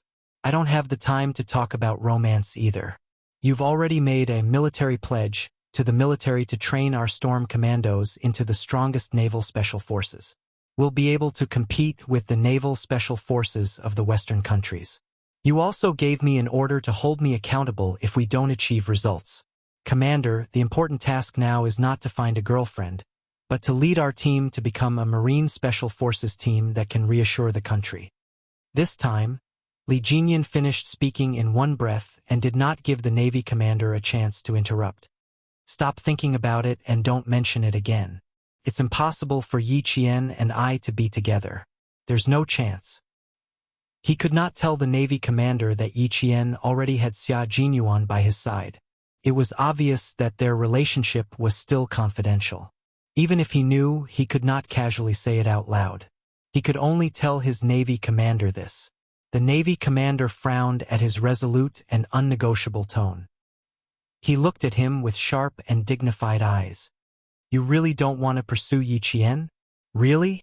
If there's a girl I like one day, I'll definitely make a move and I'll definitely tell you. Don't. Please don't tell me. I only admire female soldiers like Yi Qian. The Navy commander waved his hand disheartenedly. He instantly lost interest in the personal feelings of his beloved general. After a slight pause, he said, I just wanted to keep Yi Qian in our navy openly. In the end, you didn't want to do it, so there was one less possibility. By the way, did you ask her? Have you considered staying? She clearly told me that her goal was to enter the Snowfield Brigade. She only wanted to be a member of the Army Special Forces. She didn't consider the Navy. Li Jinyan didn't hide it anymore. Since the commander asked, he would answer truthfully. It was better than thinking about it. He didn't want to have any misunderstandings with Xia Jinyuan. Now that everyone was at peace, he wanted to make things clear in advance that might hurt each other's feelings. He wanted to get rid of any bad things that might happen between them. No misunderstandings, no indifference, and in the future, they would still be comrades who could put their lives in each other's hands. The Navy commander sighed repeatedly. This wouldn't work and that wouldn't work. There really wasn't a single possibility. Old Yang, I really admire you. I really admire you. Seeing this, Li Jinyan changed the topic. Next up is the desert training and altitude training. Commander, I'm worried that the members will suffer from altitude sickness. I plan to prepare more altitude red medicine. We also need to carry oxygen tanks with us just in case. Chapter 1706. When it came to training, the Navy commander no longer cared about the things that made him feel regretful. Instead, he discussed with Li Jinyan the detailed arrangements for the upcoming training. Xia Jinyuan, who was accompanying Yi Qian, was also making detailed arrangements. Training in the desert was actually more dangerous than training in the high altitude. The biggest problem was the scarcity of the source of life, water. As for the lack of a compass, Xia Jinyuan didn't think it was a big deal. There wasn't much water, and the only food that filled the stomach was a few packets of pickled vegetables, some compressed biscuits, and some red pepper. There was already a serious shortage of water, and the supplies that were given actually had to be swallowed by large gulps of water. Needless to say, this was a deliberate arrangement by the military. Cold, heat, thirst. These were all necessary training for a special forces soldier. Xia Jinyuan had no objections to this, and he had no right to raise any objections. In the quiet ward, there was no other noise except for the occasional sound of paper being flipped. Yi Qian was still sleeping. She had been overloaded with training during this period, and after 5 consecutive days of competition, Yi Qian was on her period. Even though she had good physical strength, her body was still in a state of fatigue. She needed to recover her energy in order to better participate in the upcoming training. She slept from noon until 5 in the afternoon. When she woke up, the sky was already dark and night had begun to fall. Yi Qian, who opened her eyes, didn't disturb Xia Jinyuan, who was working.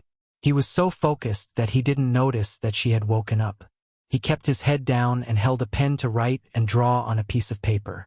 He was making careful and detailed arrangements for the upcoming training, including the route of every place, the campsite, the tasks to be completed every day, the distance to be traveled, what to pay attention to, and so on. All of these needed to be arranged and deployed in advance. This was the responsibility of a commander. The entire team was under his control, and the team members listened to him and obeyed him. Then, as the commander, he had to shoulder the responsibility of the entire person. There could not be the slightest mishap. Modern warfare had already begun. From the era of cold weapons to the era of information technology, war had also become a science. It required scientific operations, reasonable arrangements, and strict organizational procedures and operational mechanisms. As the core of the Snowfield Brigade, Xia Jinyuan had put in much more effort than any other member. Although Yi Qian hadn't officially joined the Snowfield Brigade, she knew how hard Xia Jinyuan worked. He was always at the most dangerous places, always at the forefront of the most difficult and tiring tasks, advancing and retreating with his comrades. He didn't have any special treatment because he was the captain. She was fascinated by this serious and responsible Xia Jinyuan. Perhaps he had encountered some difficulties. His originally handsome face suddenly, his side profile, which made him look even more like a soldier's dignified. The heater was turned on in the ward. He had taken off his combat uniform jacket and was only wearing a close-fitting long-sleeved shirt. The hem of his shirt was tucked into his waist pants, and the tight leather belt outlined his beautiful and sexy waist. From her side profile, she could see the beautiful texture of his strong chest muscles. Just by looking at them, she felt that it must be very safe to lean on such a chest. Yi Qian, whose face was a little hot, couldn't help but let his imagination run wild. He quickly looked away and sideways to look out the window. It was unknown when it started to snow outside the window. The heavy snowflakes were like goose feathers. They were like fairies given by the heavens to the earth, which could drive away all the darkness and all the evil, and bury all the unfortunate and painful things in the pure white snow. Chapter 1707. It was such a quiet ward. It was so quiet that both her body and mind were completely relaxed. Her mind was empty of all distractions, and her mood was tranquil and distant, far away from all her worries. Yi Qian, who was smiling, did not see the man who was working seriously look up. His deep, dark eyes were filled with a gentleness that could make one sink into it. He gazed deeply at her, pressed his lips together, and then lowered his head to continue with his work. Snowflakes fluttered outside the window, but the ward was as warm as spring. One of them was sitting, and the other was lying down. Neither of them disturbed the other, but they were both thinking about each other. They enjoyed the tranquility of the winter and spent the rare time alone together. Time ticked by. Yi Qian, whose neck was a little sore from twisting, once again looked at the man who was still working seriously with his head lowered. She saw that the corners of his mouth, which had been pressed tightly, had lifted, revealing a naturally elegant smile. His smile was so infectious that even Yi Qian could not help but cover her mouth and laugh. The man holding the pen suddenly smiled and sighed. He turned his head and caught Yi Qian's gaze. He raised his slender eyebrows slightly and revealed a dangerous yet elegant smile that Yi Qian could not be more familiar with. "Little fox, I can't concentrate on my work when you look at me like that. It seems that my appearance has won the favor of the little fox. She's mesmerized by it for a while, then mesmerized by it for a while. How is it? Are you satisfied?" Yi Qian, who was caught red-handed, did not feel awkward. He imitated him and raised his eyebrows, nodded, and answered seriously, "Not bad. You're handsome enough. Most importantly, you have a classy aura. You're a feast for the eyes. Being handsome on the outside is one of my strengths. I'm also very handsome on the inside, but you'll have to dig deeper to discover that." The thick-skinned major accepted the compliment without hesitation. He did not forget to add a few more layers of gold. "Handsome on the outside and handsome on the inside. Are you satisfied with a boyfriend like me?" His mouth was full of nonsense. He could go as far as the sky, but it was also very interesting. Yi Qian liked this kind of lively, and intimate conversation very much. Only in this way did he feel that his life was so fresh and full of inexhaustible vitality. After her fever subsided, Yi Qian's pink lips curled into a smile. Her bright eyes sparkled like spring water as she looked at the young major who was just as happy as she was. Yi Qian said, "I'm quite satisfied for now, but I've neglected my duties from time to time. It's okay, boyfriends all need to be trained slowly. I'll train Major to be the person I like." "That would be my pleasure." Xia Jinyuan was a male chauvinist, but not the kind of feudal male chauvinist who had to respect her husband. Rather than saying that she had trained him, it was more appropriate to say that he had willingly changed himself for her. It was a joyous thing to change oneself for the people one loved. Seeing this, Yi Qian hugged his quilt and laughed even more happily. Her sparkling eyes sparkled like a sly fox, which made Xia Jinyuan feel that even her hair was so cute. She didn't have the guts to train a major. She was so happy that her eyes curved into crescents. Xia Jinyuan felt as sweet as honey in his heart. He raised his hand to look at his watch and couldn't help but frown. It's already so late. He hurriedly tidied up the papers and notebooks on his feet and said to Yi Qian, "You must be hungry. I'll go to the cafeteria to get some barley porridge, longan, and red date porridge. The doctor told me that you can only have porridge today. I'll add more rice, oil, and salt tomorrow." Chapter 1708. High fever caused the metabolic enzymes in the body to become inactive, which led to a loss of appetite. Only porridge and soup did not cause nausea and could stimulate the patient's appetite and increase their intake of nutrients. Xia Jinyuan followed the doctor's instructions strictly. At the same time, he also accompanied Yi Qian to eat porridge. He packed up the papers and notebooks. Yi Qian's gaze fell on his hands, and his brows furrowed. His hands had been replaced with new sterile gauze. If it was really as he said before that it was just a few small cuts, they did not need to be bandaged at all. Also, Yi Qian seemed to have thought of something, and his originally relaxed expression suddenly tensed up. Also, when he used the ointment to massage her back, he used the back of his hand, not his palm. Thinking of this, Yi Qian pulled the blanket away and got out of bed. Xia Jinyuan was faster than her. She had just grabbed the corner of the blanket when he walked over with his notebooks. Don't get out of bed. We'll leave the hospital at 11 tonight and head to the second training base. Lie in bed and rest for a few more hours. The fever had subsided, and the redness caused by the drug allergy had also subsided. If there were no problems after 12 hours of observation, she could be discharged. They did not have much time to waste. The training schedule could not be changed because of personal reasons. If Yi Qian was not allergic to drugs, they would not have sent a helicopter to the hospital for emergency treatment. Being sick during training was a common occurrence for them. Yi Qian grabbed his wrist and looked at him with clear eyes. It's very serious, isn't it? A little. I didn't wear combat gloves when I was climbing the helicopter ladder, so I got abrasions from the rope. Looking at her expression, Xia Jinyuan knew that he could not continue to hide the truth, so he told her how he got injured. Yi Qian was relieved when he told her the truth. It's very hot to train in the desert. You need to treat it as soon as possible to prevent it from festering. Don't worry. Lie in bed obediently. I'll go to the cafeteria. He lowered his head and kissed the tip of her nose gently. I'll be back soon. Take these notes with you. I'll get the doctor to take a look. Put the notes under your pillow. All the training materials were classified as military secrets, and all the itineraries were classified as military secrets. Apart from the relevant personnel, no one else was allowed to read them. Yi Qian counted a total of 16 sheets of paper. There were diagrams, notes, and detailed deployments. There were also 2 notebooks and a map of the desert.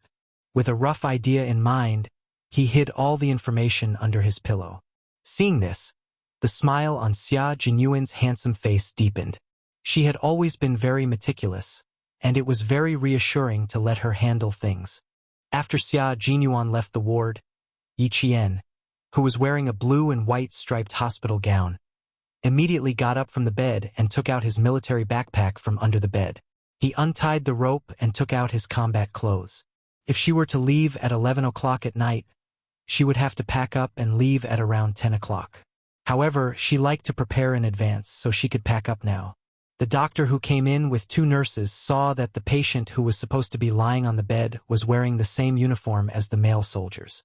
She stood by the bed as straight as a pine tree, looking valiant and spirited. It was impossible to tell that she was still sick. When the 2 nurses saw Yi Qian in her military uniform, they felt that it was very rare. In 1999, female soldiers were still rare, and it was the first time that the 2 nurses had seen a female soldier like Yi Qian, who was as beautiful as Hong Kong and Taiwan celebrities. He's so handsome. He's so cool. He's so spirited and good-looking. His facial features look like they've been painted. He's so beautiful. Chapter 1709. The 2 nurses covered their noses as they whispered to each other. They looked at Yi Qian with starry eyes. The more they looked at him, the more excited they became. Their faces were flushed. The doctor turned his head and signaled the nurses to be more reserved with his eyes. He then said to Yi Qian, "Are you ready to be discharged? No, you still have 4 hours of observation. You can only be discharged after 4 hours." "Thank you, doctor. I'm just tidying up. I feel much better after a day of sleep. I don't feel as heavy as before. My body feels very light." Yi Qian sat by the bedside and said to the doctor who was listening to his heartbeat, "I want to ask if I'll be allergic to fever medicine in the future." In her previous life, she had been in medical school for a long time. She was on par with medical students in her specialization courses, so she more or less knew about drug allergies. Usually, if a person was allergic to drugs, the body's reaction to the allergic substance would not change. Once the body was allergic to the substance, it would stay with the body for life. But she found it unbelievable that he was allergic to fever medicine. After a simple examination and seeing that the rash on his body had subsided, the doctor couldn't help but smile. You're recovering well. Your physique is better than normal people's. Your fever is more than 39 degrees. A normal person would need at least 2 days to gradually recover. You've recovered in less than 12 hours. Your physique is very good. As for your allergy to fever medicine, your comrades said that you've all taken strong fever medicine. You haven't taken it before, have you? Yi Jian was about to answer when one of the nurses put the medical tray with cotton swabs, alcohol box, and thermometer on the bedside table. Then she reached out to pick up the pillow. Yi Jian, who had her back to the nurse, turned around and pressed the pillow with her hand naturally, as if she had eyes on the back of her head. She smiled and said, "You can just stand and take the temperature. You don't have to lie down." "Oh, okay." The nurse didn't think much of it. She was a little embarrassed that Yi Qian suddenly spoke to her. Yi Qian smiled at the nurse again before answering the doctor. "No, it's my first time taking it. Is it because the medicine is too strong?" She frowned as she tidied up her clothes. If she was allergic to fever medicine in the future, it would be a little troublesome. It wasn't the first time she had a high fever during a battle. It might happen again in the future. Xia Jinyuan pushed the door open and entered. He heard the doctor speaking to Yi Qian with a gentle smile. "Don't use it too much in the future. You don't have to use strong drugs. Traditional Chinese medicine will do." "Excuse me, is my comrade having a fever again?" He didn't even put down the bowl of porridge in his hand. He walked directly to Yi Qian's side and stood there like a guardian angel. His brows were furrowed, and there was a hint of worry in his expression. Even as a doctor, he could not handle talking to two soldiers with strong auras all of a sudden. He quickly said, "I'm still taking his temperature." Yi Qian said, "I'm asking if I can still take fever medicine in the future. The doctor suggested that I could drink Chinese medicine to reduce my fever." "Think of something good. You don't have to take medicine randomly." Xia Jinyuan gently knocked on her head and said politely to the doctor, "Thank you for your hard work today." "You're welcome. That's what we should do." The doctor also said politely. He took the thermometer from the nurse and glanced at it. His temperature is normal. He can be discharged in 4 hours. Yi Qian didn't like hospitals, and neither did Xia Jinyuan. After receiving the doctor's confirmation, they looked at each other and smiled. Even if they couldn't be discharged tonight, they would still be discharged. Chapter 17:10. After eating porridge for dinner, Xia Jinyuan took out the documents he had hidden under his pillow and said to Yi Qian, "Come, little fox, take a look at the upcoming desert training. You went to the desert with Uncle Chen for sniper training. This time it's going to be a little more difficult. Understand the entire training plan first. As for the difficult parts, you have to persevere even if it's difficult. There's no way to change it." Yi Qian had already skimmed through it. He took out a document and asked, "Anti-war, anti-annihilation, anti-ambush, and breakout. These 4 are all team training. I've already discovered my weaknesses. I can do individual combat, but I can't find my place in team combat. I always want to rush up and solve the problem alone." It was the same every time. Just like when she was working with the devil, she also wanted to rush up and solve the problem alone. In short, she was not used to team combat. Maybe it was because she was used to being alone in her previous life. Although she had changed a lot in this life, every time she felt a sense of crisis, she wanted to face it alone and solve it alone. But she did not intend to tell anyone about these reasons. Not even Captain Xia. Xia Jinyuan said, "It's normal because you haven't received any systematic training. All these years, your training has been focused on individual training. You're not used to being in a team, so your subjective thinking is more serious. As an individual, all of us are like that. The military is a furnace that can correct your shortcomings one by one. It will allow you to be reborn and become a real soldier. He had discovered this problem earlier than Yi Qian. Otherwise, he would not have suggested for her to major in command. Not only did he want to solve this problem, but he also wanted to cultivate Yi Qian's leadership skills and lay a good foundation for her future development. Hearing this, Yi Qian felt that what he said made sense. She had indeed not received any systematic and professional team training.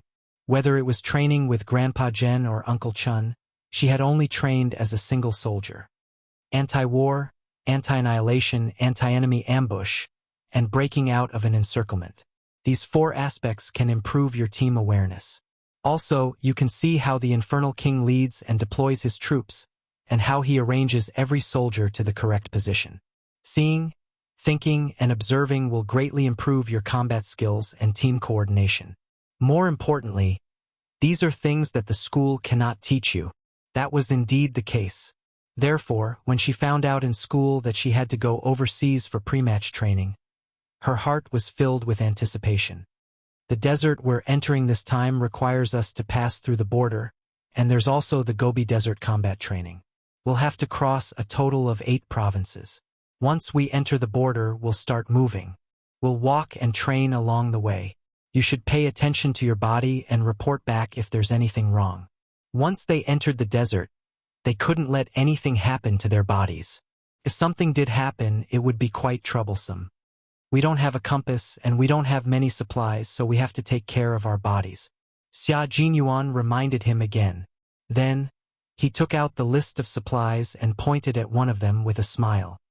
The good news is that with the exoskeleton power equipment this time, even if we enter the Gobi Desert, we will be able to move as fast as flying. This was a type of equipment with a modular design. Each module could be stacked in a standard individual protective kit. The height could be adjusted, and it was suitable for individual soldiers of different heights. It was convenient to wear, and it didn't even take 30 seconds to put it on and off. Chapter 1711. Yi Qian had never heard of it before. She couldn't help but ask, "What's the difference between this and our current combat backpack?"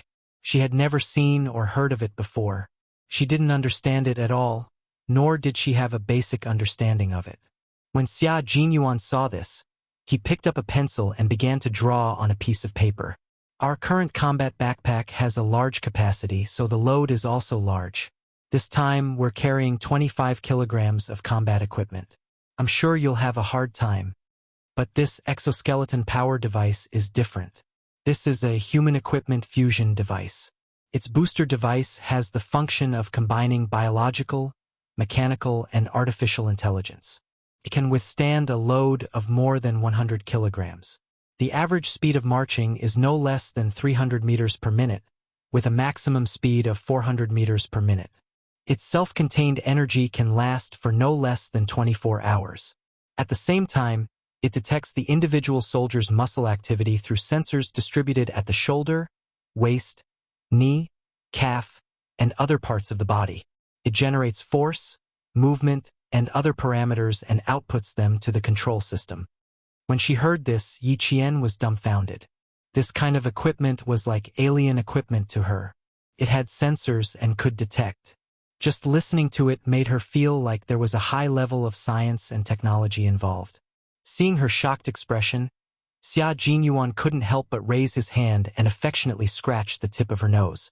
He smiled and said, "I haven't explained everything yet and you're already so shocked. When I'm done, won't you be so shocked that you'll think that this kind of equipment doesn't exist?" "I wouldn't think that this kind of equipment doesn't exist, I just think it's very rare." Yi Qian looked at the simple drawing he made. She looked left and right, but couldn't see anything special about it. Xia Jinyuan sneered. "I'm also surprised every time I see it. But this kind of equipment isn't only secretly researched by our country. It's the same for Western countries as well. This batch of equipment is the first batch we'll use. After we're done, we still need to write a report to list the areas that need to be improved. It'll take at least that many years for the technology to mature." He waved his bandaged hand in front of Yi Qian. His slender fingers made a number, which made Yi Qian hold her breath. "It'll take at least another 10 years. That's too long." Hasn't it already been developed? A missile or a man-made satellite doesn't take that long. Yiqian couldn't believe it. How was it possible that a device would take 10 years to mature? In her previous life, when she entered the 21st century, the U.S. revealed many secret weapons in their wars against Iraq and Afghanistan. It would take at least 10 years for a piece of equipment to mature. Xia Jinyuan, who was tapping the paper with the tip of his pen, smiled and sighed. For a long time, the development of infantry has been based on improving the individual combat ability through mobility, defense, and attack. But now it's no longer possible. We need to add information power. With the increasing number of combat equipment, there are countless weapons that can be carried by individual soldiers. Each of them has its own specific function and adaptable combat environment. Take grenades, for example. According to their uses, they can be divided into anti-personnel, anti-tank, incendiary, smoke-emitting, illuminating, anti-riot grenades, as well as practice and training grenades. Anti-personnel grenades can also be divided into two types: defensive, fragmentation, and offensive, explosive. Projectiles can also be divided into two types: hand-thrown, gun-fired, and multi-purpose. Hand-thrown, gun-fired, and grenade launchers. Chapter 17:12. All of these will need to be used once we enter a large-scale battle. How to make it easier for the infantrymen to carry them has always been the main research direction that the equipment experts have been working on. Think about it. As the environment continues to evolve and the variety of weapons continues to increase, the experts at the Equipment Research Center can't only research one type of equipment that is suitable for the present. They need equipment that can adapt to the present, the future, and the future. This is actually a trial version of a semi-finished product. During the process of using it, we need to carefully observe and familiarize ourselves with each function. At the same time, we need to provide our own opinions. After all, this is specially developed for the mobility of the infantrymen. Our opinions are very important. More than 10 years of research on one type of equipment. Yiqian, this is the process of storing military strength. Once the technology is successful and put into use by the entire army, it will be a huge leap in our individual combat capabilities. Yiqian fell silent after hearing this. The gap between her and Captain Xia was constantly reflected. Her analysis of the national situation and military strength was far behind his. Even though her sniping skills were now better than his, her overall ability was still not on par with his. If she wanted to catch up to him, there was just too much she needed to learn. She was also glad that she had his company. Because of him, she didn't become complacent. Because of him, she always knew what she was doing and understood that there was no end to learning. Then he went on to talk about some of the essentials of the desert training in detail. As he slowly spoke in a low voice, time passed little by little. They talked until it was almost 10 o'clock before Xia Jinyuan put down the pen in his hand and began to destroy the papers on the hospital bed. The dozens of papers had to be torn up piece by piece.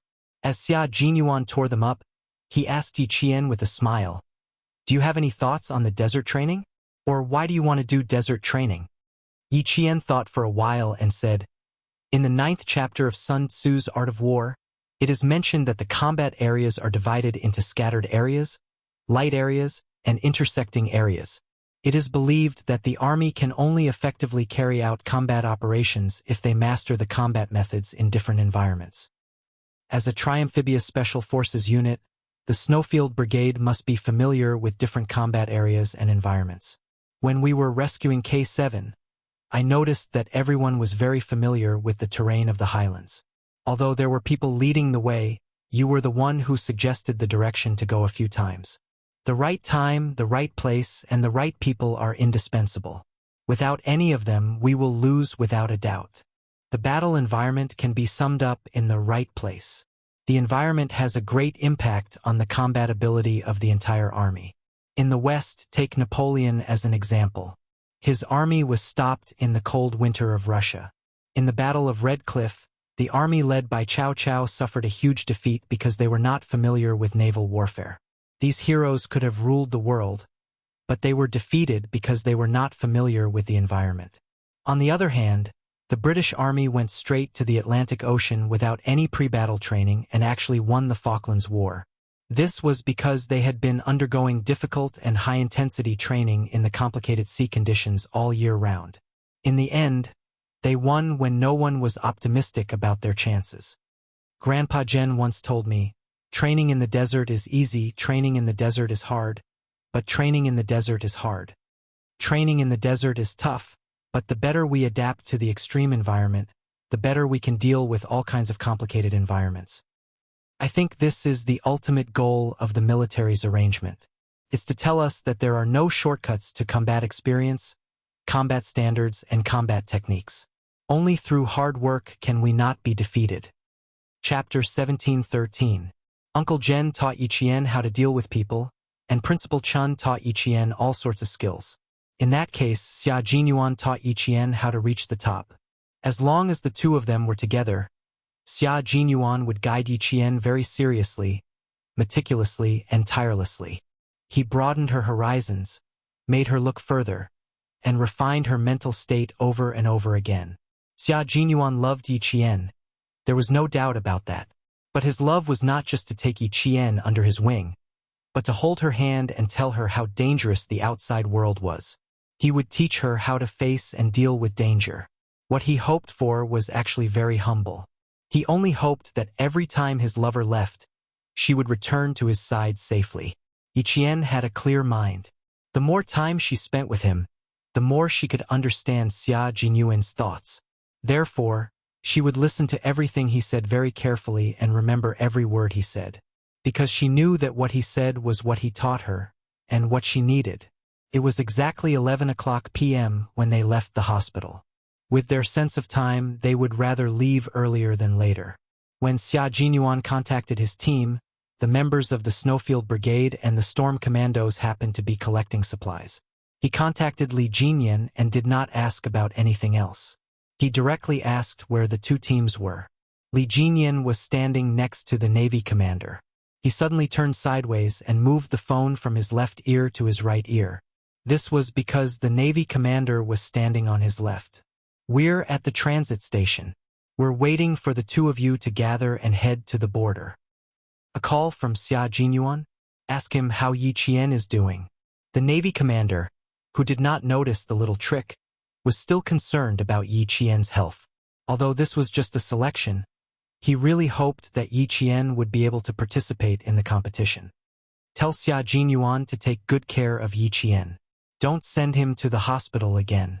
Well, this incident had almost become Major Xia's dark history.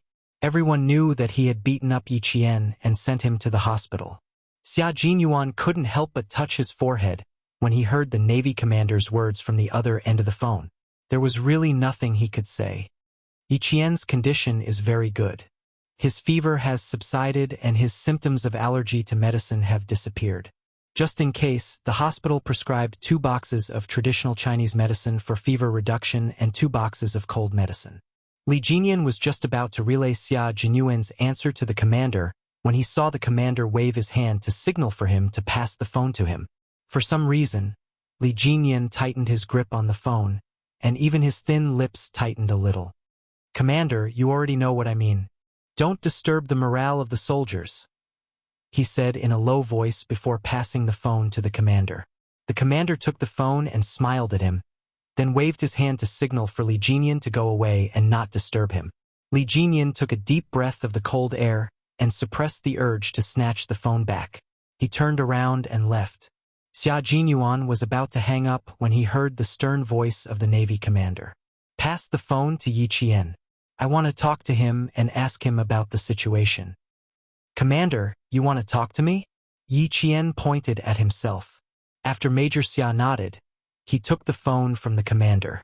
It was very cold at 11 o'clock at night.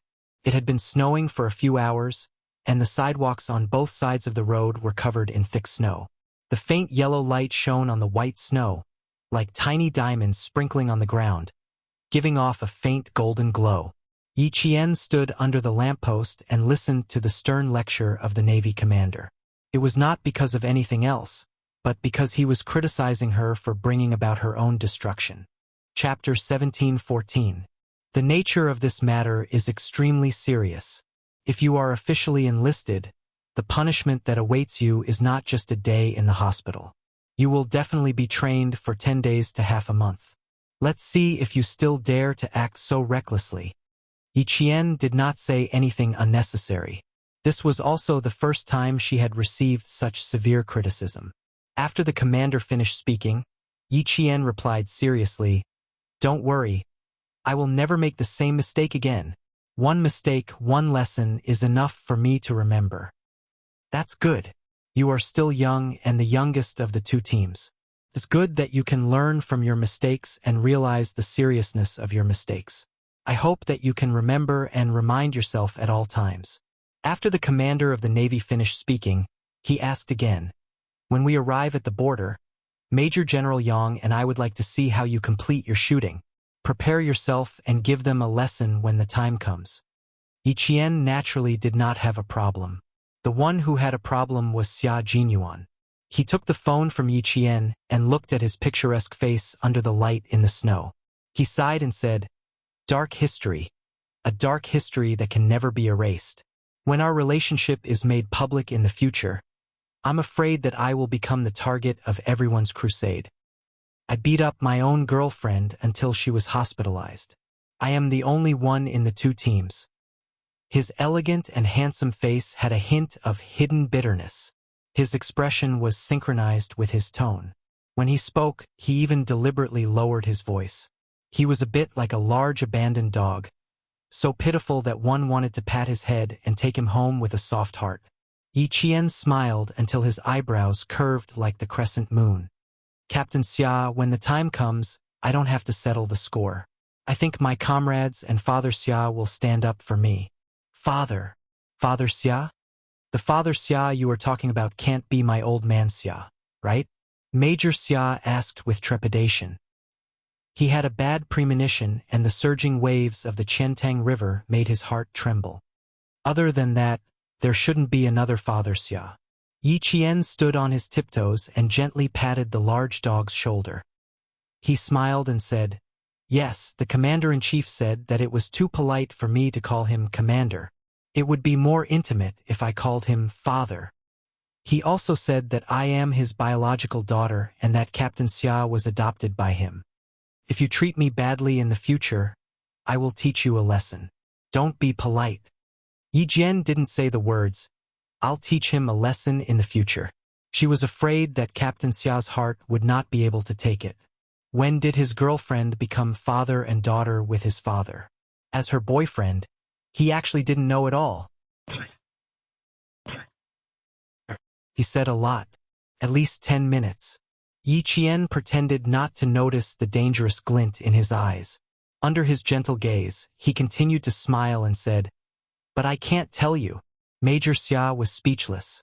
His little fox was getting more and more difficult to fool. She was getting more and more cunning.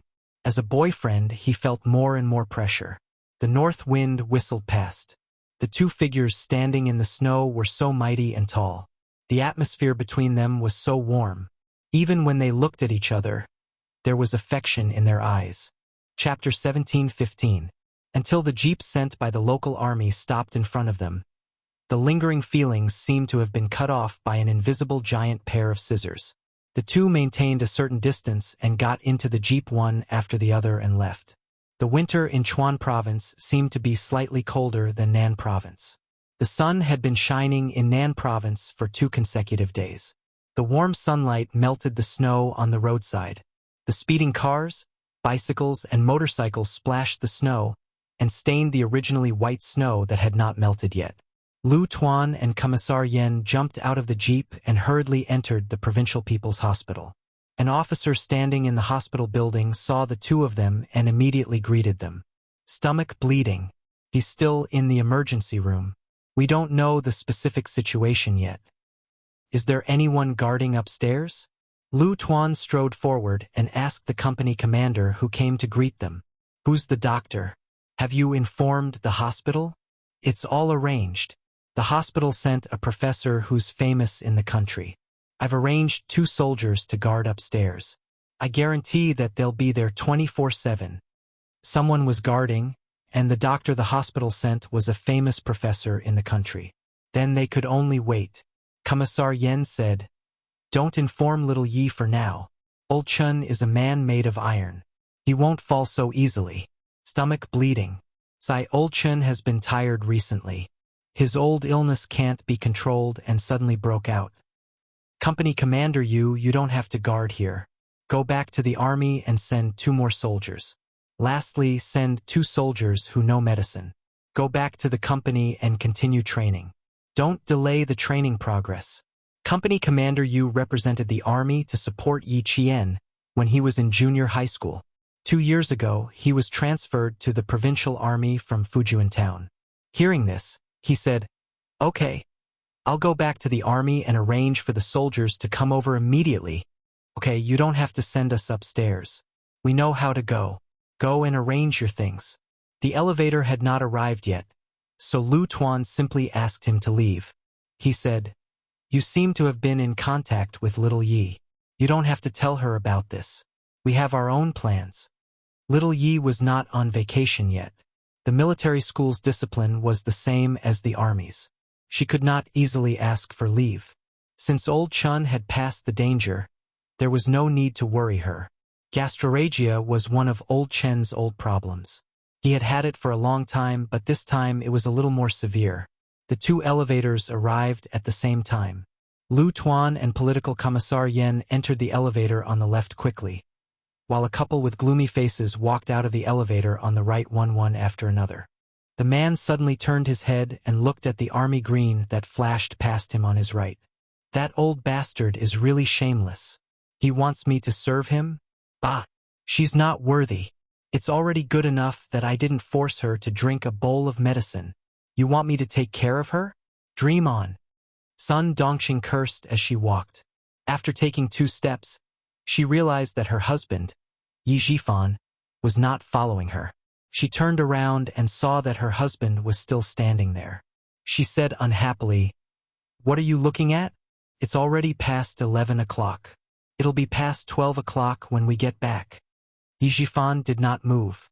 Instead, he looked at the floor numbers displayed on the elevator panel. The elevator stopped when it reached the 8th floor. After a few seconds, it descended. The 8th floor was the emergency room. Who was Regiment Commander Lu visiting in the emergency room? Who was in the army doing emergency treatment in the emergency room? "Go to the car and wait for me. I'll go take a look." Yi Zhifan did not turn his head and ordered Sun Dongqing to go back to the car. He waited for the elevator to come down. He still wanted to build a good relationship with Regiment Commander Lu. He did not want to lose face because of Yi Qian.